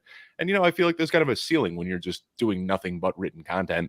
Once I started doing shows, I got hooked, and I did over 500 shows within my first year and just had so much fun with it. So that really helped me grow a lot. I never really planned to make this into a full-time gig. I thought it was just going to be something that I'd do for fun on the side. Luckily I was able to link up with Joe Bryant and had some ideas for football guys, and we were able to work something out where I was able to leave my job a while back and just make it full-time in the industry. So this is just a pipe dream of mine that I never thought would really be a possibility. And I just feel blessed every single day to be able to do this. So that's where we went wrong, Sal. You actually have to work hard to do this. Working hard is something I know nothing about. So that's why I just do for free. I talk for like 24 to 36 hours to everybody in the industry who's making more money in the industry than me. Luckily, I have a pretty decent day job. So that kind of keeps me level. Hard work. It makes sense. And to that point, look at this. This nice guy here. He's mocking me. It's Larry Monkey, and I know he's already drunk. Yeah, already. He's a constant state of inebriation. The guy's like, I say it a lot of the time too. There was luck too. It was just right place, right time where Joe Bryan and I just happened to hit it off. There's a lot of people out there that work harder than me and are more talented than me. I'd be lying if I said there wasn't a little bit of luck in the opportunity that I got as well. So that means it's the same way you win a Scott Fishbowl, right? Exactly. Work hard, plan, and then get a whole lot of luck to win a tournament of 3,000 people. Victoria, I don't know that you and I have we spoken before? I don't think so, Sal. I don't think so. You contributed a song from a friend last year, right? Yes, that's right. Yeah, to play in the background. Goodness, it was an amazing country song, and people thought it was Victoria actually singing. No. I did it first also, but she quickly dispelled that myth. It's like, no, it's a friend of mine. Whoever that is, the music was tremendous. I hope they're seeing a little bit of success because the music was fun and easy to listen to, but we're not here to talk about that. I just wrote that one. I didn't sing it. Oh, you wrote it. Okay, perfect. Yep. So you're a writer. You're a songwriter. Yeah, she can sing now too. She can sing. I do sing a time or two. I'll post a random video on Twitter when I'm feeling okay about it. But once in a while, I'll throw one out there. We on a spot today, but I hear there's going to be a karaoke at the expo. And are you going to be at the expo? Oh my gosh, I'm still working on the details. I know these guys are asking me every other week. Did you book your flight and all that yet? So that would be fun to sing along at the expo. Where in the country are you coming from? I'm actually in Buffalo right now. I'm from Buffalo. I'm on a little vacation to see some family, and I will be joining the live Buffalo draft next Thursday for SFB. I am so excited. We're doing a charity event. Thurman Thomas Charity is the beneficiary. I'm so excited for that. It's going to be a great time. So my sister, we'll get back to your story in 1 second, but one thing I like to do is talk about myself. So I started playing fantasy football a long time ago. So Thurman Thomas was still playing in the NFL. So in my very first year drafting in an actual live draft, my first 3 picks were Dan Marino, Herman Moore, and Thurman Thomas was my 3rd overall pick. I love it. That year. And so my son, who is turning 21 in a couple of weeks, when he was 12 years old, we went to go play in the Cooperstown tournament in obviously Cooperstown, New York, which is where the Baseball Hall of Fame is. And it's a big, 112 team tournament. The teams come from around the country. Some of them probably from outside of the country. And we're in between games, and I'm standing there looking. I say to one of the dads, I'm like, I'm pretty sure that's Thurman Thomas. And he goes, I wouldn't recognize any of them without their helmets on. I said, the man is famous for not being able to find his helmet during the Super Bowl. I don't know if you know that story, but at the beginning of the Super Bowl against the Giants, he couldn't find his helmet, so he didn't go in to start the game. But I would recognize Thurman Thomas from a mile away. The man is an all-time great NFL player. So I'm like, I open up my phone to the camera, to walk over and start talking to him. What I'll tell you about Thurman Thomas is the man is authentic. He is genuine. He said to me, "Hey, how you've been?" Like he knew me. We had a conversation about our children because his son was playing in the tournament also. I shut my phone off. I never once asked him for the picture because I was like, this is a regular guy here with his family, and I didn't want to insult him by saying, "Hey, can I take a picture? You're just a celebrity to me," because he wasn't. It was like meeting a guy I really did love watching play, but he was a regular guy just like me. So that's so great. Thurman's awesome. When I heard he was going to be a part of the event, I was so stoked. Yes, absolutely. It's going to be a good time. I cannot wait. Yeah, so talk about what you're doing in the fantasy world. Oh, goodness. I'm like these guys. I came around the same time, maybe a little later. Quarantine, same as Dave. That was my story. I'd been lurking on my personal Twitter for a couple of years, just in the scene. I knew of some people, and I thought it was right around Christmas of quarantine. I made my Twitter account and just had an amazing time since then. I contributed to Ball Blast with Kate and Michelle for a little while, and then Football Guys reached out. I filled in, or I joined the mailbag show, I think, Troy and Dave, for one time to test it out or something, and then ever since, it's been the three of us. It's been an awesome time. Yeah, Troy and I were trying to do it on our own, and we're like, something's missing. And then Victoria showed up, and it just all came together. And we're like, this is it. This is the show. Yeah, sometimes you're missing talent, and you gotta wait for yeah, talent. Exactly. There's a big difference between Sal and myself. In my head, I'm like, that's such a great line, but I don't have the guts to throw it out there. Sal didn't even think that. He's just like, ha. Listen, like I told many people, I do two things. I try to make people laugh, and I can stay awake for long periods of time. Those are my two talents, which is why I'm here today. All right, so let's talk Scott Fishbowl history amongst yourselves. Victoria, did you play last year? Yes, Was yes, that I your did. first one? Yes, it was. Yep. How did that go for you? Oh, it was so awesome. Except, goodness, I think I had a Michael Thomas pick thrown in there somewhere, but I made it to the playoffs. I had Austin Eckler and Jonathan Taylor as my running back, so they carried me there. But yeah, it was a good time. In the first round, right? That'll definitely help get you success. Having two stud running backs. Troy, how many years have you played? Last year was my first time actually getting into the tournament. So 2 years ago, I got into one of the satellites. And it's funny, that's kind of also part of like my, I guess, origin story. Satellite. I made it into satellite, met with some people, networked, and then from there, I got opportunities to like podcast and write.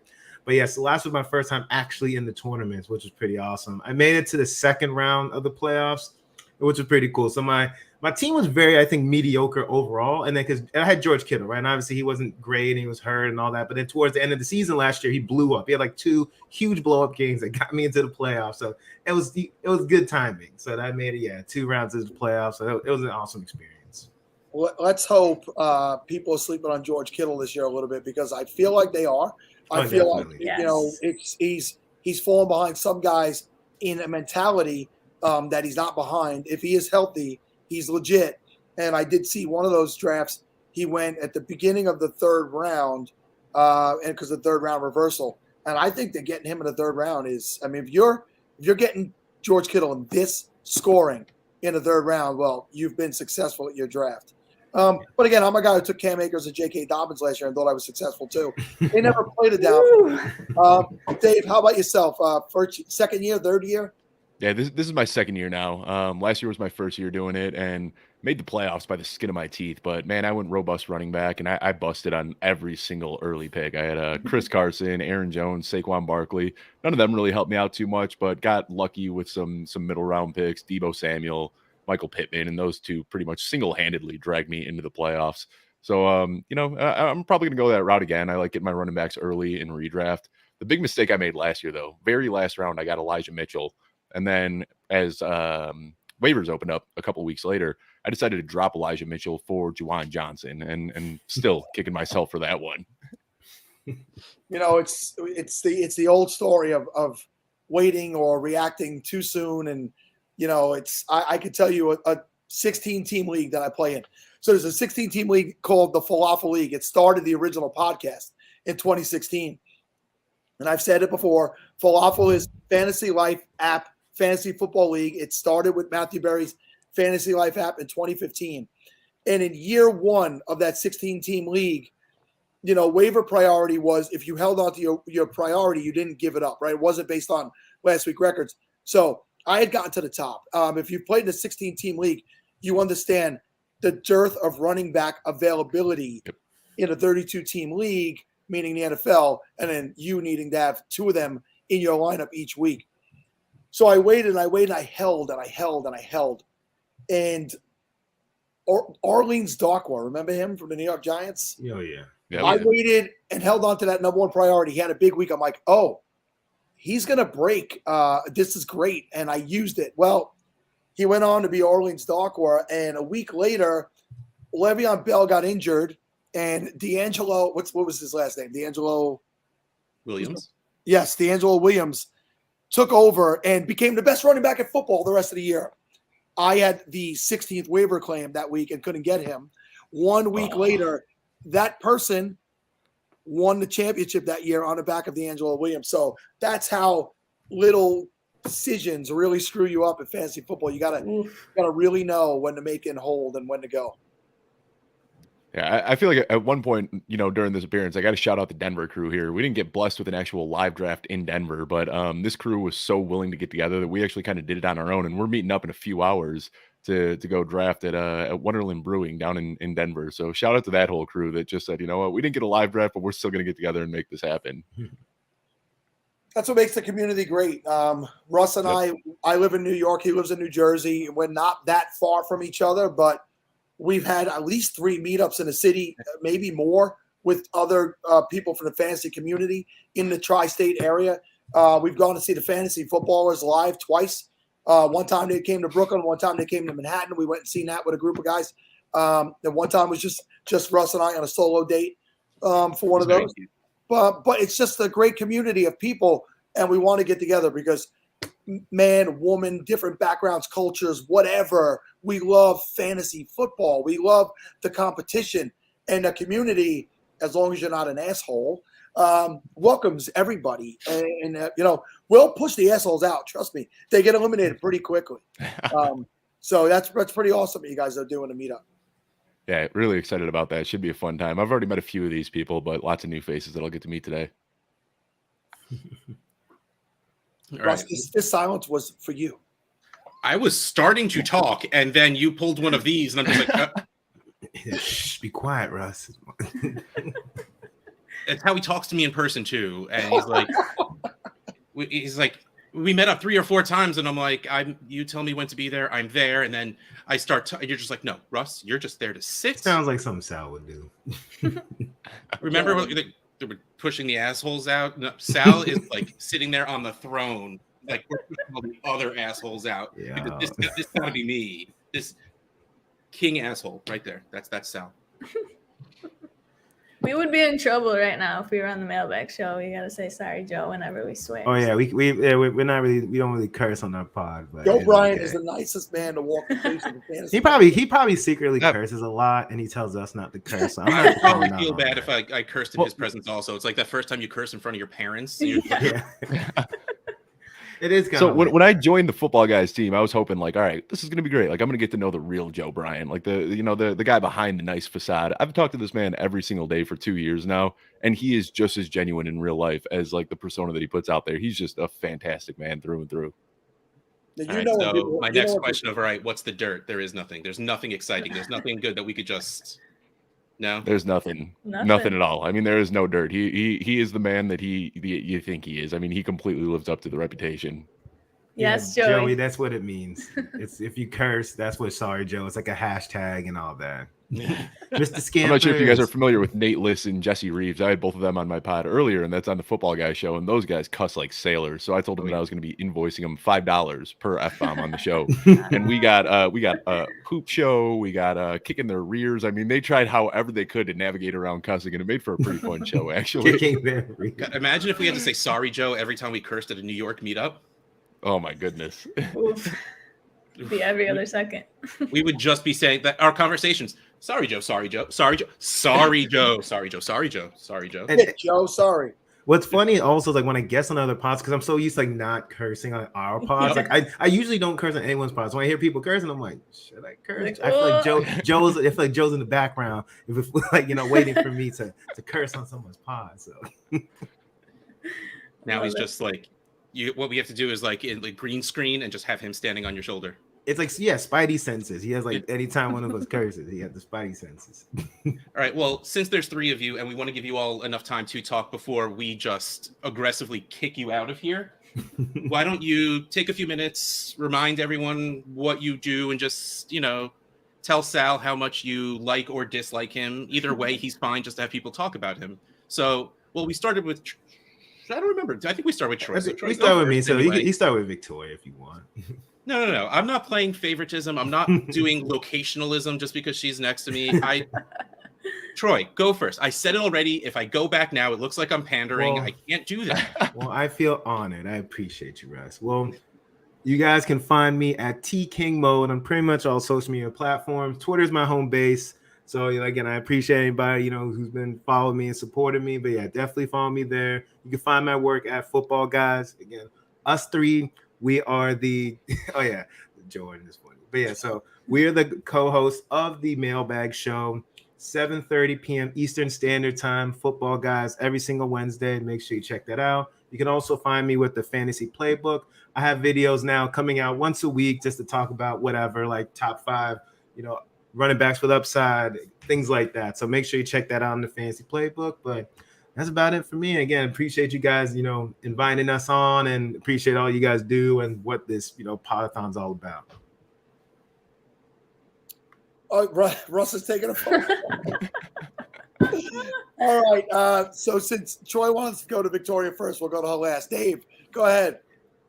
Yeah, you can find me on Twitter at Dave Kluge. That's Kluge. And it's pretty easy nowadays. You can find all my content exclusively at footballguys.com, youtube.com/footballguys. In addition to hosting the Mailbag Show with these two lovely people, I've also got the Launchpad, which comes out every Friday afternoon. I have 2 different guests on every single week, and it's fun. You know, that's a really fun show where I kind of just get to sit back and host. I don't have to talk about my football knowledge at all. I just bring on 2 really sharp minds and let them talk the whole time. That show's a blast. But then I've also got the Best Ball Show, 3 p.m. on Tuesdays with James Brimacombe, where we just try out some different best ball strategies and do a different team every single week. And then, of course, all my written content is over there. Right now, I'm popping through some player profiles, these like 2,000 to 2,500 word spotlight articles. Got one on Aaron Rodgers that should be coming out in a few days. I've already done Allen Robinson, Cole Kmet, and a few other guys. So be sure to check those out because those are a ton of fun as well. And of course, just thanks for having me. I mean, I don't know how you guys do this every single year, Sal. I feel like at least once during every pod, I hear you say, this is the last time I'm going to do this. And then you just keep coming back every single year and looking better than ever. Well, I mean, you didn't have to sweet talk me there at the end, but thank you very much. As long as I have some blood flowing through the veins, I want to come back and do it every year. The voice might not make it, but I'll be there. The Dunkin' coffee for Gonna get some cough drops in here. Victoria, let me know if you need anybody to sing on one of your next songs. Well, this sounds fantastic. No, Joe Buck puts the cough drops directly in his coffee. Or in his tea. I'm sorry, he puts cough drops in his tea and lets it melt down and just drinks them. And that's how he said he makes it through the back-to-back nights. What's the difference, man? Why can't you just do it separately? Why do you gotta put it in the tea? That's so weird. I don't know about that. Joe Buck method. Joe Buck also got hair plugs, and I'm a proud bald man. So yep, proud bald man too, Sal. We don't need no hair close plugs. us out. Absolutely. You can find me at FFB_Victoria on Twitter and Instagram. And like Troy already said, catch me every Wednesday, 7:30 p.m. Eastern, the Football Guys Mailbag Show. Check me out. All my content is on footballguys.com as well. I'll be putting out start-sit articles for them this season. I am so excited for that. And thank you so much for having us on. This was a blast. I can't wait to be part of the live draft in Buffalo on Thursday. Let's go. Let's go. Enjoy it. Great members of the community. Best of luck to all 3 of you and continued success. Be well. And actually, real quick, make sure you find Thurman Thomas and be like, this is for my friend Sal, who wussed out on asking you for a picture. Yes, I absolutely will do that. I'm sure 9 years ago, he'll remember the conversation we had at Cooperstown. I remember that guy. Oh, Sal's great. All right, guys. Be well. Bye, guys. Take it easy. Have a good one. Yeah, how rude of my father-in-law to like keep calling me like something's actually importantly going on. I'm like, I'm talking to strangers on the internet about fantasy football. How dare? How dare he? How dare he? All right, am I doing these reads? Is that what's happening right now? Yes, you are, sir. All right. Our guest is brought to you by fanspeak.com. Fanspeak gives fans a place where they can get information about all forms of fantasy football while providing tools to test out the NFL draft and NFL free agency. Fanspeak is growing its fantasy community to cover best ball, dynasty, DFS, sportsbook picks, and redraft. That's a lot of stuff. Their team, headlined by @SteveOSpeak and @Megs08DFS, offers compelling and dedicated content, ignoring team bias to give the best all-around perspective in the industry. Follow @Fanspeak on Twitter and visit fanspeak.com to find the edge Podathoners need to find their fantasy football passion. I got thrown off by the word Podathoners. That is not real. No, we've brought that into the universe. That's real. All right, I'm going to hit up Merriam-Webster to see if we can get that thrown in there. All right, and the next read, are you part of the 90% of FanDuel and DraftKings users that lost money last year? Occupy Fantasy co-founder Brian Jester wasn't one of them. He has nearly $2.5 million in lifetime NFL DFS earnings using the affordable tools and unique strategies he created at Occupy Fantasy, the official DFS website of the SFBPodathon. The goal of Occupy Fantasy is to teach you the right way to play and help you completely reshape how you think about DFS at any bankroll level. Subscribe to Occupy Fantasy for their informative ebooks, live player models, daily write-ups, and the smartest lineup builder in the industry. Visit occupyfantasy.com today. I read this one before because I remember going today. That is your thing now. That you own it. You should see if they will sponsor the DAP network. Me and Occupy Fantasy are like that. Yes. All right. So our next guest is another gentleman who's been pretty much doing this podathon with us since we started it.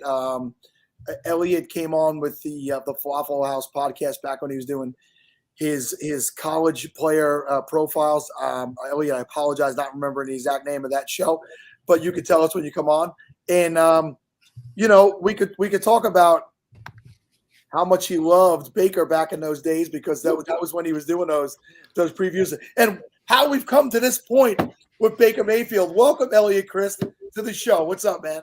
You know what's so funny is that I watched the show yesterday, and I watched you have a bunch of our guys from Fantasy Life on, and I wasn't sure how to start the conversation. I really want to say thank you for all the kind words you said about myself and the team.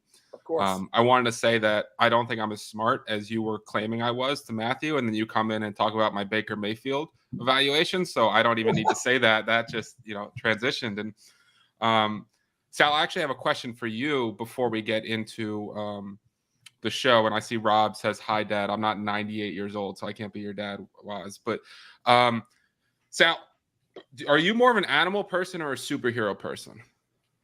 Oh, man, that's a really good question. I'm going to say I'm more of an animal person. Okay. So if you could turn yourself into an animal, what would it be? And how do the characteristics of that animal relate to you being able to work at Fantasy Life? So easily, my favorite animal is the lion. I am a Leo. I'm not big on astrology, but if you actually read the traits of Leos, I fit them to a T. I could be a very demonstrative person. I could be a person that walks in and takes control of a room, but I also could be a person that lays in wait and sees what happens. So if I don't see anything in front of me that I need to attack on, I won't attack on it. I will protect the people that I'm here to protect. I'll protect good people even if I don't know them. And I think that I have the ability to really take control of a situation if need be is basically my point. I like to be the center of attention sometimes. It's just, that's my way, being out there.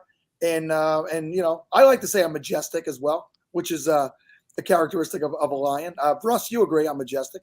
Oh, yeah, you're just missing the one thing. Well, I don't want to wear my crown. Oh, you mean the actual hair, my mane. But yeah, I mean, I love pictures of lions. I love the just the feeling I get when I see see a lion wind blowing through that mane. It's like I don't know. It's always been there. For putting you on the spot with no preparation at all because you talked about having Matthew talk to me about getting a job. That was an incredible answer. He's had that ready for years, just waiting for someone to ask. I saw someone say I missed the headband on Elliot, and I got to be honest, I completely forgot about that, and that's giving me a little bit of nightmares that I did that whole thing. But here we are, and it worked out. Unfortunately, Zach has a memory for things, even if you don't want him to remember them. This is a great line right here. Elliot is going to have to ask Cootadoodle about hiring Sal. I'll get back to him. Oh, that's great. That's great. Yeah. I mean, I'm pretty good at coming with answers right off the top too, Elliot. Mark that down. Yeah, listen, it was the most fun interview questions according to Google in my 30 seconds of research. So you did well. Very cool. Call my agent. Which, by the way, is just my other phone. I have two phones. Just call this one, not this one. That's not usually why New Yorkers have two phones. Hey, I actually have a real job, and that's the work phone. So Elliot Christ is with us. Elliot, so what was the name of that show you were doing back in the day? Draft Daily. Draft Daily. So that's when we first came across you. Actually, Steve, who isn't here, Steve was the one who said, I love Elliot's work. We got to get Elliot on. We brought you on. We had a great time talking to you, and that was that year when those quarterbacks were coming out, and now Darnold and Baker. I mean, is Sam Darnold still on the for now Carolina Panthers? He's still there. It's pretty crazy that if you would have said that Baker and Sam Darnold would be on the same team in 2022, people would have laughed at you and said that Josh Allen was an MVP candidate and Josh Rosen was I don't think anyone knows where he currently is. Like, if you would have said that was the case, people would have laughed in your face and said you're a crazy person. And here we are in 2022, right? Like, that's one of the fun parts about the draft, and one of the learning processes is you really don't want to dig your heels in too much and just assume you're right about everything and understand everything is a cost-based analysis and risk analysis and understanding all that stuff. So definitely got Baker wrong, but I enjoyed the rookie year where he was great and got to tweet about how I was right. And since then, we've just moved on to me being wrong about different things. So let's talk about Baker now, though. I mean, he's going to get an opportunity, I think, to start this year, right? We know they drafted a quarterback that may be a year or two away from being able to play. You could get to Matt Corral in a second, but he opens up against Cleveland in week 1. Do you think he's done? Or do you think it's just a stopgap in Carolina? Or do you really do think that he flamed out, or do you feel like he has something left? Well, I think the interesting thing with Baker, right, is that he had that fantastic rookie year. He went downhill in his second year. He showed flashes his third year. And then last season, he broke his collarbone pretty early into the year, and that obviously played a major role. Beckham gets out of there. There was a lot of talk about, was it Odell Beckham and him trying to force feed the ball? But obviously things didn't work well last year. His arm strength looked like it completely left him, which was not something that you very often saw on tape. And the question is the collarbone and the follow through and all that kind of stuff. My biggest concern with him in Carolina is the offensive line. And yes, they drafted Icky 6th overall, which could absolutely help. But if you look at the Panthers, I mean, Darnold, PJ Walker, Cam Newton, their time to pressure was very quick last year. And Baker has always been someone that, sees a little bit of ghost, gets a little bit of happy feet, and is going from one of the best offensive lines in football to one of the worst ones. I do think he's an improvement over Sam Darnold. I think he's an improvement over whatever Cam Newton and PJ Walker were last year. I think it's great news for DJ Moore. I know people are going to the issue with DJ Moore has always been his touchdowns, right? Even though he gets a great red zone target share or end zone target share, whatever share you want to talk about, the issue is that he ends up with 4 less touchdowns, despite the fact that he ends up top 5 in air yards and top 8 in receiving yards every single year. I think it's good for Christian McCaffrey because Baker knows how to, check down and work underneath. But I think whatever would have been good for Christian McCaffrey, frankly. I think that other than that, I don't really have that much interest in the other Carolina Panthers. The only way I'm drafting Baker is kind of at the end of the draft. If I have CMC, if I have DJ Moore potentially in like a stack situation, but ultimately, I think from a fantasy football perspective, there's not that much to love about Baker. I definitely think, though, like it's going to come down to how many games they can win this year, whether or not he's a bridge quarterback or not, because, if they can get to 8 or 9 wins, because they had the defense last year, especially at the beginning of the season, they get J.C. Horn back, where they have an opportunity to win some games, and the NFC is obviously depleted compared to the AFC. But it's really going to determine he's got 1 year to prove it. He's got to win enough games where they're not in a position to either draft a quarterback or be close enough to trade up. I do think it looks, and I love the fact that they picked J.C. Horn because I won a bunch of money on it 2 years ago, but the fact that they passed on Justin Fields seems like atrocious process right now. But as you two, as men of a certain age and certain location, does it throw you off every time you hear the name J.C. Horn and you're just like, why are you talking about J.C. Horn? Like Jason Sehorn. What year is it? What? Jason Sehorn was I was a little young when Jason Sehorn was a star, if we want to call him that. But no, honestly, I had not even thought about that until you just mentioned it right now. It came to my mind immediately, Russ, just so you know. And very smart move by the Giants, putting him as a punt returner in a preseason game, which I think basically ruined his career. He got injured on that play. And he was good. He was good. He was a solid NFL cornerback. But he was one of the better players the Giants had at the time. And so, all right, so you went from doing the Draft Daily show. From there, you went to a couple of different companies, and you worked your way up to now being the CEO at Fantasy Life. You like you said, you listened yesterday when I spoke to Matthew, and Matthew is one of those guys that's been in the background of my life. And I actually wrote an article. I'm going to find that article, Elliot, and share it with you, because a couple of years ago, Matthew was going to stop doing his love-hate column. And it was kind of like he was almost being forced to do it. And I thought back to myself, the history of my life, that column had like always been there. And it took me from before I was married to getting married to my marriage ending. And there was a constant in my life, A, fantasy football, but B, Matthew Berry and that love-hate column. And I actually wrote this tribute to him. It's probably the best thing I ever wrote, I'll be honest with you. And I shared it with him. His brother reached out to me and told me it was amazing what I wrote in there. That really touched me that his brother said that. But Matthew Berry has been in the background of my life, my entire life. He's the first person I followed on Twitter in 2012. So how is it working for Matthew, seeing where the Fantasy Life brand has now spun off to? And there was a period in his time when ESPN really didn't let him venture out and do other things. And now he's real quick. I think we need to say that Matthew Berry has not literally been creepily in the background of Sal's life. It is very necessary to say that out loud. That may or may not be true, Russ. Don't confirm or deny. But talk to me about Fantasy Life, the direction it's going in. I know there's a lot of big things going to be announced. You don't got to obviously touch on those things. But talk to me about the direction everything's going. Yeah, I mean, first and foremost, what you said about Matthew is what, I heard the more I talked to people around him when I was trying to determine whether or not this was the right fit for me. It's truly surreal to be the CEO for Matthew Berry, right? Like, I was trying to say something like real and genuine, and I read that, and there it went right out the window. But quality of character is a huge thing for me.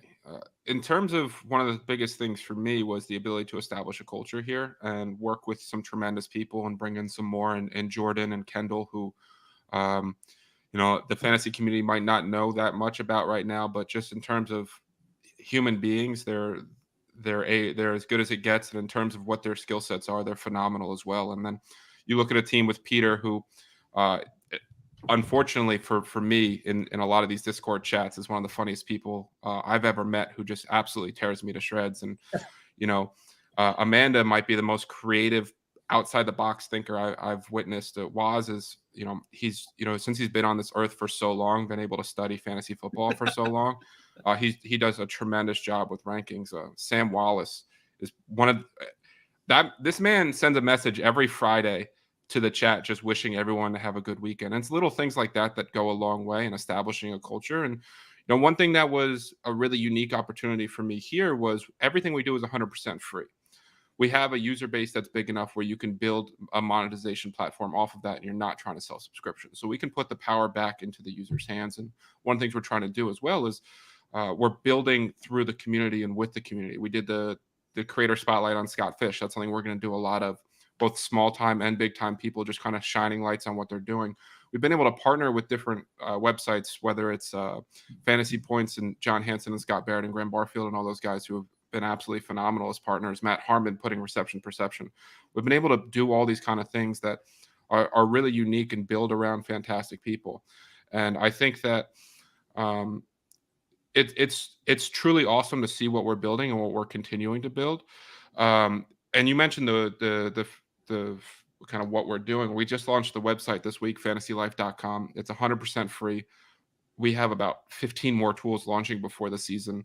Most people charge anywhere between $50 and $200 for what we're going to put out there. It'll be 100% free. And we're really trying to put the power back to the users and really build around community and build around who these people are. And the fact that I get to lead a group of people like that is one of the greatest opportunities I've ever had. And to your point about Matthew, like, and he wouldn't want me sharing this, but I'm going to share it anyway. I went on my honeymoon these past 2 weeks, which was incredible to get away with my wife. And a lot of people get frustrated when people take time off. Matthew sent my wife and I money to buy us dinner and drinks one night on him. And it allowed us to have an experience that we would not have been able to have otherwise. Every time I talk to him, the first thing he says is put people first. And to be able to work with someone like that and just identify a culture of that is, forget working in fantasy football for a second. Like it's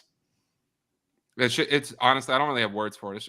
It just feels tremendous to understand what we're building, not just from an outward perspective, but with the team we have.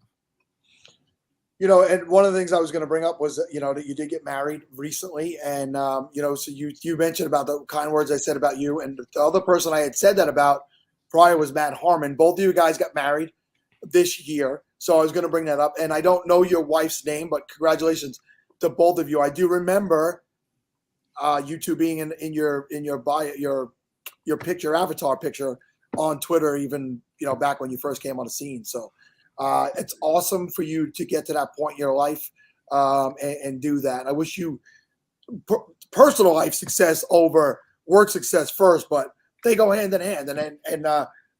Just get those things out there about Matthew Berry, because that's who he is. He's genuine to the core.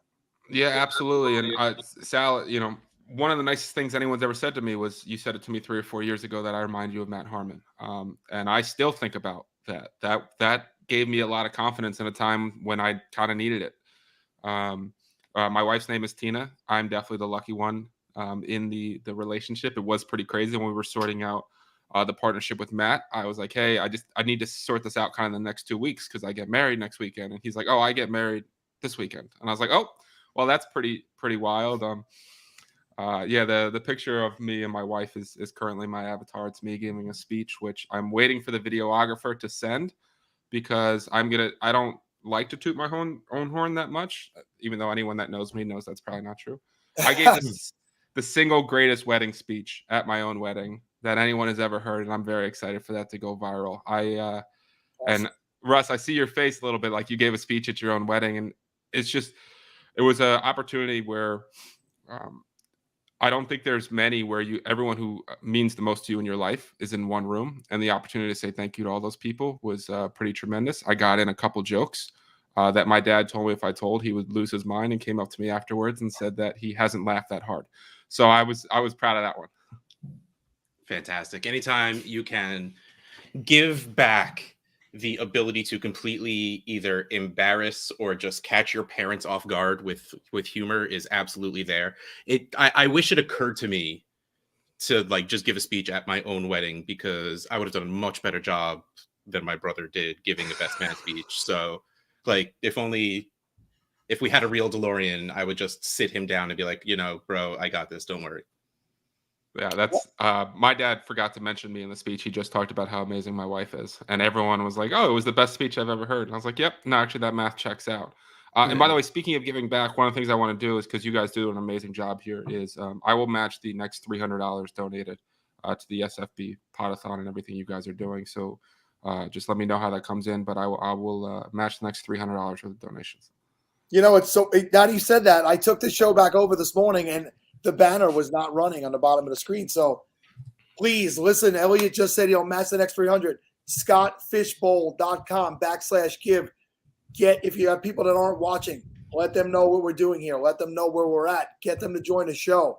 We have some more spots to give away, by the way. We have a live draft, a live SFB draft coming up in just a few hours. That'll be done 10 rounds deep right here. But most importantly, right now, let's try and get at least $300 worth in the next 20, 15, whatever minutes we have left with Elliot, and he'll match it.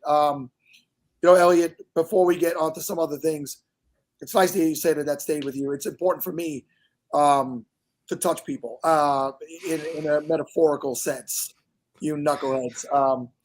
It's important for me to put that out there. It just makes me feel good to hear that. I don't need to make a ton of money in this business. I've said that to people. I don't. I want to be a part of this community. I want to be a part of the charitable aspect and bringing people together and get to the meetups and I like that human interaction. That's what matters the most to me. So thank you for remembering that. I'm happy to hear that it touched you in that way. Oh boy, see what happens. These sick people that work for you. I told Ray when I was recruiting him to FTN a couple years ago that he reminded me a little bit of me. Now he's probably better than I am, but that's a different conversation.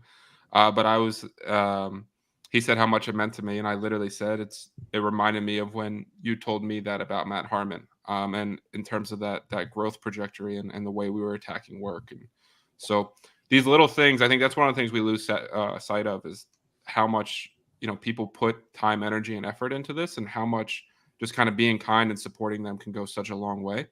And how often we get into the I'm right, you're wrong fantasy football of this is why DJ Moore's the best, and no, you're an idiot because he doesn't score. Like, always attack the arguments, right? Don't attack the people.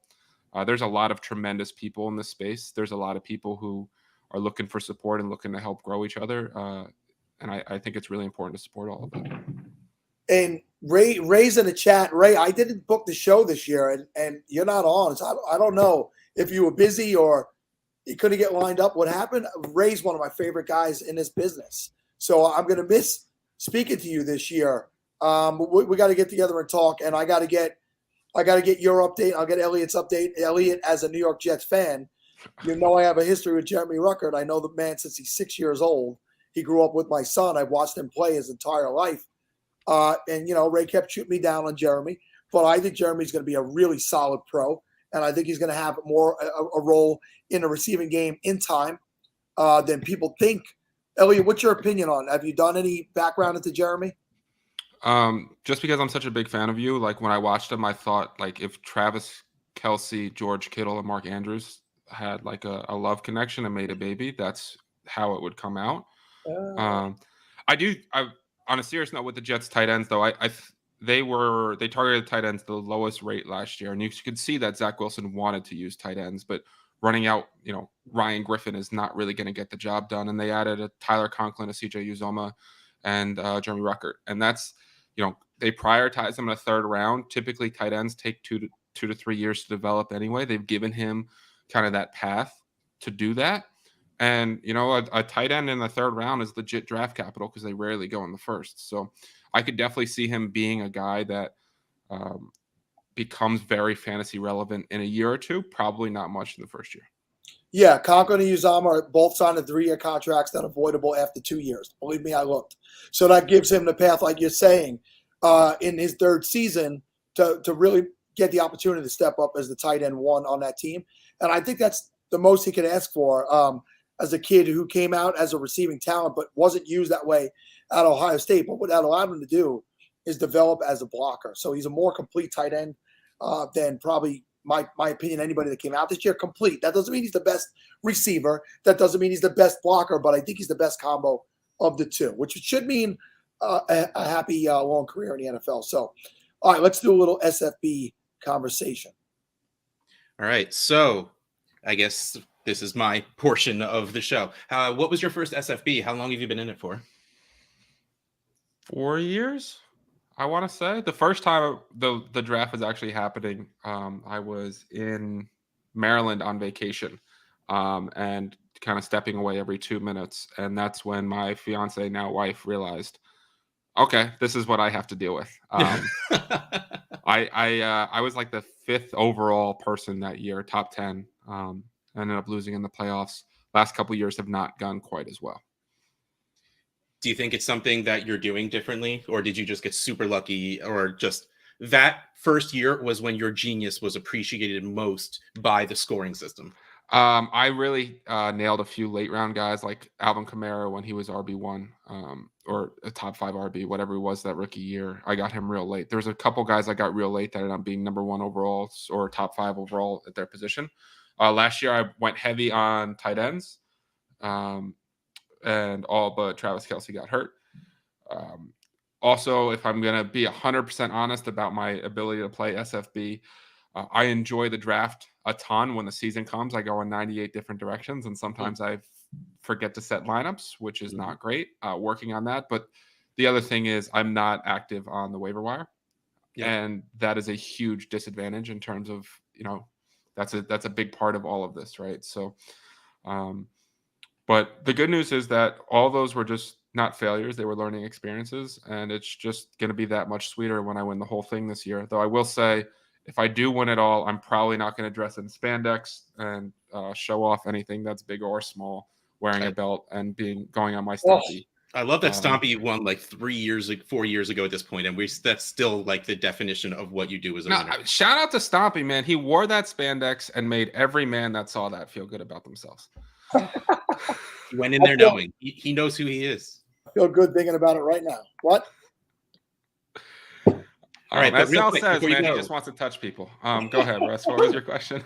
No, what division are you in this year, and what draft position are you going to win SFB from?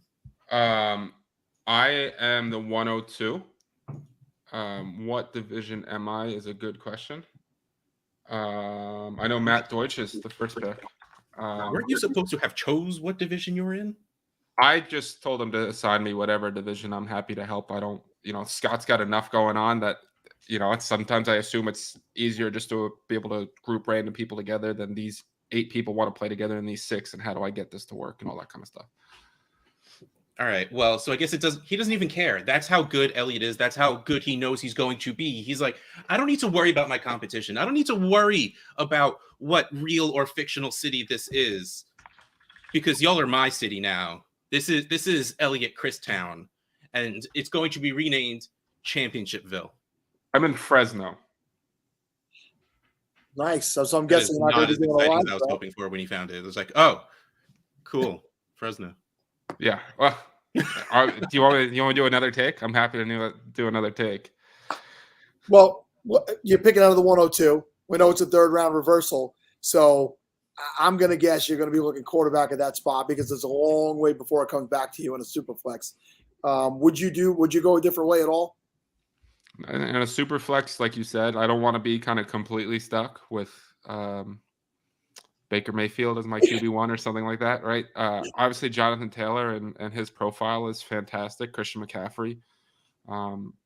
But it'll probably, Josh Allen's most likely going to be the 101. My guess is that he ends up as the 101 in about 80% of drafts. I'll probably go Justin Herbert over Patrick Mahomes, I just think Herbert, we see what he's done the first 2 years is incredible. It's unprecedented. Most, passing yards, most touchdowns ever as a rookie, and then doubled down on it. They continue to get more talent on offense. I think the Chargers are, as long as they don't charger themselves at the end of games, Herbert is going to absolutely dominate this year. I love when we can use team names as verbs. As long as they don't charge themselves, it's fine. Yeah, well, my team's been Raidering themselves for years, and it doesn't make me happy that Herbert, Wilson, and Mahomes are the quarterbacks in our division. We got the best team I think we've had in a long time in Las Vegas, and we're going to be in the 4th place in that division. So, Elliot, we got to wrap up. Coming up next, we have Tabby Tags, Mike Taglieri's wife, and it's going to be an emotional segment. So stick around if you wanna cry, but it's going to be a little bit of an emotional segment talking to her. So I want to give you enough time to say what you got to say before you go. and then get the reads in. So we give her the full 30 minutes. So take it Yeah, away. no, that's awesome that you guys are doing that. I don't want to promote anything or anything like that. I just want to say that Mike Taggs was a hell of a human being. He was someone who I feel like every person I talked to said he mentored them in some type of way. He and I would talk once a month on the phone. We used to do shows together.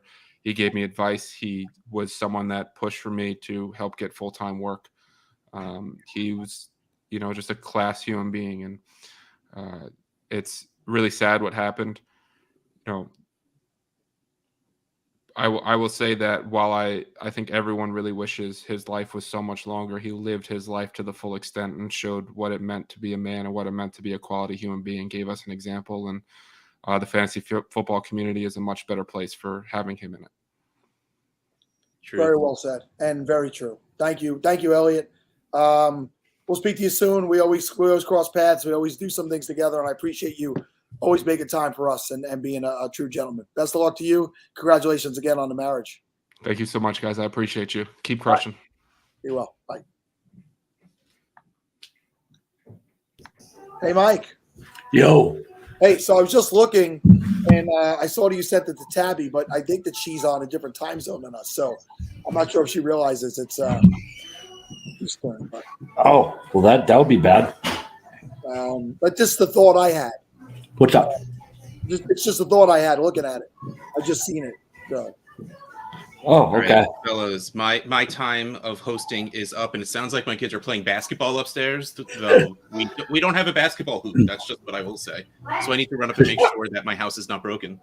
Can you do me a favor, Russ? Whenever you get a second, can you create a link starting at 2 p.m. for the next segment? Whenever you have That's a moment. what I'm doing when I hit that leave studio button. Don't worry about it. I appreciate you, my friend. Thank you. But thank you, Sal, and everyone else involved for making this run.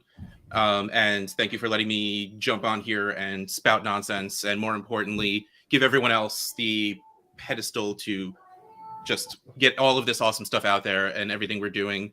I will just one more time before I leave, ffpodshirts.storeenvy.com. Go get your SFB12 stuff. Every single penny that goes right to Fantasy Cares.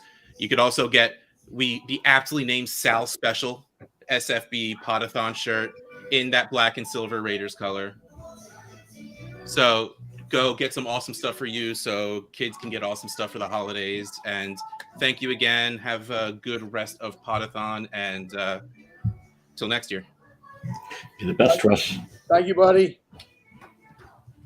I just sent her a message that was 12 Eastern. Yeah, not sure if you're looking to come on the show right now, Mike, but I just pulled you in anyway. I was just hanging out, just making sure things were going okay, and just finished blueberry picking. So here I am. I do want to make sure that I help Chase with the transition later today and get some invites out, but I'm chilling right now, buddy. How's it been going this morning? I've been in and out a bit, so. Yeah, no, it's gone really well. We've had a killer lineup. You've done a great job putting that in order, of course. Some new people, some people that have been back many years, some guys I've watched grow through the industry. It's been when I say new people, definitely didn't mean Bob Harris. He's old. No, Bob Harris. No, Bob is not new, but Bob is the man. I was stoked he could join us, and him and Nate is a combo. Just good dudes, good friends. I love seeing those two hang out. So, it's seeming more and more like I got to figure out a way to get up to Boston on a week from yesterday. To be a part of, the fun. I'm obviously not going to draft while I'm there, but dude, you let me know. We're gonna have a blast, right? We're gonna be right behind the park. The great part is with the Sox out of town, they're actually in New York next weekend. It's gonna make for a great time because there'll still be some action where we're gonna be, but we were able to get a location that is legitimately right behind center field. Like you cross the street and you're touching the wall, right? So we wanted something uniquely Boston, like something that stands out. We didn't just want to find a random bar in a suburb. Like you want to make sure you have something that people can take pictures of and remember. And we have a great group. I mean, we're doing 4 consecutive live drafts, all in a private room, all in one of the most famous pubs in Boston. We're gonna rip it up. Zach is taking everyone to brunch, I've been told. So, we're going to have a brunch party. It's going to be fun. And it's really like a great precursor to 1 month later, where I'll be hanging out with all you fools in Canton. As we talked about, I already found you a ride, so I expect you there. But we're going to have, just a lot more hangouts. And it really just goes to really echo the sentiments that a lot of people tell you, which is meet your Twitter friends, like meet the people that you're hanging out with. Like this community, these people have become actual friends. Like you and I, Sal, we've never met in person. When we do, I'm going to be the biggest stupid bear hug, and I'm gonna pick you up like a baby, and spin you around because you are like, we are friends. And what people are seeing on this show and the banter, the jokes, the fun, it's because these are great relationships, because these are great people, and being able to hang out with all of them is amazing. And I get to do it twice in a month, which is sweet. So what I would say to you is it may not translate through the camera, because I keep myself svelte. I do weigh about 225 pounds, so stretch out before you pick me up. I'm not a lightweight. So yeah, so fun fact about me, Sal, that I don't talk about a ton. I'm a former powerlifter. And I'm 6 feet 240. I'll have no problem, buddy. I think I actually knew that about you. Yes, I think I did hear that. So if you want, I can dirty dance you over my I head will have and the time spin of my you like life. you jump into my arms and we will make this happen, brother. It's on now, so it's definitely on. There's no way we're not doing that. So I put it into my GPS. It would be 4 hours and 22 minutes. Yes, Mike, I'm showing my phone again. Showing the phone. 4 hours and 22 minutes, but. As well as I do, if you leave nice and early in the morning and you do 85 the whole way from New York, I could probably get there in under 4 hours. You absolutely could. If you're going with no traffic, you'll get there in under 4. The other option that you do have is if you were to take the train in, it's really to get to Fenway from South Station. So depending on kind of what you were vibing, I work actually. I have one of my offices is right in Times Square, so I go back and forth all the time to Penn Station, and I can get there in like 3:15. So we can absolutely make it happen. I think it'd be worth the trip personally. That's just me. We have folks coming in from Maine. We actually do have somebody coming in from New York as well, I believe. So we're gonna have a crew, and if you can make it, man, that would be awesome because we're gonna have a fun time. I'm gonna look into the train also. That might make better sense too. So because a lot of people want to buy me drinks. Yeah, so, that way you don't have to worry about it, right? So I'll tell you, I take the train in. I want to say I take the 7 a.m. out of Boston. I'm at my hotel, like checked in by 10:30 in the morning. It's because you're right there. You go in Penn Station, and for Boston, you're right in South Station. You take the red line anywhere you need to go. Quick jaunt to Fenway. So to fill a little time here, because I think that probably what I thought is true. Tabby might think we're on. I think she's towards the middle of the country, probably an hour behind us, or she may have just gotten busy. I don't know, but that's all fine and well. So I can answer some questions about me. If anybody has questions about me, Mike, I don't know if you can stay or if you want to go, whatever you want to do. I can. I'll hang up for a few. Yeah. So what made me a Raiders fan? So I gone at it before. I'm 47 years old. I'll be 48 in August. So I started really watching football in the early 80s. That I can remember. I have an older brother. I have two older brothers, but my oldest brother and I were big sports fans, and I kind of emulated everything that he did. He was my idol growing up, and his youth football team was the Raiders in Astoria, New York, which is Queens, New York, which is not a grass-filled area. There's very few patches of green in the borough of Queens. So he played for the Raiders, so it was already on our radar, and the Raiders were in the Super Bowl against the Washington R team at the time, and they had a running back named Marcus Allen. And Marcus Allen had quite possibly still the greatest running back game in the history of the Super Bowl. He made a run. It's a very classic run where he was coming around the one side, and they were stacked up. He reversed, went right up the middle of that line down that field, and broke off for a 70-plus yard run. And I was hooked. I was hooked on football, and Marcus Allen was my instant favorite player. So today, still my first favorite football player is Marcus Allen. I've been a Raider fan ever since. Plus the colors, it was just a vibe. The Raiders were badasses. Yeah, my favorite player of all time. Marcus Allen was my first favorite player, but Bo Jackson obviously came along and was amazing. I spoke about him yesterday. Loved Barry Sanders. Barry Sanders was playing when I first got into fantasy football. So watching Barry Sanders and what he could do, and Barry Sanders, a fantasy football player, could be extremely frustrating. And then boom, he popped. He'd be losing yards, gaining 50 yards left to right behind it, then breaks one and make you a whole day. He never scored enough touchdowns. That was the problem with Barry Sanders. So Emmitt Smith at the same time, who was not as good of a running back as Barry Sanders, but had a far superior team and offensive line in front of him. He's the all-time leading NFL rusher. He scored all those touchdowns. He's the guy everybody thinks of, but Barry Sanders was my guy at that time. Somebody wrote, my dad has a Marcus Allen signed jersey. Okay. All right. So my favorite player of all time, honestly, I think you already hit on it. Barry Sanders was one of them. But I got to tell you, Sal, and you'll know this from watching football in the 90s. I geeked out because two of the first fantasy football players I've ever had on my team, Jim Everett and Ricky Waters, now follow me on Twitter. And they were on my first ever fantasy team, so I was stoked. So we have another question for you, Sal. Here we go. There's only one Nate Hamilton in my heart. It's not you. I mean, no, it's you. It's you. You're the best Nate Hamilton of all the Nate Hamiltons that are currently in the room. All right, we're going back to Raiders questions here for you.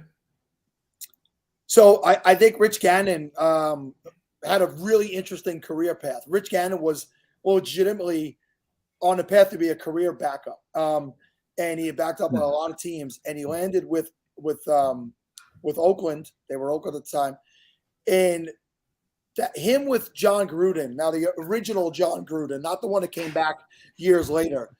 John Gruden had one hell of a quarterback mind, and the two of them together melded together to create an explosive offense. I really loved that team under Gruden and Rich Gannon leading it. What I would say to you is the year that the Ravens won a Super Bowl and beat the Giants and had that amazing, ridiculous defense, that was the year the Raiders should have won the Super Bowl.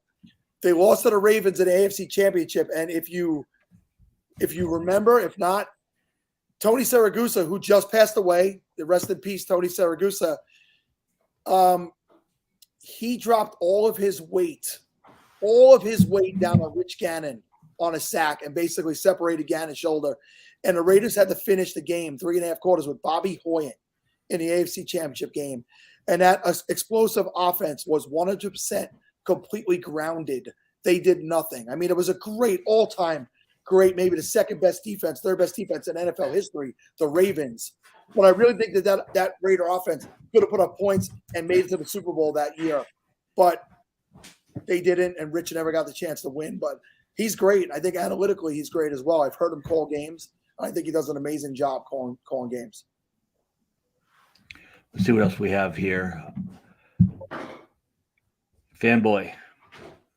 Who you got, Sal? Darius Rucker. I mentioned that yesterday. I'm a Hootie and a Blowfish fan from way back. And Darius, so Hurricane Sandy, if you guys remember Hurricane Sandy 2012, I live in what is called the waterfront community. My house is not on the water, but it is surrounded by water on all sides, the community I live in. So we got murdered during Hurricane Sandy, my neighborhood. And there was a contest at the time that he was running on Facebook, Toys for Tots contest. And this is before I did any of this Toys for Tots stuff back in 2012. And we won. We won that contest as a town. And he was coming to Long Island to do shopping. And I found out what Toys R Us he was going to go to. Now, I presumed there was going to be a big crowd of people, and I'd have to just maybe get a look at him, hope for maybe a picture or whatever. But when I showed up there, it must have been very low key because there was nobody. It was a local radio station, but there was really nobody there. So I went over and I introduced myself to Darius, and he said, "Hey, do you want to shop with me?" And I was like, "Are you serious?" So I would say for 2 to 3 hours, literally just me and Darius Rucker and his handlers shocked. He asked me questions. We talked about our families, our children. We talked about sports. Big Miami Dolphin fan. And that was a truly tremendous experience for me. Just that he was a down-to-earth guy. I told the story about Thurman Thomas a couple of segments ago, meeting him. My son and his son were playing in the same baseball tournament in Cooperstown when my son was 12 years old, so 9 years ago. And I walked up to him with the intentions of taking a picture with him. And when we started talking, and again, talking about families, and he was just a regular guy, I'm like, you know what? I'm not even going to insult this guy by asking for a picture. That moment, that conversation, that time with him meant more to me than a picture to remember. Yeah. Longest your beard's ever been? This is it. I don't grow it very long. I don't know that it would grow very long, to be honest with you. I don't know that it gets. I don't think I have the ability to grow one of those big, beards. So this is basically what I get. I trim it to this probably every 3 to 4 days. Jeremy Ruckert's going to see the field for the Jets, you think? I don't know that he's going to play a whole lot in year one. I don't. They may get him out there in some blocking packages, maybe some 2 tight end sets. I think they brought in Uzama and they brought in Conklin to be the pass-catching tight ends for the first 2 years. Like I said with Elliott, both of those guys signed 3-year deals that are voidable after 2. So they're going to be here for 2 years, barring an injury. And I think what that sets Jeremy up to do is really learn the NFL game. He can block. He can catch. He's going to get to learn behind 2 professionals, not guys that have been studs in the NFL, but both guys that have been more than serviceable. They're good tight ends. They're not great. They're good tight ends. I think it sets up perfectly for him in year 3 to be the Jets tight end 1. I couldn't be more happy. This community could not be more happy for him. We don't get that in New York. You don't get NFL players that come up from Long Island, New York. It's not a hotbed for NFL players. So this, for a kid, for me to know him since he's 6 years old, this is going to be a fun one. So I wish him nothing but the best. All right. Podathon question. Who do you miss the most, Kevin, Steve, or the Podathon chair? And after you make your choice, what do you consider the chair's best trait? Well, it's the chair easily, right? I mean, Kevin and Steve, I had to constantly instruct them as to what to do, much like I was doing with Russ. And I felt bad because Russ is actually competent at what he's doing. And I kept treating him like Steve. It was just reactionary. The chair stepped in. The chair understood stardom. The chair right away, it just embraced everything. And it came back year after year. And only until Steve, out of pure jealousy, set it on fire, was the chair not returning to us. And that is the chair's best trait, being able to remain calm when it reached celebrity status. Another Podathon question. Next 5 years, where do you see this going? And do you have any new wrinkles in the works? I mean, I have plenty of wrinkles in the works. Look when I squint my head. I'm getting older, so the wrinkles are in the works. Yeah, what I would say to you, Scott, and Scott, I appreciate you being here for a really large portion of this show and broadcast. You've been in the chat, talking a lot.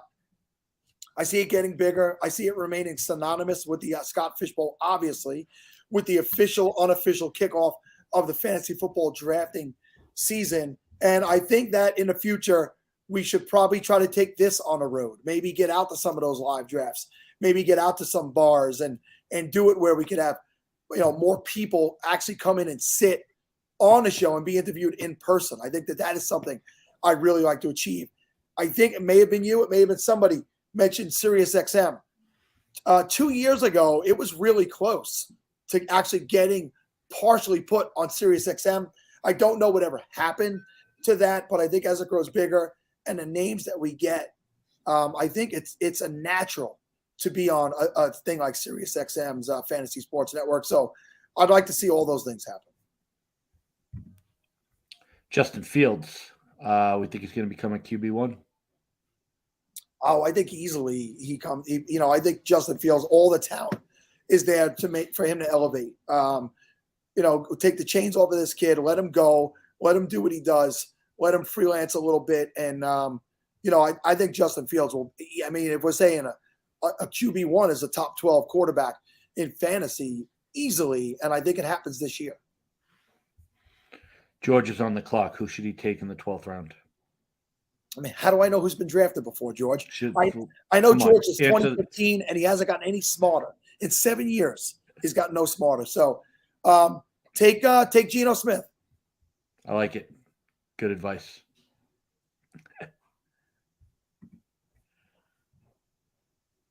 Do we have any guys that we have to leave the SFE draft with? Sal, I'll let you go first. Who's your absolute have to? So I'm a Raiders fan. I had a lot of success with Hunter Renfrow. He's on a lot of my teams. And I think that he's actually going to drop down boards a little bit because Devontae Adams is there, Waller. I've heard people say he's not going to have targets, but you get points per first down in a Scott Fishbowl, and this guy has missed the third down, third and Renfrow. So I'm going to do everything I can to leave the Gotham City draft with Hunter Renfrow. Yeah, so for me, I've mentioned two players as we've gone, and Larry, I always take this as deeper, right? Like as we're early in the draft, I'm going to take the top player available, but as we're looking deep and you're looking at those guys that are going to end up left on the board, possibly till 13th, 14th round, the two guys I'm grabbing everywhere are Kendrick Bourne and Evan Engram. I think both are going to have bigger roles than people expect. I think both are going to have explosive plays, and I think both of them are going to be pivot plays from where a lot of people are going. So realistically, those I think are going to be your winning type of picks, and there's upside in both players that are coming really cheap as like the new rookies kind of take that spot, right? And Sal, we've seen this in the fishbowl. The rookies take that 10 to 14 stretch pretty regularly. So my theory is that pushes down some of these less sexy veterans, if you will, and those are the guys I'm loading up on. But the two in particular, Kendrick Bourne and Evan Engram, seem to be ending up on my team each and every time. I see we have a new friend here as well. Those two guys. Hey, what's up, Chase? Those two guys are both players I've had on dynasty rosters for years. I mean, Evan Engram was a big name coming out in the draft, so that makes sense. But Kendrick Bourne, back to the San Francisco days, and I always had him on rosters, and I like those two picks. I've been an Evan Engram fan since he come in the NFL. While I am a Raiders fan, I do live in New York. I see plenty of Giants games, and I do root for the Giants over the Jets. My son's a Jet fan, but if you ask me between the two New York teams, I've always been more of a Giant guy than a Jet guy. Evan Engram has all the talent in the world. He needs to get his head screwed on straight.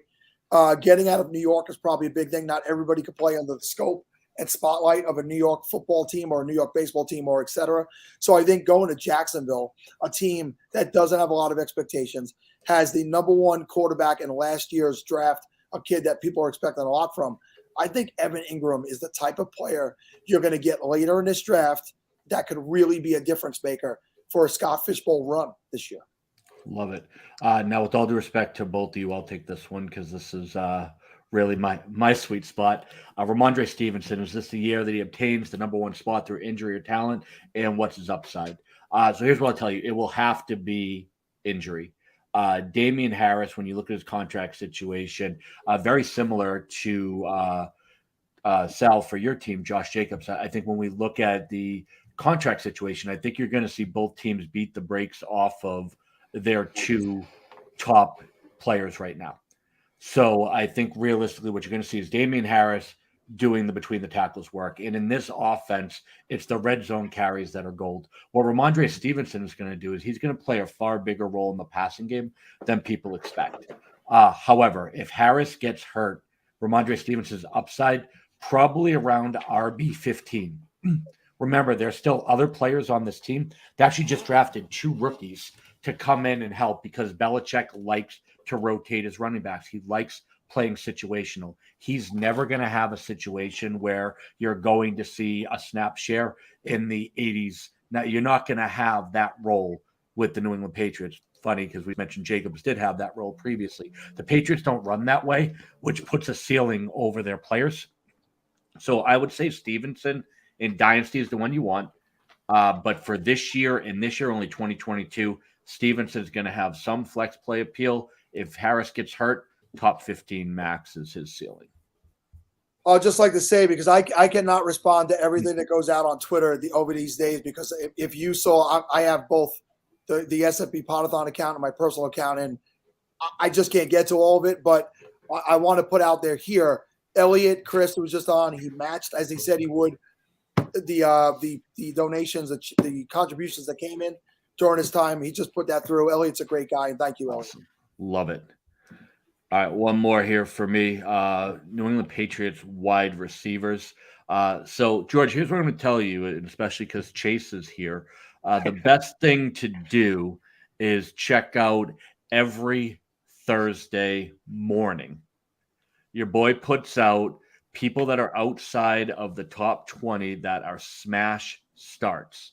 And how many times, Chase, because I'm a homer, do I feature one of the Patriots wide receivers? It's pretty much, so we started the series in November, I think. So you had about 6, I think, articles towards the end of the season, and you hit a Patriot 4 of the 6 times, and every single time you mentioned a Patriot, you crushed your prediction. It was insane. How we do it.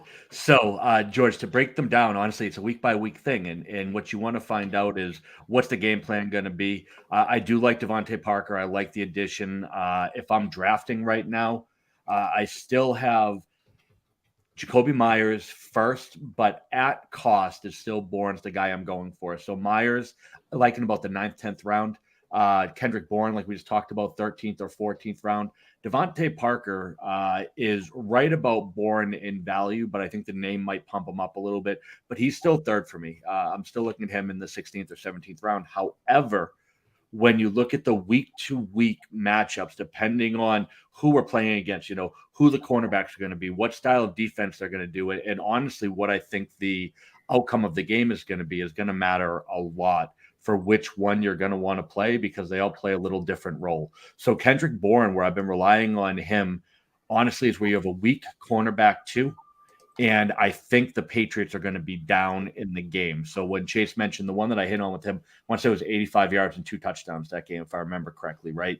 But that was the perfect setup where I knew he was going to get that late touch, because they were going to have to throw, and he's the guy they're looking for. If they're looking to grind the clock a little bit, honestly, your guy is Hunter Henry, but otherwise it's going to be Jacoby Myers as someone if you're looking to grind and get those PPR points. But again, there's a ceiling because there's not really huge upside plays with Myers. So he's not going to turn his game around with one big splash play. That's just not his game. So you're only looking for him for if you want that kind of 8 to 10 points. Overall, I'm not in love with any of them, but cost of acquisition, absolutely love Kendrick Bourne where he's going. So he's the guy that I'm ending up with on most teams. So hope that helped, George. And then Chase, for you, Antonio Gibson's target share. All right. So here's the deal with Antonio Gibson, right? Like he was a receiver in college. He played a little bit in high school as well. But the thing that Gibson never got to do at any point in time was learn how to pass block. So although J.D. McKissic's not a tremendous pass blocker or anything like that, he still understands the assignments. He still, will stay in there. And although I don't think Antonio Gibson is the worst in the world, he just doesn't have the correct mechanics or the proper fundamentals in order to do it, which is why they went out and they offered J.D. McKissic, a 2-year contract, stealing away from the Buffalo Bills. So with Antonio Gibson, although I wish his target share would increase, we're not going to see that happen unless there's an injury to J.D. McKissic like we saw last season, which, J.D. McKissic does an all right job of staying on the field, but it could in all reality happen. Antonio Gibson's one of those guys where he could absolutely win you the Scott Fish Bowl, but you have to expect, RB2 production without anything, happening. I don't think people realize that while Gibson, was okay for fantasy, he was actually really good for the Scott Fish Bowl last year where he was drafted because of the first downs that he was getting. I think he was 3rd in first downs for running backs outside of Jonathan Taylor and Najee Harris. Jonathan Taylor was insane, though. So I want to tell a funny story about that because I love that you brought it up. How I got into the Scott Fish Bowl finals last year. If you remember, Antonio Gibson was iffy with an ankle injury. I decided to roll with him. And the guy the only one who had a chance to beat me in the conference finals, swapped out Antonio Gibson for Devontae Parker, 2 guys we were just talking about. And Devontae Parker didn't have a single catch. If he had one 15-yard catch, I don't make the finals. And he got completely shut out. I have never been shaking watching a game because it was the Monday night final. I've never been so shaky. And all the person had to do, and if you're in the chat, I apologize for calling you out. all he had to do was look at the scoreboard, and he wouldn't have taken out Gibson, because if he leaves Gibson in, I can't catch him. It's over. He walks into the finals, but he changed his lineup last minute because he thought Gibson was hurt. And that's how I ended up in the Fishbowl finals. So thankfully, Devontae Parker is worse than Russian roulette and got a 0 that day, but that's how it ended up. But Gibson was huge for me in the Fishbowl. He was putting up points regularly. He was a startable running back every week that was going third. Yeah. Yeah, and he's always going to get his work. And I think the bigger thing is here is that Carson Wentz likes to use his running backs in the receiving game. So we are going to see an increased amount of targets. When it comes to target share, it's not going to go up from what it was last year because McKissick missed, 6 games?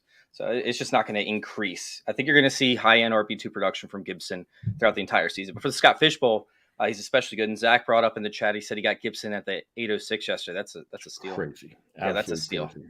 Yeah, you got to take him there. Let's just set up what we got going forward here. Chase is going to step in and host the show now until 4 o'clock. Is that correct? Chase, 4 p.m. 5. Was I going all the way till 5, Mike, or 4? It doesn't matter either way. I'm on there at 4, but you're welcome to stay with me till 5. Like, you're welcome to stay. Chase is the guest at 4, so yeah, you're absolutely staying on after that. Yeah. So actually, Matt Price, the zookeeper, is going to join me as a co-host from 4 o'clock to 7 o'clock East Coast time. I'll be back. I'm going to go get some lunch.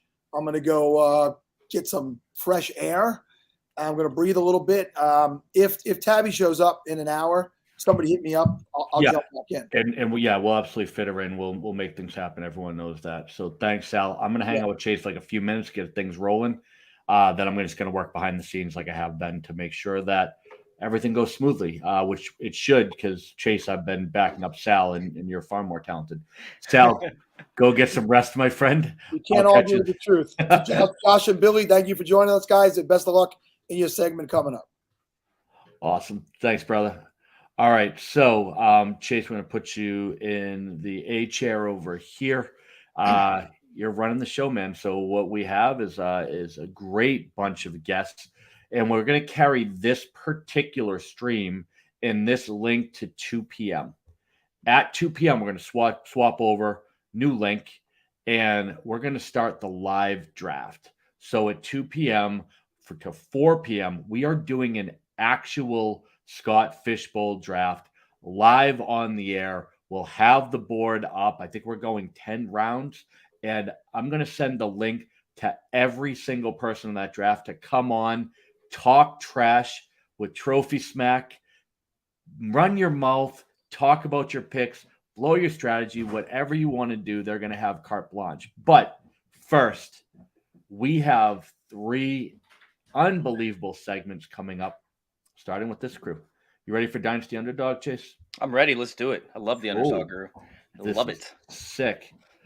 Josh, Billy, Uriah are in. And I am out. Funless. Have a good one, Mike. All right. First off, somebody needs to make sure that they have their mics on mute. That might be me. Yeah.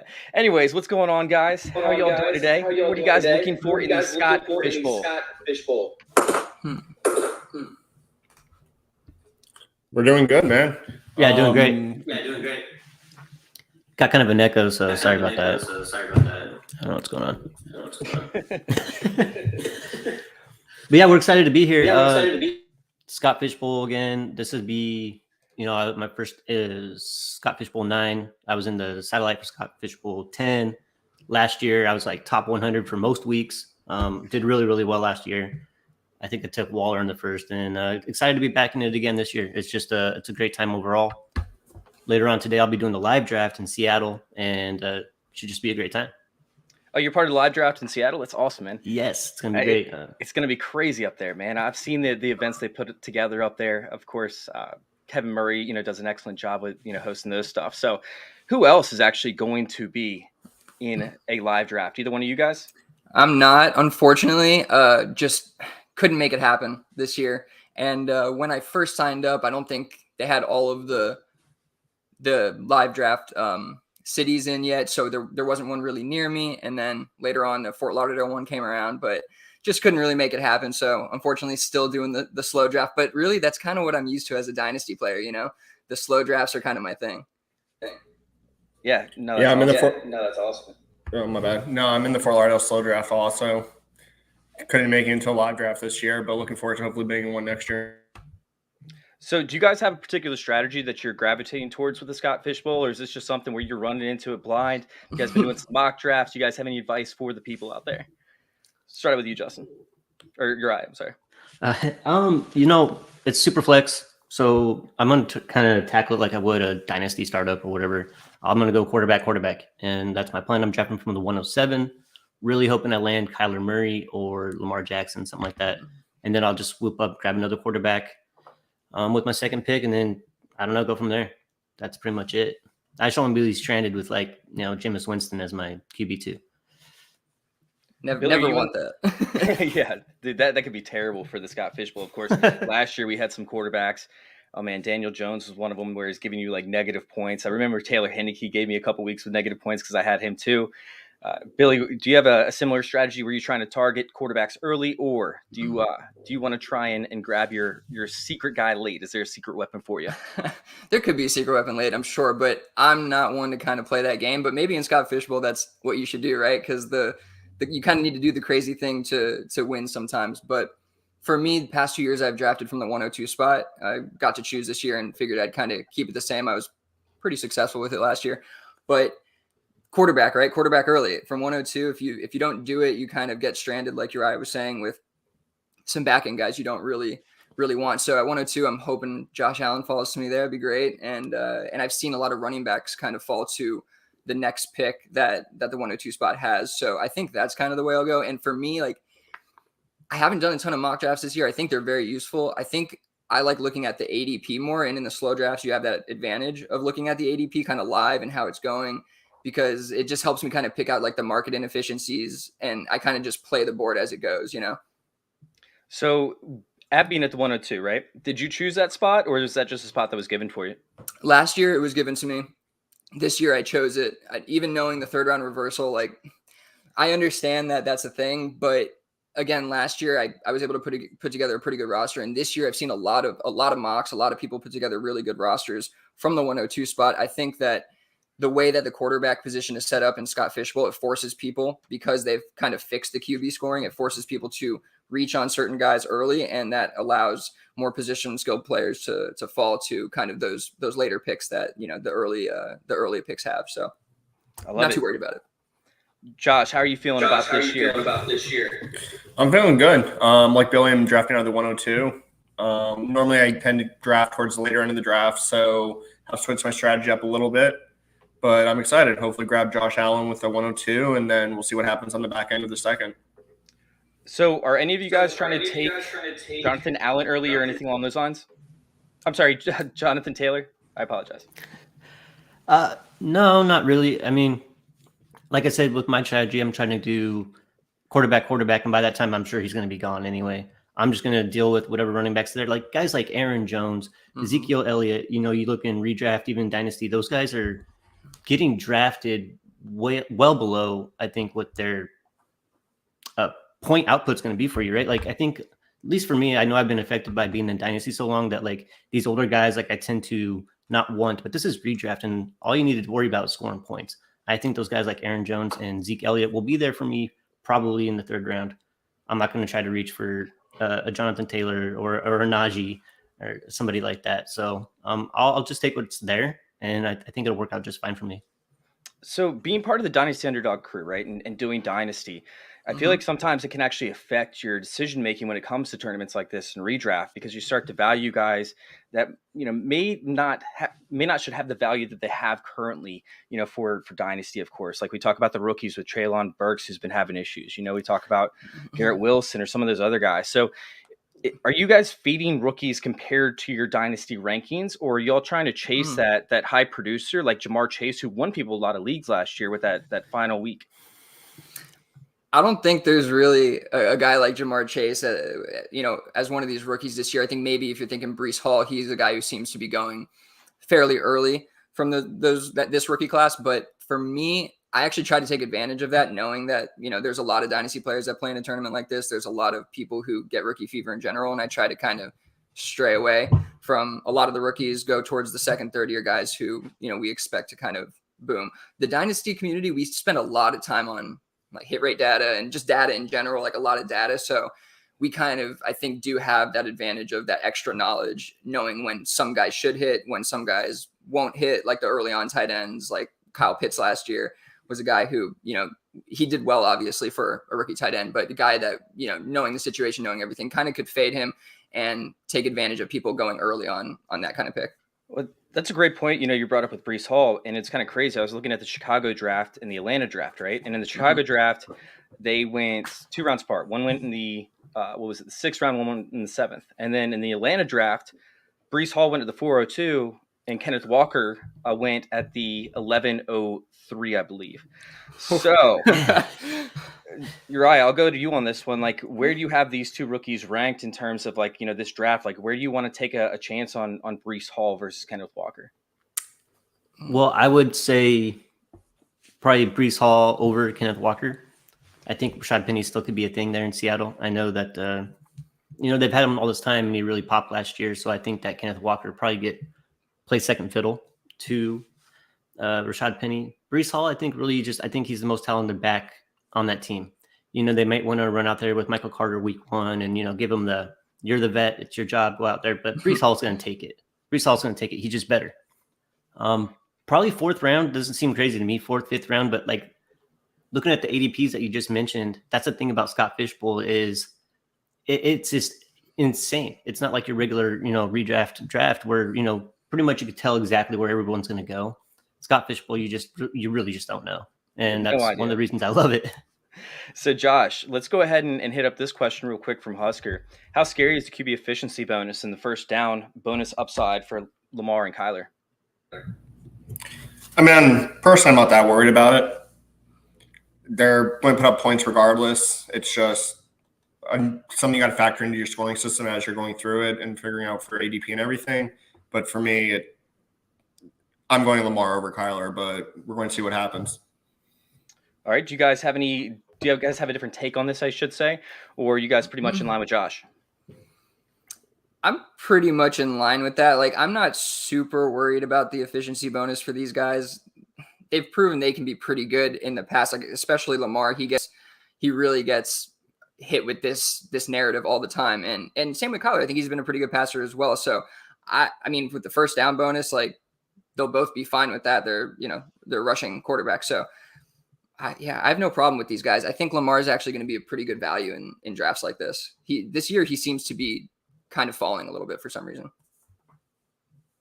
Are you in the same boat? Yeah, I totally agree. I mean, these are, like I said before, these are 2 guys like I'm really actually hoping I get one of them. Yeah. I really do. I know that the only thing I'm kind of worried about with Kyler is I believe his bye week is the first week of the playoffs. Oof. But they got the baked in your median or average score throughout the regular season's getting added onto your postseason score. So I think having the benefit of a guy like Kyler throughout the whole entire regular season, having that a little extra added up, I think I could get by with that week. I don't know. It's kind of a scary thought to not have Kyler if you make the playoffs, to have like your guy not there available for you. But I'm going to take that chance if he's there. I'm not worried about it. It's only the bottom 10% that get eliminated in the first round of the playoffs too. So you got to keep that in mind. Like if your average score is up there and then you also have the score that you're putting up, only 10% of the field gets eliminated from that. So I think that it shouldn't concern you as much. In fact, Scott went on to talk about how he did this scoring system to kind of eliminate the bye week so it didn't have as big an effect. That's interesting. Wow. Yeah, I mean, with the playoffs this year, you guys excited about how the playoff structure is done? Is this something that you think you could take to a home league and be like, hey, I got this concept and it worked out really well? I wish I could take anything from the Scott Fish Bowl to a home league and them say, yeah, this will work out really well. Yeah, I don't know about I'm excited about the playoff format. I really enjoy the way he sets these up.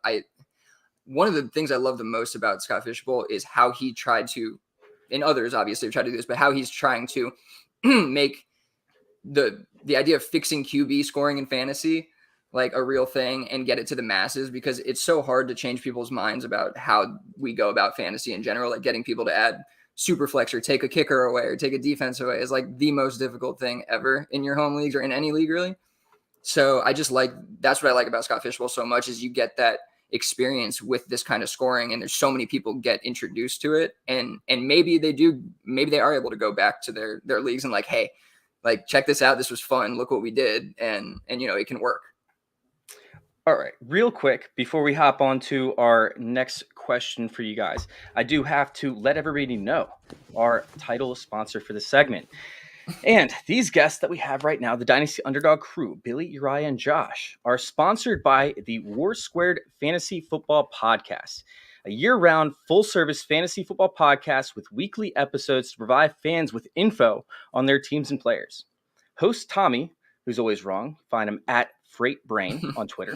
Doc, who's rarely right, which you can find him at Doc Tim, that's Tim with 2 M's, 13 on Twitter. And producer and degenerate gambler, Seth, at ST Superman 85. Guarantee a quality experience and actionable advice in every episode to stay a step ahead of your league mates. Whether you're a newbie or a longtime vet of the Fantasy Wars, Word Squared is the place for you. Plus, there will be beer. Tune in to War Squared today. And we have our second sponsor of this segment. Hello, everybody. This segment is sponsored by Samba Dynasty League Podcast. Did you think you have a badass Dynasty League? Think again, because not only is the Samba Dynasty League, sponsoring the SFBPodathon, but we're extremely unique. The Samba Dynasty League Podcast covers a single home Dynasty League. How wild is that?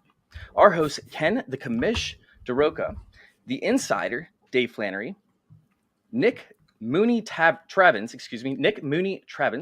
and Bad Mitchie Stoughton have the best chemistry on the airwaves while providing A-plus entertainment and enlightening strategy discussions. Tune in to Samba Dynasty League Podcast today, and thanks for having a giggle. You guys ever giggled before? You guys like to giggle? I think I still giggle. Yeah, I don't know if I've actually giggled, but I'm honored to have those as our sponsors. Those were incredible reads. Like, seriously, absolutely incredible. Yeah, you nailed it. I believe Dave Wright put together the majority of these reads, so he does a killer job with them, of course. Big shout out to Dave Wright over there. Yes. Putting together this stuff. But let's go ahead and get back to you guys. What's your favorite part about the Scott Fish Bowl? What do you guys kind of cherish? When was your first year in the Scott Fish Bowl? Give me a little bit of insight to y'all's experience with it. Yeah, so for me, my first year was Scott Fish Bowl 9. I remember getting the email. I was at work, and I was just like, I was kind of new to really being involved in the Twitter community. I was mostly just like in the Dallas Cowboys Twitter and then a little bit of fantasy. But I found out about Scott Fish Bowl, and I was like, I'll sign up. This sounds cool. And I got the email, and I was like, oh my God. And I see it on Twitter all the time, like I finally got in, and they're so, joyed, right? And so like I remember that feeling. I still remember that feeling, and that's a blessing to be in every year since then. And it's just been a good time. I can't tell you what my team looked like in Scott Fish Bowl 9 or probably even 10, but yeah, it's been a blast. That's awesome. I remember. Yeah, I remember your team. Sorry, Josh. No, all good. No, I was going to say I've been in it since number 10, third year doing it. It's been a great time. The charitable aspect of it is one of my favorite things, but just getting the community together is always a good time. Yeah, I was in, I think, SFB 10, 11, and 12. So yeah, I think 10 was my first one. Yeah, like I said, it's awesome getting that invite, and that's what it's about. Like, I think for us, same with like we started Dynasty Underdog listener leagues as well. And it's all about like the inclusiveness. That's what I like about Scott Fish Bowl, trying to get more people involved in the fantasy community, more people involved in Dynasty. And it introduces, fans to analysts, and you just kind of create these relationships. You get in these group chats on Twitter or wherever it is, a Discord, whatever it is. And that's the best part. It's the camaraderie. We had Peter Howard on our podcast and asked him the same, what's your favorite part of Dynasty? And that's what it is for us. Like it's getting in those chats, building those relationships, and just like being able to have fun with fantasy football and outreach, all that stuff. Yeah, absolutely love that. So let's talk a little bit about what you guys do. Let's talk about what you guys provide and a little bit about some of the recent content you've put out. Have you guys done any Scott Fish Bowl stuff? What's going on with that? Yeah, so, we're Dynasty Underdog. The name kind of says it all. Me, Billy, and Josh, we joined our first Dynasty League, I guess probably like 4 years now. And it was a 3-copy, 36 team, super flex, tight end premium, and all I was familiar with was Yahoo, NFL, standard redraft leagues. So going from that to that type of scoring and then navigating my fantasy league, MFL, is a lot to learn. But I really enjoyed Dynasty. About a year after doing the Dynasty and just seeing how like it's a year-round thing, there's camaraderie, I was like, I really want people that try Dynasty to not get overwhelmed because there's a lot to learn. So I was like, well, we're underdogs. We're drafting with people who've been playing Dynasty for 10 plus years. I don't want the new people to kind of like, oh, that kind of sucked. I got taken advantage on trades. I didn't really know what the value of a rookie pick was or how age matters and all these other things. And I was like, well, let's do a podcast, man. Let's do a podcast and try to really put out content that was more geared towards the new Dynasty player. We could talk about, market share and hit rates and all that other stuff, which we have as we've grown and got more educated. We do talk about that on the pod now. But before it was really just like, hey, how do you navigate a draft on MFL?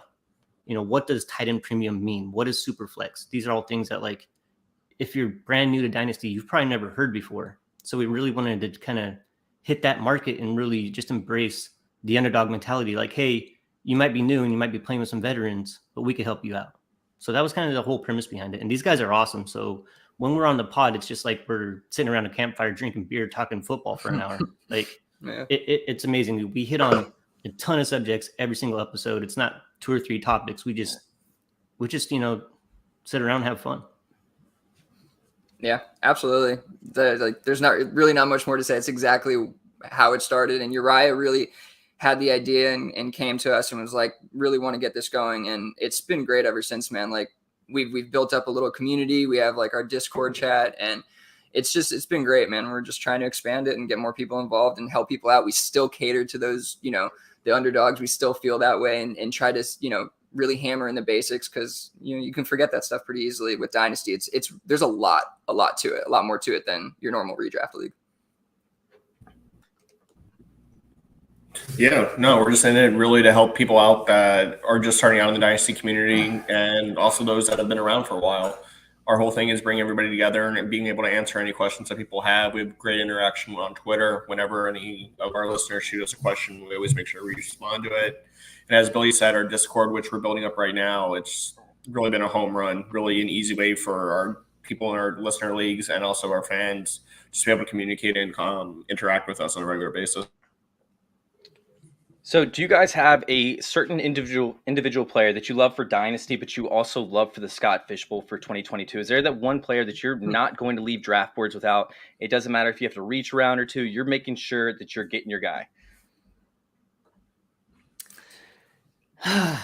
No, I don't think so. I'm gonna be very fluid, to be honest with you.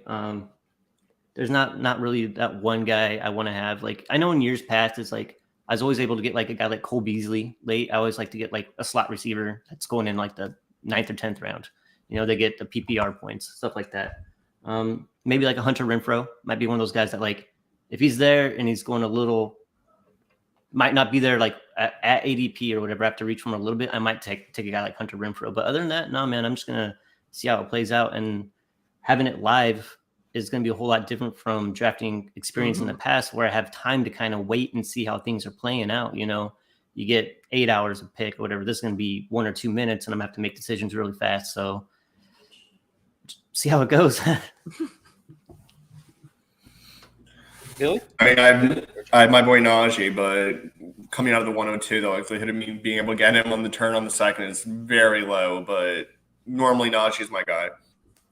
I'm surprised you're not reaching for him at 102, honestly. I mean, not to say it hasn't happened before, but it's not happening this time.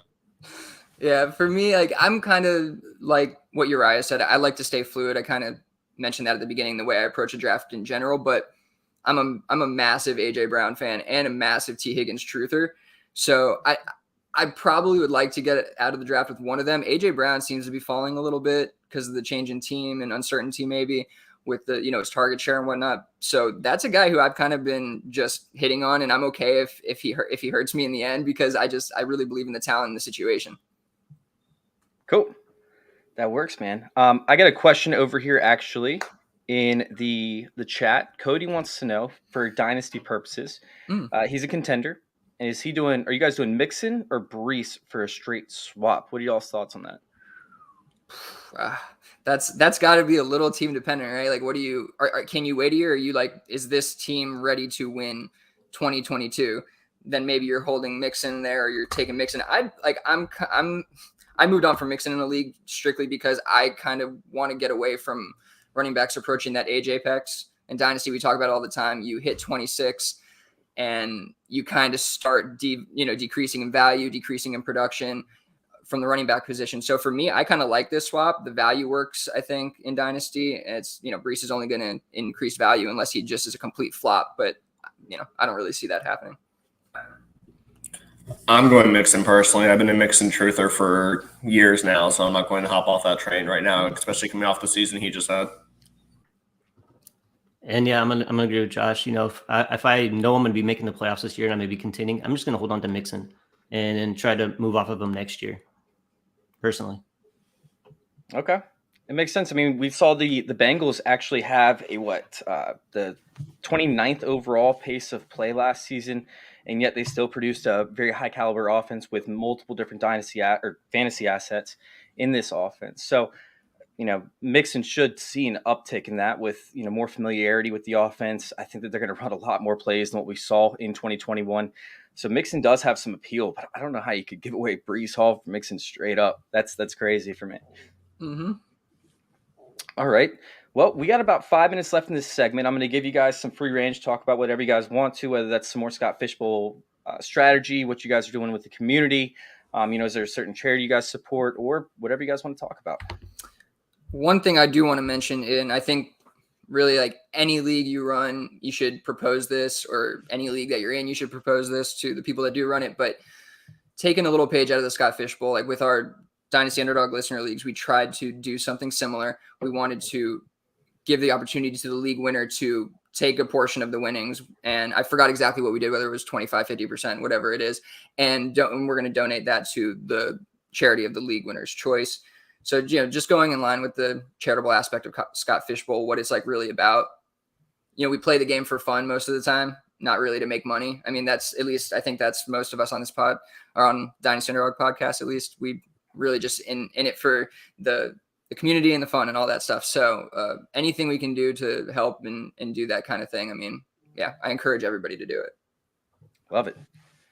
Absolutely. And then, we're at this time now where, I guess, kind of redraft season's kicking off. Scott Fishbowl's kind of setting it off. We're in that time of year, and we're making the donations and we're making, charitable bets and things like that. And then you kind of forget that this all happened, come November, and you're just, setting your lineups, checking out waiver wire, all that other stuff. And then you get that reminder come Christmas time when you see the pictures of Scott Fish shutting down Target, just loading up massive amounts of toys for these kids. You're like, oh yeah, that's what it's all about. And it makes you feel good, but you kind of forget about all this that's been going on for the last weeks. People getting invites, the podathon, people doing live drafts. It's all going to be over. The season's going to start and we'll kind of forget about it. But look for those pictures, look for those reminders come December when Scott's loading up those carts. And then you'll know like, hey, this is all worth it. This is a big, big thing. Love it, man. And seeing that last year, that promotion that he put out, or the video that he put out, you can find it on his pinned post. I mean, that was just incredible. Just seeing all the toys they bought, all the carts they bought. It's so cool. Like when you actually get to see all that stuff. Josh, is there something that you wanted to bring up, whether it's Scott Fishbowl strategy or, what Scott Fishbowl means to you, or any kind of charities that you're supporting, anything like that? Yeah, man. Really, when I started with Scott Fishbowl, I knew it as just the premier fantasy football league. I didn't realize all the charitable aspects that went along with it, and being in it now for my third year, plus all the stuff we do on Dynasty Underdog, and we kind of try tying it all together, bring on some great hosts and everything. But we always circle back to the charitable aspect and how we are fortunate to have a platform. And really, at the end of the day, we're playing a game. It's fantasy football. But the moves that we make and the charities that we donate to, that has the real impact in everything.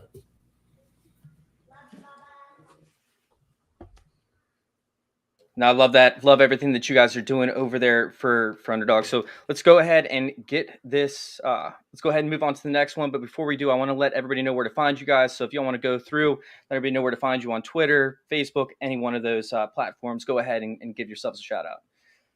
Yeah, you can find our pod, at Dynasty Underdog on Twitter. Find me at JustYourIFF on Twitter. I'm on there probably more than I should be. Not as much as me. But I don't write. I don't do anything else. I just have the pod. So yeah, you can find me on Twitter at WillieBeemanDFF. You can find all my written content at Dynasty Football Factory. And yeah, just check us out on Dynasty Underdog. Reach out if you guys want to join Dynasty. We will find a league for you. We will get you in. We will help you out. That is what we are about. So thank you again, Chase, and everybody that worked on Scott Fishbowl. We really appreciate everybody. Yeah, find me on Twitter at Joshua M. Goldberg. And following what Billy said, thank you, Chase, for having me on and being our host. Thank you, Dave, as always. And thank you, Scott, for putting this whole thing together.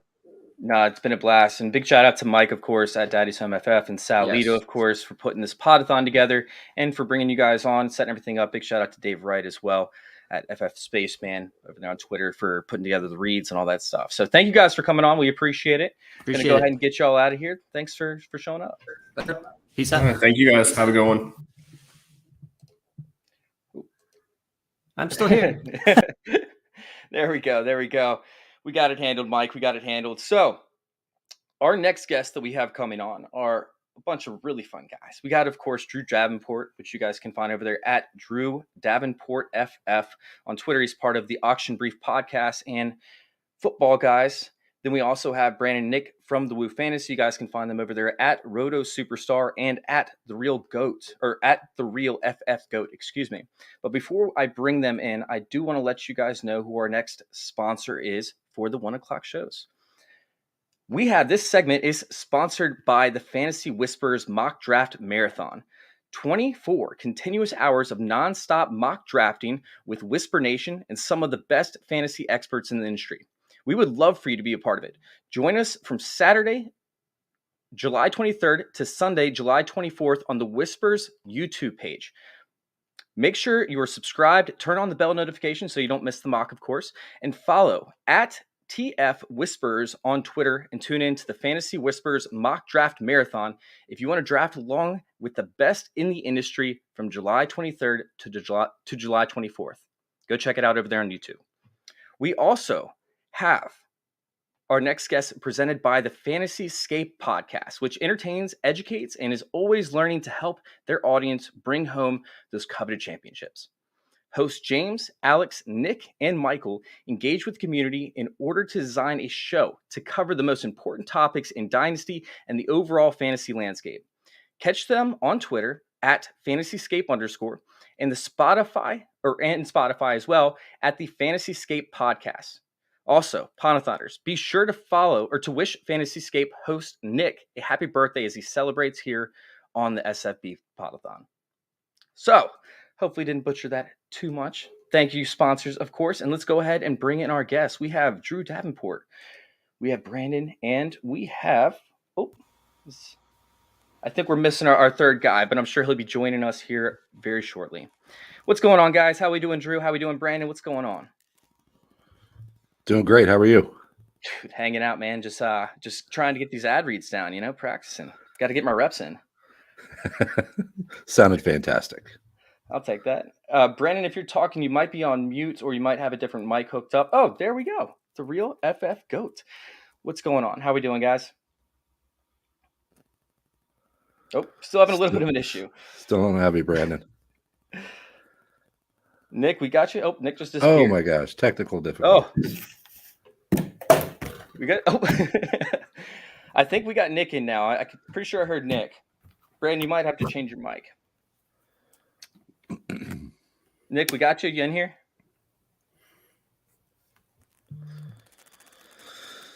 All right, Drew. We'll start out with you, Drew. What's going on, man? How's everything going over there? Of course, with the Auction Brief podcast and Football Guys. What you got going on? Man, it's going great. We are pumping out some even more content at Football Guys for our salary cap section this summer. So, I'm heading up sort of an expansion of our content over there. So that's going great. And Also, yeah, the podcast it's taken off again in summer too, just our second summer, but it's been fantastic. Called the Auction Brief. It's a unique show. You know, we talk legal stuff and auction content and everything in between. Sounds good. Nick, are you with us now? We good? I think I'm good now. Everything Yep. always seems to glitch up right when you need it to, right? I can hear you, man. You're good now. We're good to go. We're rolling. Did you? My first time on the podcast, Sal brought me on, but I was sitting backstage watching because I didn't know how StreamYard worked, and so he brought me on, but I wasn't ready. I was listening to it on my TV, but like my headphones were on the ground, so I'm scrambling. It was literally a complete mess. My first time ever on. So at least you guys are doing better than I was because he had to bring me on like 3 separate times because it was messing up so bad. We use it all the time, but Right. yeah, I'm just going to blame this all on me. So Yeah. There we go. There we go. Yeah, that's how we technically like to do things. Is we like to blame things on Nick when we're doing the podcast. Oh, I love that, man.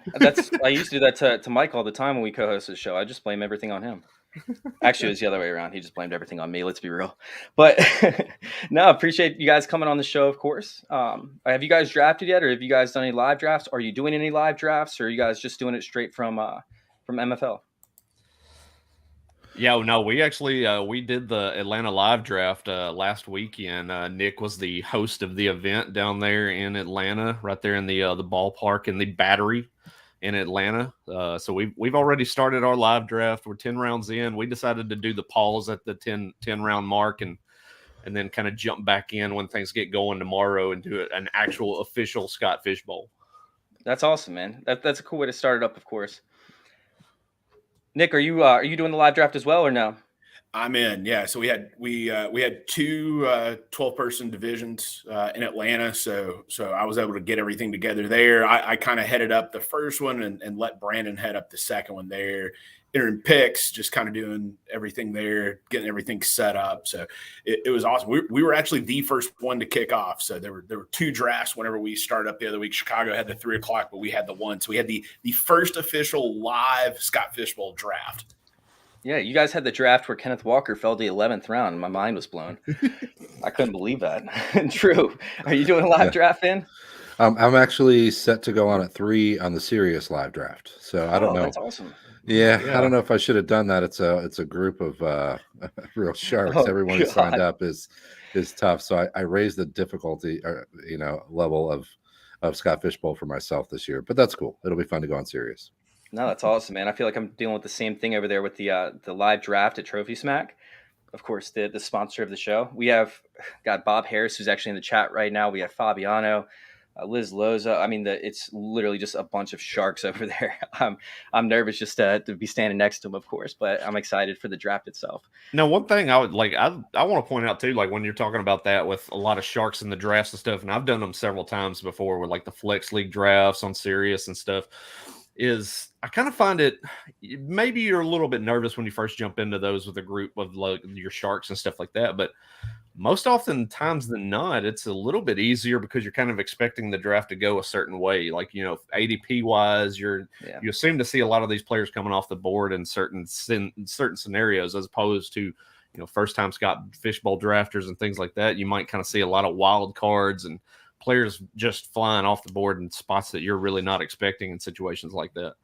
Matt Barkley going 1.02 overall, yeah. Oh, yeah, man. Matt Barkley. My favorite, Scott Fish Bowl memory is Scott putting out the tweet after he found out what Shane did, where he took Matt Barkley for charity, but Scott didn't realize that it was part of the charity aspect until after he found out. He thought people were messing with his draft, and he's like, dude, you guys cannot be messing with my draft. He later deleted the tweet, so you can't find it, but it was just funny because Shane was doing it for charity, and Shane still made the playoffs in that draft as well. So Shane Manila over there. So Drew, we got a question for you over here. Of course, you're going to be, at the expo, right? So we want to hear some inside strategy for the expo and the poker tournament from you. Well, I'll tell you what, I'm stoked about this poker tournament. It's going to be fun. The only thing you got to know, it's a freeze out, no rebuys, no add-ons, none of that stuff. So got to go in treating it serious from the beginning. But yeah, I think the nature of the beast is there's going to be 60 players, and we got to be done in around 4 to 5 hours. So it's not as much play as I want there to be in the tournament. I'm going to have to rise those blinds up as quick as I can to get it done. But But yeah, there's going to be some real players in there. There's a lot of good poker players in there. It's funny, man. I'm pretty sure that your TVs are the biggest star of this whole entire, podathon so far. And we're just getting comment after comment on the TVs. Like, look at this. This is Where crazy. you at? Is that in your basement? Where are you at? It is. It's my basement. So short backstory, real quick, because nobody really cares about the backstory. But when I lived on my own in an apartment before I moved in, when I was going to get married, I just had like a bunch of old tube TVs like stacked on top of each other, but I had direct TV boxes to each one of them, so I could watch Sunday Ticket on, get like 6 games at once. So when I moved in here, my wife's like, we're not doing that. If we're going to do it, we're going to do it right. And I was like, sounds good. Let's do it. So actually, we have a family friend who owns an audiovisual company. He spent 7 hours hooking all these up and running all the wires behind them into our storage area. That would have taken me 7 weeks. But it took him 7 hours, and all he charged me was parts. So it was cheaper than it should have been. Oh, that's awesome. Yeah, that's so awesome. Cool. So real quick, we did have a question, so I'll go ahead and mention Brandon and Nick are from Woo Fantasy, of course, and you guys can actually plug yourselves. But have you guys done any recent Scott Fishbowl content that you guys can find? What have you guys been covering? Has there been any kind of strategy behind the scenes? Have you guys messed with it at all, or is that just something that you're gonna run into blind? No, we actually did. I did the podcast live from our draft last week, so I was covering it as we were doing the 2 drafts ongoing. So I was covering a lot of the picks that were getting made, kind of discussing a little bit of strategy here and there for some of the guys that were actually involved in the draft. Brought some guys up there, interviewed them, talked to them about what their thought process was during the draft and how they were thinking about players coming off the board and things like that during the actual draft itself. And that's over at Woo_fantasy. If they want to go check that out, we've got that content up right now. But that is something we're going to be getting into here in the next oncoming weeks. We're getting into fantasy football season. I mean, this is technically one of the ways you want to kick things off as you get into July, and the Scott Fishbowl really kind of is the foremost frontier when we get into this type of season. So we're going to start getting a lot of the content out there, talk about what we're doing during the Scott Fishbowl draft, things like that. And then, also regular ongoing talks and features as we get into the fantasy football season for 2022. Love that, man. Absolutely love that. So, Nick, is there any kind of strategy that you're taking into the Scott Fishbowl with your, or what I should say, which ones did you execute at the beginning of your drafts? Because you guys already drafted. We did. We only did the first 10 rounds. So yeah. We got to kind of get a little piece, take a little bit of a break. But my strategy was actually the same that I've employed both years that I've been in the Fishbowl. And for me, it's actually wait on wide receiver. I found the longer I go, the longer I wait on wide receiver, I was able to kind of pluck some names a little bit later and go and attack in those other positions early. So won my division, won the Elton John division last year, advanced a little bit based on that strategy. So I'm doing a little bit of the same. I went quarterback a little bit earlier this year than I normally have. So I drafted from the 9 spot, went Kyler Murray, backed up with Eckler, Derrick Henry in round 3. So that's kind of my strategy, is wait a little bit on wide receiver and start plucking out on some of those names in the middle rounds. Yeah, I love that, Drew.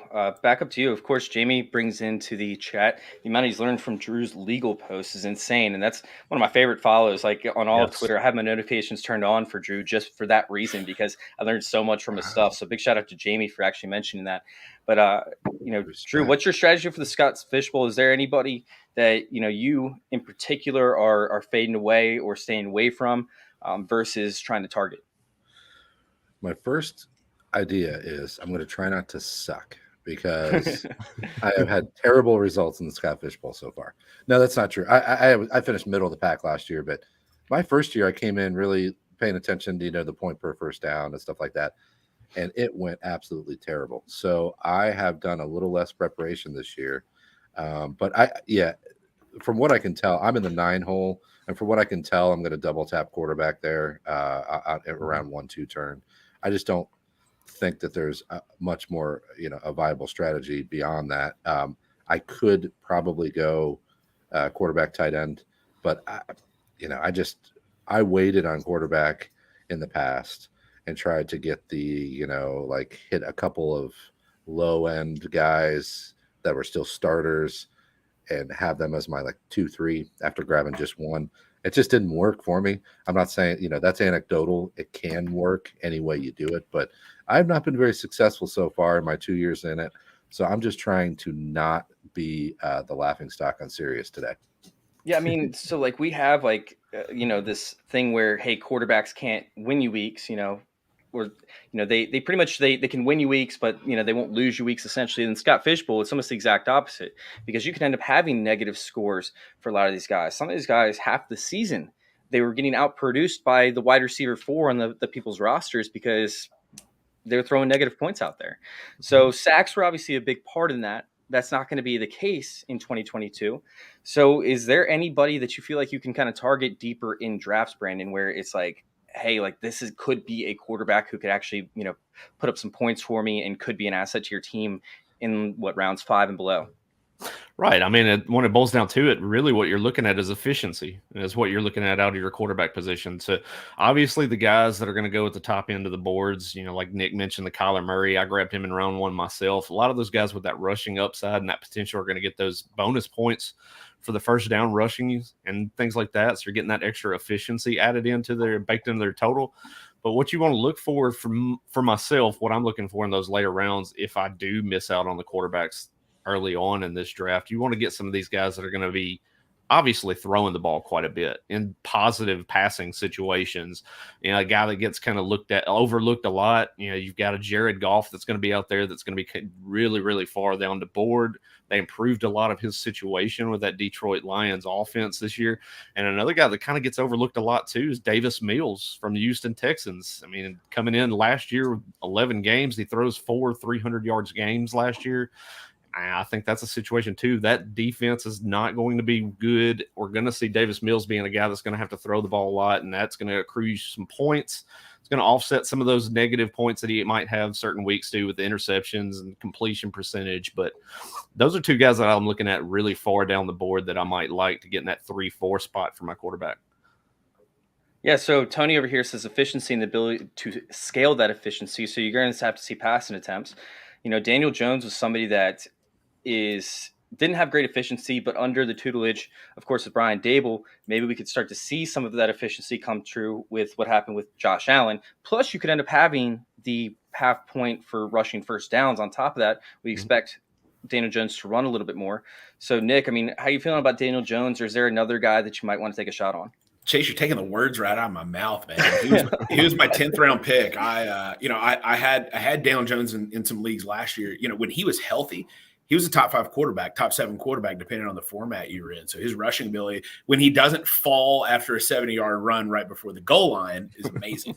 But no, I want quarterbacks that I get a little bit later on to just, I want them to be in an offense to where they have some upside. So Daniel Jones is one of those guys. My 8th round pick, Zach Wilson, I think is going to have a really good year with some of the weapons around him. But getting back to Daniel Jones, I mean, he's got that rushing ability. Hopefully with Dable coming in, he's got that upside to hopefully if he can actually stay healthy this year to do a little bit more something there to where at the end of the year, hopefully you'll see those results minus me having to talk about him being top 5 for the first half of the year. I love that, man. So, and the biggest thing about Daniel Jones as well is if you want to stack, some of his receivers are dirt cheap as well. Yep. So if you want to try and get some of those values later, that's one of them.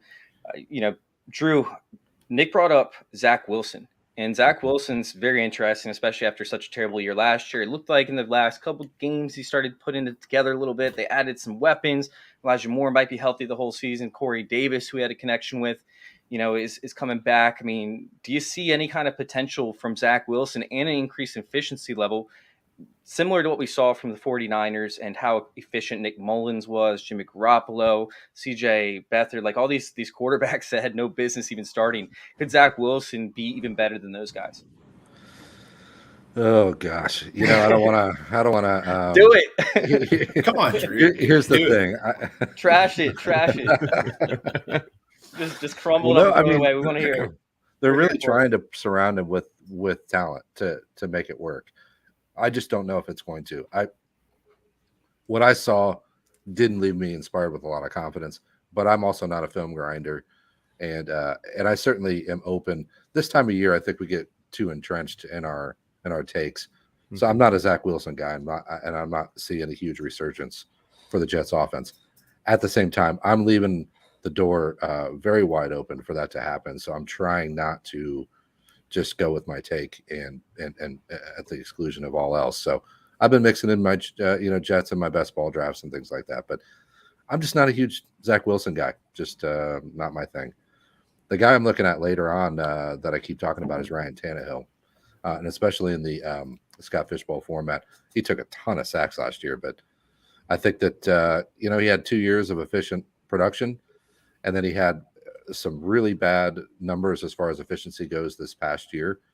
I think that with AJ Brown and Julio Jones being on the sideline for large chunks of the year, and then losing Derrick Henry, I think there's with the cupboards restocked, and I think if we look at 2 years of efficiency versus 1 year of not, I think that he's got a chance to get back to what he was doing in the past couple of years. Yeah, I love that. I'm a little bit nervous, of course, with Robert Woods. You got a rookie at the wide receiver in Traylon Burks. So who do you think is going to be his top weapon in the receiving game? That's a great question. I tend to think that Robert Woods is going to be better than people think. The fact is that his ADP right now suggests that a lot of people are concerned about him. I understand what he's coming back from and what he faces switching teams. I don't necessarily know that means that he's going to be a great fantasy producer. I do like him at the right price in fantasy, but I think that as far as if you're having to pick a top pass catcher, I know that's not a popular answer. I'm 0 for 2 here, but I'd take Woods over Burks. I'd actually dig in a little bit deeper there. You got a couple options that are basically cheap. You can go with Nick Westbrook-Akina. That was a guy that really kind of had a rapport late in the year with Tannehill last year. And then Austin Hooper. You're hearing positive reports coming out of Nashville right now between the connection between those two and, a lot of the early camp reports. Hooper's a guy you can get really, really late in these drafts. Oh, sorry. I shouldn't put out information. My bad. I keep in mind, Hooper is what? 3 or 2 seasons removed from being the tight end 1 before he got injured. I think it was like 8 weeks into the season or something like that. He was the tight end 1. And then he goes to an offense that they use the tight ends for blocking primarily. He saw a few red zone targets and stuff, but he was never going to see a ton of volume in this type of offense. And he's not hyper athletic when it comes to being able to do things with the ball in his hands afterwards. So maybe just getting the targets and being able to get open, I mean, that could be a 6 stack moving forward with Tannehill and Hooper late in your drafts, could absolutely win you a league. Mm-hmm. So is Tua, because Tony comes in here again and he brings up that Tua could be a good example, only 388 passing attempts last year. It should obviously increase, and we should see high efficiency type targets close to the line of scrimmage, I think. I'm not really concerned about, the deep balls and everything like that, although Tua did have, I think, the best deep ball accuracy last season, or at least close to it. What are we feeling about Tua moving forward? Is he one of those guys that could be a steal? Nick, we'll start out with you. Yeah, I absolutely think. Again, a guy with some good folks surrounding him there. I think he, especially for this format in Scott Fishbowl, is going to be a little bit more sought after. I don't think he's going to come out and have just the amazing weeks you're going to see out of some of these other guys, but somebody that he went in our draft in the second round, but more likely a round 2, round 3 kind of a guy. But he's got the kind of offense. He's got 2 very high upside wide receivers. Who the heck knows what we're getting out of the running back position there, but you got some guys that can catch the ball in the backfield as well. You got a division as well that's not exactly setting the world on fire, in terms of defenses there. So, I think he's one of those guys that if I have him as my 1, I'm not feeling great. If he's my number 2, I'm walking away pretty happy. So that's cool. I like that. So let's go ahead and move on from the quarterback conversation, and let's talk a little bit about y'all's experience in the Scott Fishbowl. Is there a certain year that you guys played that y'all really enjoyed? Is there something to where the Scott Fishbowl meant something special with one of your entries or one of your experiences? Drew, we'll start out with you. Yeah, well, actually, for me, it was 2 years ago. Even though I went 1-11, that's why it's memorable. Yeah, it is. It was got my butt handed to me. No, well, that was my first year in, and I just remember that I started with the football guys in 2019. So in 2020 was my first year in, and I just remember getting the email and just how excited I was about it. And that's what this thing's all about. And I love getting on Twitter and seeing the people getting their invites for the first time, or hey, I'm back again, or whatever. It's just an awesome event, and the way that it makes connections with people. And I still talk to people who are in my chats from the last 2 years. So that's the biggest thing for me is is the people that you meet, and then you end up connecting with them, and then going forward, you're friends, and it's all from the Scott Fish Bowl. That's my favorite part about it. Yeah, I was going to say I concur. I've been in. I got in first year was SFB 8. I'd met Scott Fish previously the year before. We did the flex draft from Washington D.C. and he was in the draft with me that year, and just kind of got back chit-chatting, talking back and forth, and meeting Scott Fish. We always talk about him on Twitter. The discussion is out there about how great of a guy that he is, and he really is. He's the genuine article. When you meet the guy face to face, he's one of the best guys that you can really meet, and really takes the time to sit and talk to you and just really kind of go back and forth about things and take an interest in what you're saying.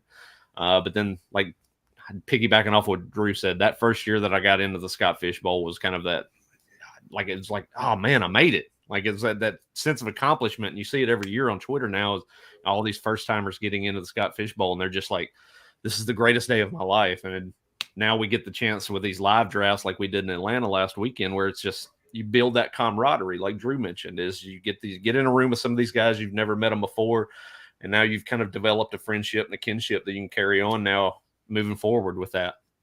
Yeah, I love that. Making the connections, in this community is obviously huge and gives you a lot of people opportunity. The Expo did it for me last year. The Podathon was the reason why I even, got into the community and why I started making a name. And, you can see it just cultivating and continuing to grow. So Nick, how you said you just got in, was it last year, 2 years ago? Yeah, 2 years ago. 10 was my first one, sir, right here. Yep.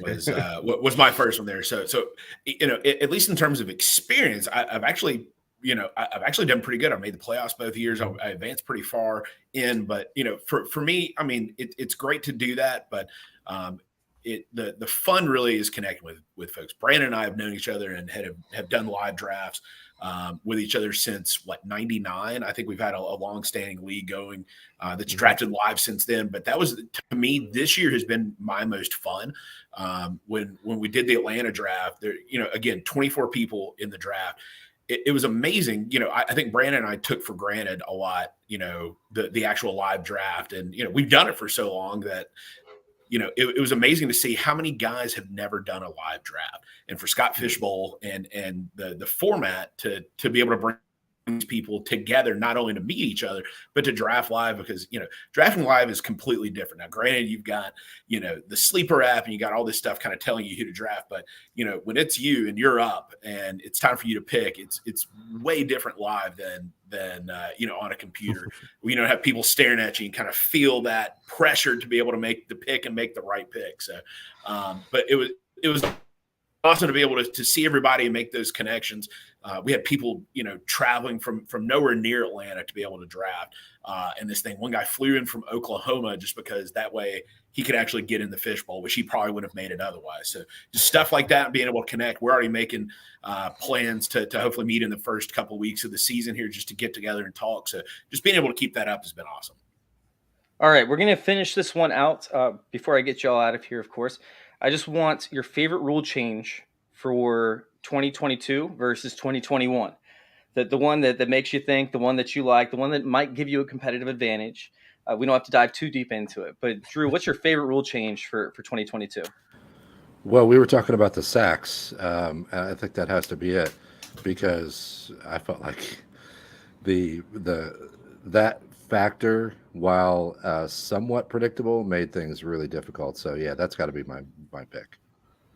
All right, yeah. Brandon.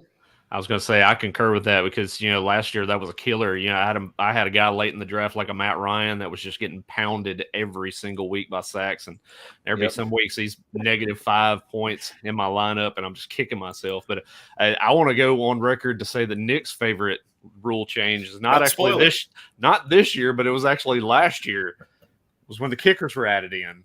Nick is loves the kickers guy. Well, y'all take the words out of my mouth. So, but because we're playing on sleeper on the live draft, we have to draft a kicker. So it's not like last year where it was optional. You got to draft a kicker. So I'm all about keeping the kickers in here. So did you take one in the first 10 rounds? I haven't. No, come on, man. But I'll say this. I told everybody live that they had to draft a kicker, and one guy, our team 7 in the 10th round here, went ahead and got Justin Tucker. So it has happened. And I think it happened on Brandon's side in our live too. So I'm going to get a kicker. It's not going to be early, but I think they belong in fantasy football. So love it.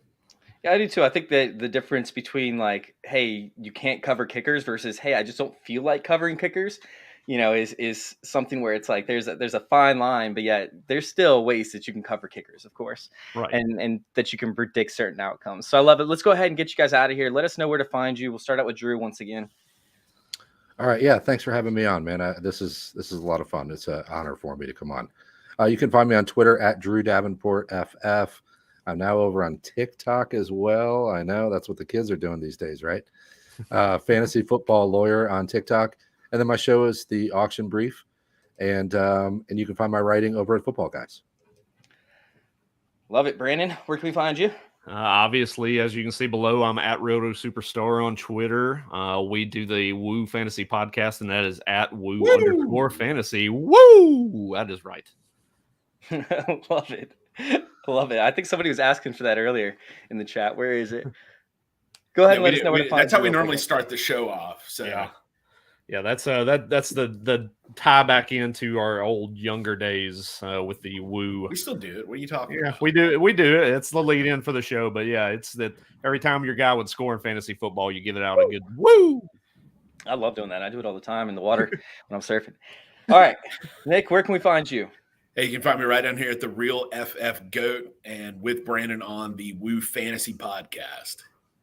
Love it, man. Thank you guys for coming in, of course. Thanks for joining us. And good luck to you guys in the rest of your drafts and to Drew, who's drafting here in an hour and a half. That's right. Good luck, everybody. Good luck, Drew. Thanks, guys. Pick number 9. Yes, baby. All right. See ya. That was fun, guys. That was a lot of fun. I hope you guys got some insight to this, but we got another guest coming in. We got Campus to Canton joining us, and we have, of course, a sponsor for this segment. So, Podathoners, is IDP a scary word for you? You want to win and you want to play, but you don't know about this exciting format, right? You don't know where exactly to start. Well, IDPguys.org is the #1 place to help not only with IDP leagues, but every aspect of fantasy football. Come join our community with your first month free when using promo code SFBPodathon. That's right. You get your first month free while using SFBPodathon on checkout for a monthly subscription. Get into our growing Discord chat, use our deep rankings and tools, and find out why we're the best in IDP at idpguys.org. Then we have our second sponsor who's coming in, and they know it's tough to break into the content creating industry. It takes a little bit of technical knowledge and understanding of platforms on top content mastery. Content Design Coach is a product of Reader Design Co. and owner Nate Cheat, you guys can find him on Twitter at Nate Cheat, provides tutorials, interviews, resources, and a community to help you break into your fantasy and to help you break into the fantasy industry and produce the content you want to create. From individuals to staffed websites, get your questions answered, improve your products, and overcome what's holding you back. Follow at Nate Cheat, subscribe to the YouTube channel, Content Design Coach, and keep an eye out for contentdesigncoach.com, which is launching soon. And I'll tell you guys right now, you think you might know everything when it comes to breaking into the content industry, but getting help, getting assistance in that realm helps tremendously, and it will speed up your process as well. It's worth the spend it to get a coach in there teaching y'all. And that's just for me. So what's going on, guys? We have our next guest in here. We have Sports Fanatic MB and at Debbie Dietz. What's going on, Austin? How we doing, guys? This is Campus to Canton crew. Excuse me. Woo, a little bit of a tongue tie. What's going on, guys? How we doing? Good. How about yourself? Oh, just hanging out, man. Trying to get through these reads. I'm still getting my reps down. I'm still getting my reps in. You'll be a pro by the end of this. So yeah, I mean, I gotta keep trying. So what's going on, guys? How are you guys doing? Any live drafts in the Scott Fish Bowl? Or are you guys doing the ones on MFL? What's up? Yeah, unfortunately, I'm in Atlantis, so unless we dig that up in the next couple of weeks, I think I'm out of luck on a live draft for that one. But I'll be doing it online. I'm looking forward to it. My second year in, so I don't know which league you're in, Matt. I picked Isla. I'm gonna mess that up. The Jurassic Park one. That's just the easiest way to put it. But I'm not doing a live draft either. I was actually in the Dallas Fort Worth one, and I had reached out to Scott because there's a lot of people down here in Texas, but I guess not enough of them actually wanted to do a live draft. So I just switched divisions, and I'm in that one. But I'm looking forward to it as well. It's my second year in. Made it to the second round of the playoffs last year. No, I'm sorry, third year. And first year was horrible. I think I finished with like 2 wins. Last year, though, made it into the second round of the playoffs. So I'm hoping to continue that success this year. Love it, man. Absolutely love it. That's pretty much where I sat with my second one as well. I think I made it to the second round. So, Austin, when was your first year in? Last year was my first year in. So it was your first year? Nice learning experience. I think I made the playoffs and then lost in the first round. My team faded pretty hard down the stretch. So I'd like to say I learned something, but I'll probably end up making the same mistakes. That's just how I am, unfortunately. Was there a rule change that you guys favored for this one compared to last year? Was there, we have the playoffs changing, right? We have the sacks, getting rid of for the live drafts. You have to draft a kicker, of course. Was there anything that stood out for you guys in the rule changes for this year where it kind of changes your strategy up a little bit? I know I'll be targeting kicker somewhere this year. I mean, I know I've seen some people doing some projections and stuff. So I haven't played around with it yet. I need to get in some mocks here really, really quick. But I think that's going to be like a big, I don't know if that's necessarily a rule change, but I'm definitely going to be targeting kickers a little more this year. I mean, not like 8 of them or anything, but yeah, I like the kicker change too. I had Butker last year. I only played him a couple times where now I feel like that's going to be more prevalent playing the kickers in, especially in a flex spot and everything. I do like that that he pulled back a little bit on some of the negatives for the quarterbacks. There was some pretty brutal weeks if you guys are rolling with like Zach Wilson. Even my guy, I had Baker Mayfield last year as like my QB3, I think. And there were some pretty rough weeks with him as well. So I do like that a little bit, that's been pulled back just a little to make them a little bit more competitive. But yeah, I mean, I think one of the better things about it is it's constantly changing. It makes you adjust as an analyst going into these drafts and trying to figure out different strategies. And there's no real right way with all of these people in there. So it's just going to be fun to see how all these other teams come out on the back end of the drafts here and who really ends up being IO, baby. I don't know why I went IO. Anyways, thank you, Taylor, for the 08 shout out. Yeah, it's just always fun to kind of see how all these teams play out after the drafts and who really does end up going far. Because there's been times we've seen teams at the beginning of these drafts look like absolute juggernauts, and then they don't end up making the playoffs. Yeah, and it's kind of crazy to kind of look into and try and figure out the right strategy for that. So to your point, since the sacks are kind of nerfed to an extent, are you guys going to be waiting on quarterbacks? Or are you trying to grab your quarterbacks early? Man, I fought that so hard last year. TBD, I think. I always draft as like take one early and then kind of see if a value falls. That's probably the approach I'll take this year. But I undetermined so far. And Rob says, "Oh, Chase loved my team." There you go. Yeah, no, Rob, I absolutely loved your team. How about you? Do you feel like there's an advantage to taking quarterbacks early, or do you think that the advantage kind of got leveled out to an extent to where you can take quarterback in the 5th, 6th round and still feel good about it? So I kind of agree with Austin. Last year, I went Justin Herbert in the 2nd round. Obviously, that kind of worked out for me, even with some of the negative scoring last year. But I think I took my second quarterback was Cousins, and it was like in round 5 or 6. I've seen a lot of all the people posting their live draft results. It still seems like a lot of people are going pretty heavy quarterback. Yeah. So I think the drafts might dictate that. Like I'm picking in the 11 spot. If 5 or 6 quarterbacks go before I get to 11, I might just have to take a quarterback, even if I don't want to. Like I'm going to try and hope and see how the draft pans out. But I do think I want to take at least one in the first 2 rounds and then kind of see how quarterbacks start to go after that and possibly wait if I can. But we'll see. I mean, I've seen some absolutely stacked teams on guys going 1 quarterback and waiting. I saw someone earlier it was like Lamar, Kyler, Justin Jefferson, Miles Sanders. Who is it? I can't remember. CeeDee Lamb. Like their team was absolutely stacked. They went 2 quarterback early. So I don't think there's a right way. It's kind of hard to tell until we get into our drafts. I mean, you guys aren't going quarterback, kicker. Maybe. Who knows? This is the only redraft I play every year. Quarterback, kicker. So maybe why not? Why not? Cooter's got the right idea. Exactly. Yeah, exactly. I love that. No, I love that. I think that there's definitely, there has to be some malleable type strategy that goes on, but typically a lot of these people are grabbing, quarterbacks where they can. And I think that there could be some values to be had where players are falling down, players like Jamar Chase, Justin Jefferson. I saw Christian McCaffrey go in the late second, and those could all be actual league winning players if you get them with the right combination of quarterbacks, of course. And then I've seen people actually fade the quarterback position, the superflex position completely, and not even draft a second quarterback because they're going all in on the talent at wide receiver. Is there a certain late game strategy that you guys want to try to pursue? Are you guys trying to draft the handcuff for the running back position? Is there anything when it comes to that side? Do you feel like there's an advantage to some of the rookies this year because, of course, you guys are campus to kin? I wish I played more. Well, I don't actually, but like if I played more best ball, like I did a lot of the underdog stuff and I played more redraft and I was more familiar, I might be more comfortable going 0 RB because I'm always tempted to do it, but I don't play the format enough to feel good about that doing it. Because last year, my big thing was I wanted tight end early, and I went Travis Kelce in the first round last year. I thought that worked out pretty well for me. I picked him like the 5th or 6th slot or something like that. I think I still want to go tight end early. And if I want to go tight end early and I want to go quarterback early, and you run out of things you can do early. So running back seems like the one that maybe is just the easiest to punt. But I just, like I said, you can read everybody else's commentary on it often enough. But if you haven't done it yourself, I don't know if I have the guts to go and do that.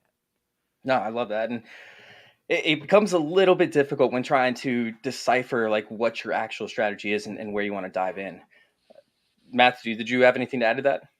Yeah, for me, I would go. I like what Austin said about the 0 RB, and I think that falls in the strategy of kind of what I do in the late rounds. Is I try to grab a ton of RBs because we see that's the position the most, especially in the NFL, that just has so many injuries, and we'll see so many other guys come in. I mean, Donta Foreman last year could have helped you be a league winner in Scott Fishbowl, so I try to get those backup running backs at the end of my drafts to kind of have guys that I can stack, especially if I lose a top end running back. As for the rookies, I mean, I feel like Breece Hall is kind of the easy answer, is going to have a good year. I think Drake London might be a sneaky one. I don't know how high he's going in Scott Fishbowl drafts right now. I don't know how many people are expecting him to be good. They got Marcus Mariota there at quarterback and Kyle Pitts, but I think London could be a sneaky tight end guy that could get you a lot of points. I mean, not playing a tight end, I'm sorry, a red zone guy that could get you a lot of points. Yeah, I love that. And we actually had a comment in here from Dan. He's saying that it's stuck at 40K right now. So make sure you guys go check out scottfishbowl.com/give. Go donate some money, people. This is always for a good cause. We're putting in a ton of time, 36 hours of this, just nonstop grinding. Go donate over there to scottfishbowl.com/give. Let's go ahead and fill that up. Let's get it up to 50K before this podathon's over. 60K, 70K. Let's get it up there. Go check it out over there at scottfishbowl.com/give. All right, so when it comes to campus to kin, has there been a player that you guys are sticking with in this rookie class where you've watched him come up and you've been on him the whole entire time, and now you think he's going to absolutely explode into the NFL? Two easy answers for this for me. I was a big George Pickens truther after his freshman season. And I even kind of liked him after his second year. I mean, there were some quarterback issues, obviously missed the third year for the most part. And I am, yes, Tim. Matt's handle on so many different platforms is like Fantasy McVay. I have changed it to not on Twitter, but everywhere else it's Fantasy McVay. And I feel really bad for him that people compared me to him, but I appreciate it. It's a very big compliment for me. Yeah, that's a one-way compliment. That definitely is not a 100%. Two-way there. And my wife hates it because she said nobody calls me that. So I will screenshot this. And every time someone says that, I just screenshot it and I send it to her. She loves it, I'm sure. But yeah, George Pickens. George Pickens is a guy that I love a lot, and I am a Steelers fan. So I am pretty happy about that. And then I still have faith for Isaiah Spiller. Like, I'm not writing Spiller off. I think he's going to be the backup running back there. If something happens to Austin Eckler, I think he'll be more than competent. We've seen worse running backs. Matt just said Donta Foreman was a league winner last year in Scott Fishbowl. Like, Spiller's certainly not a worse player than him. Yeah, I'll give you two. A high-end name. This guy sitting right here, wrong way, pointed wrong way. Garrett Wilson. I mean, maybe a homer pick. I've loved him since he was a freshman at Ohio State. You know, doesn't look great for him having, in my opinion, Zach Wilson as his quarterback, and Elijah Moore I think is going to be really good. But I really like Wilson and his talent. And then Abram Smith, the running back going to the New Orleans Saints. I liked him all last year with Kamara's possible suspension coming down, and even with Mark Ingram fading, like I think Abram Smith's a guy you grab late and could be a really good player for you, especially when they get down onto the goal line, score you some touchdowns. He's also a really good runner. I think he's a guy that not a lot of people are talking about that you should grab late. Thank you, In Between Media. Content design coach wants to know when does Scott add campus or college football to the SFB? So that's going to be an interesting one if that's part of it. But no, let's go ahead and let's actually talk a little bit about Campus to Canton, because Felix actually wants to know what the hell is Campus to Canton. Pretty sure Felix knows, but for those people that don't know what Campus to Canton is, can you guys talk a little bit about what that is, what it means, and what you guys are doing with it? You want me? You're the CEO, bud. Why don't you go first? Okay, I can talk about it. It doesn't matter go to me. for it. It's all you. I keep going first. Campus to Canton, the website itself, like we cover all things college football, but Campus to Canton, the format, is kind of just an extension of Dynasty, where instead of having your rookie draft every year, basically what our format does is we have a freshman draft every year, freshmen and other players. You have a full Dynasty squad, and then you have a full like college Dynasty squad as well. You've got your guys on Ohio State, on USC, on North Texas, on like all these schools. You get points down there. You win a championship in college every year. Somebody does. And then once those guys graduate, they just move right up to your NFL team. So it really just moves that rookie draft 3 or 4 years earlier. You get to know these guys throughout their college careers. And it makes guys like Tim Tebow, like a guy that, was amazing in college, but you're like, I don't think he's an NFL guy. Like it makes a guy like Tim Tebow worth a heck of a lot more, where you can say, well, maybe I don't think he'll ever be good in the NFL, but at least I get to use him at Florida here while he's here and take advantage of that. So that's like kind of the reason that I really, really like the format. It just kind of, gives some guys some time that maybe, would just get written off once they get to the NFL.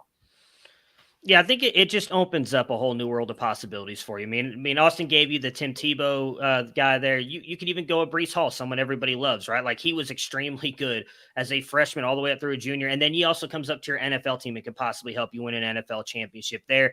It opens up. Everybody loves trading. Well, now you can trade college players for NFL players. If you want to win on your NFL side, you've got maybe, last year Drake London, you wanted to get some better NFL pieces. You put him on a college team that was looking to compete for a championship. It just opens so many more different possibilities for your dynasty leagues. As Austin said, it's just a bigger version of that. It's something that never stops too. Like right now, we're sort of in a dead period for dynasty league football. There's not a lot going on. Well, there's all this recruiting stuff going on. You need to know that. You need to know who's going where. How does this affect the classes that just got recruited? So you're paying attention to that. It's realistically the only format that doesn't stop. It's a 12-month cycle every single year. Yeah, I love that. And, it's kind of like cool just being able to experience like the whole growth cycle of some of these players. Is there a player that maybe didn't have like a great high school profile that you guys latched onto early in their careers that you watched come up? Is there any player that you guys called essentially that was a kind of a bold prediction for y'all? That's a good question. I was not ready for this one. I'm throwing you curveballs. So I'll give a really good example, and it's not mine. So Felix, who just popped in here and said, "What the heck is Campus to Canton?" Is one of the founders of the site with us. He latched on to Zach Wilson really early on in his career. Was a guy that he said, like, I think this kid is going to be really good. Had kind of had up and down first year or so at BYU, blew up. I think Felix got him in like the 43rd round of a college draft or something. Those drafts are usually 45. So it's the equivalent of you taking, like Tom Brady when he came out in the NFL like years ago, like in the whatever round of your dynasty startup.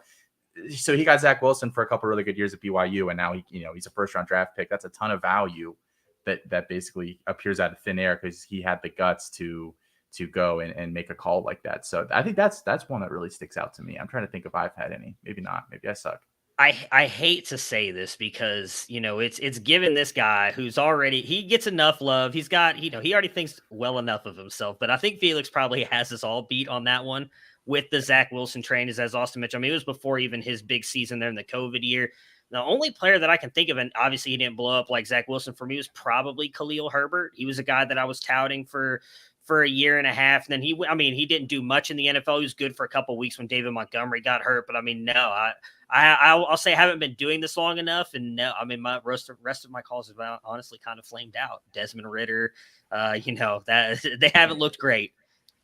All right, we got my girl over there. She's asking, shouldn't you play Debbie first because Campus to Canton is for sicko diehards? You're not wrong. You're not wrong. I think Debbie gives you a somewhat of an advantage if you try, or if you play that first before you go to C2C, because it gets you to kind of dip your toe into the college game. Joe, I know you're a big fan of Ray, as am I. I know you're in his wake up shows every day.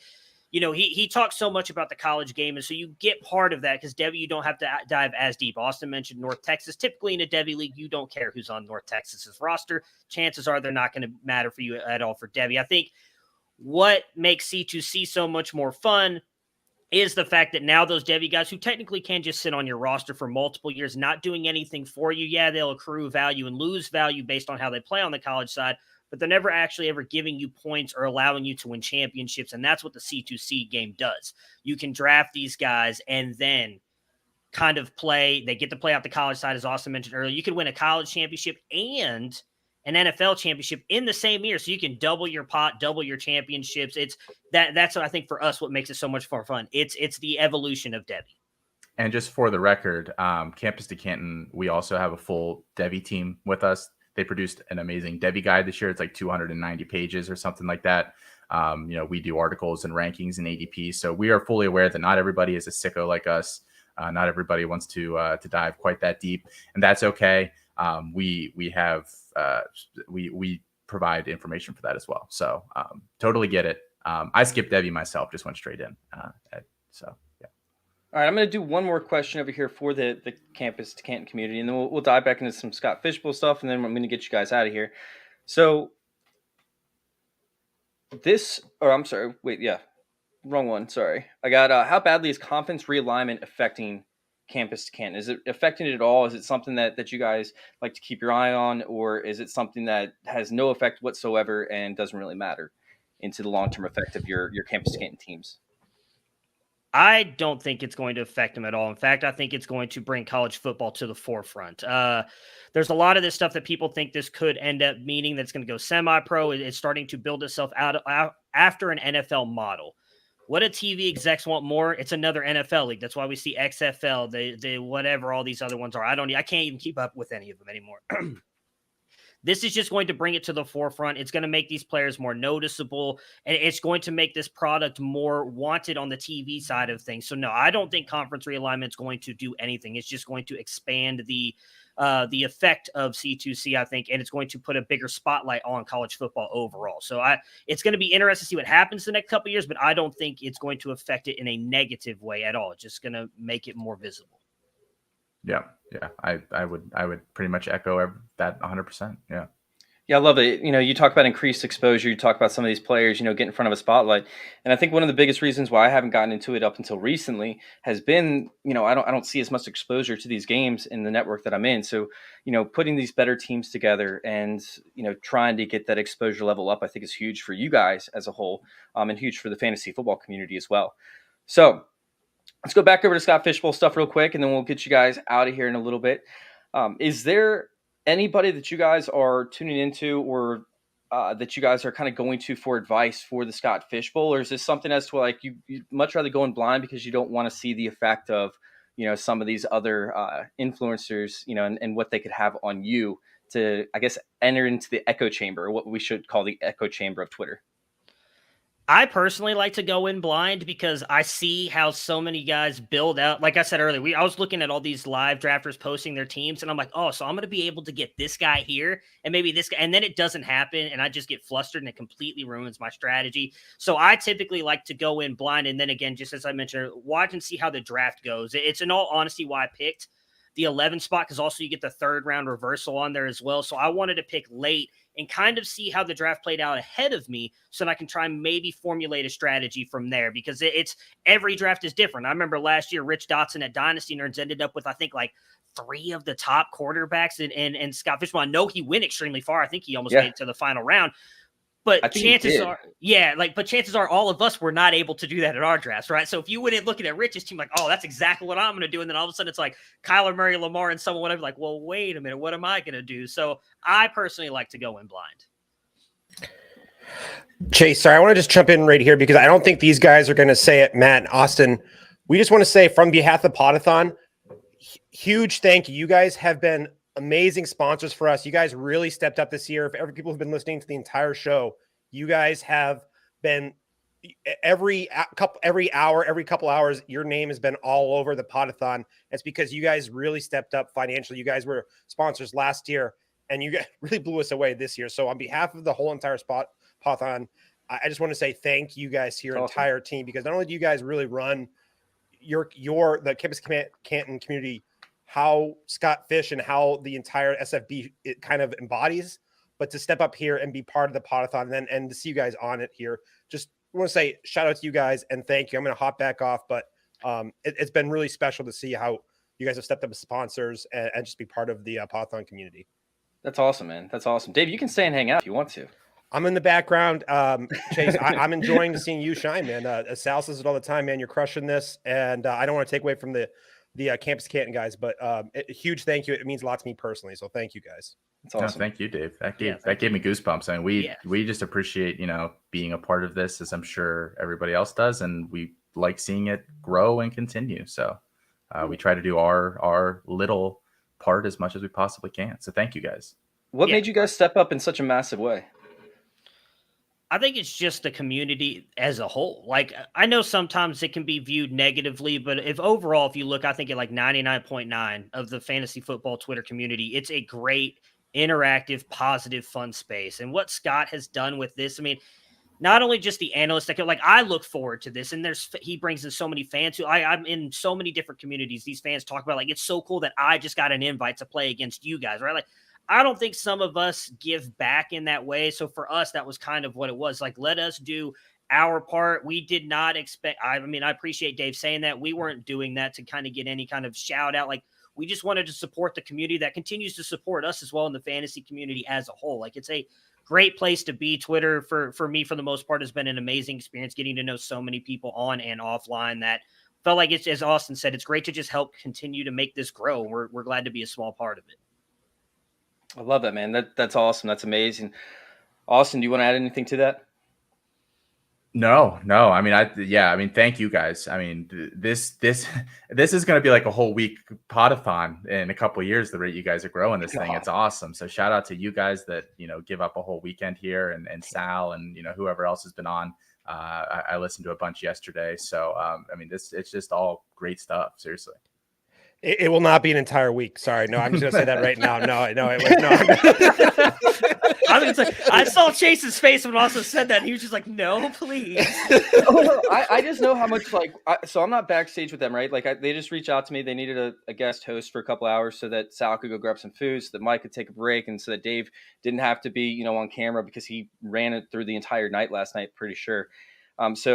They asked me to come on for a few hours, and just the amount of work that they've sent me, like their spreadsheets that they have, everything that's set up, it's incredible how much work goes into this Podathon and how great it is for, the charities that the money they're raising for the charities and everything that they're doing. So to have you guys, as such a massive influence and such a massive contributor, I'm honored to be on with you guys. It's awesome. Yeah, no, we're very, very honored as well. I mean, Sal, he had two phones, an iPad and his computer going yesterday. I think I saw him holding up. So yeah, I mean, I completely believe that the amount of organization that went into this is crazy. If you think about it, I mean, I know all three of us podcast, right? And we feel like we put in a lot of work, and just seeing the spreadsheet sent to me about the guest and the spot, I can't imagine. I was right there. Obviously, we're sitting backstage, Chase, as you were reading multiple reads. I would have butchered that 10 million. I'd be like, and we're here. Nope, that was the wrong out. Nope, this hour. I can't imagine. You guys do so much work, and it's a great thing for the community. So we all definitely appreciate it. It's pretty crazy. It's a lot of fun though, too, at the same time. So I have a blast with it. But no, it's funny. Dave sent me the promo reads, right? And I'm sitting there and I'm scrolling down and I'm like, dude, how far is this? And I'm looking at the side tab and it says you're at page 12 of 74 pages. And I mean, I think it's actually more than that. I think the 74th page is what my read was on. So it's absolutely insane how they put this stuff together. And thank you guys, because y'all the ones that are making it possible for us to be able to do this for you. So we appreciate it. Speaking of sponsors, I do want to give a quick shout out as well. Reader Design was one of the sponsors here, along with IDP guys, for this half-hour block. Campus to Canton, we launched last March. March 1st was our first day. The website and everything went live. At the year, basically anniversary, we completely relaunched Campus to Canton, completely rebuilt it, added a ton of new items on the site. And this Reader Design, and Nate did that for us. He did an incredible job. So if you were talking about how difficult it is to kind of get all these things going, you have your own site. I mean, Nate did a fantastic job. He was great to work with. So if anybody out there, has been thinking about doing something like that, I would definitely reach out to him. He's great. So shout out to Nate at IDP guys and Reader Design. He took what we wanted and made it better. Yep. So it's amazing. We can't thank him enough for that. Yeah. That's awesome, man. That's awesome. Big shout out, of course, to, I believe it's at Nate Cheat, right? Yep. Yeah, go follow him over there on Twitter. Go check him out if you guys have any interest in breaking into the community, and creating your own Campus to Canton-esque, type business. So excited about that, guys. We got about 2 to 3 minutes left.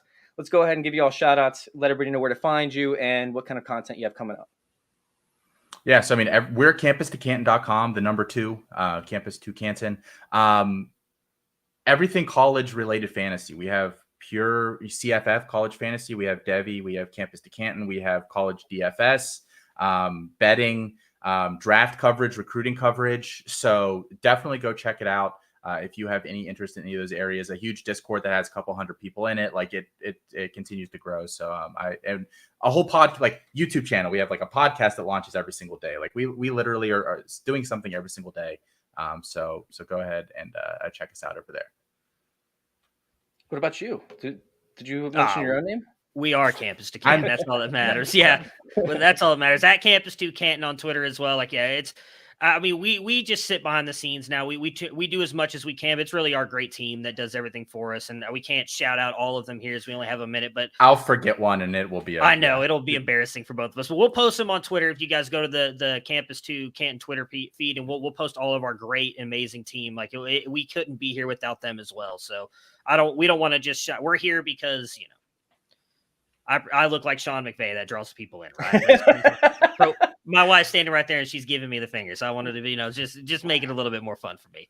I love that. Absolutely. Well, thank you guys for coming in. Appreciate y'all. And I'm sure we'll see you here very soon. For sure. Thanks, Chase. Thank you, later, guys. Of course. All right, Dave, I'm going to bring you in for this one because we have to transition over. So I want to make sure I do this correctly. We are actually going to be moving on to our second YouTube channel, I believe, for the 2:00 show that starts any second now. So if you guys can actually join us on the second show, I'm pretty sure that they're going to be posting it to Twitter any second now to get you guys over there. I see we have 75 viewers right now. We want to make sure that we see all those 75 again. Go check us out over there for the SFBPodathon on YouTube, of course. And yeah, we'll get you guys, or we'll get started over there here in a second. Yeah, Chase, it's great seeing you on here. You've been transitioned flawlessly to the host chair, and we're about to move over to the next stream to take it down the home stretch. Drafts. So live drafts. We got live drafts for the SFBPodathon, of course, for the SFB12. We're going to be doing live drafts. So make sure you guys go tune in over there on our second YouTube channel as we get it up and running, and come check out what some people are looking at. We're going to have, I think, 12 people in there, right? Dave?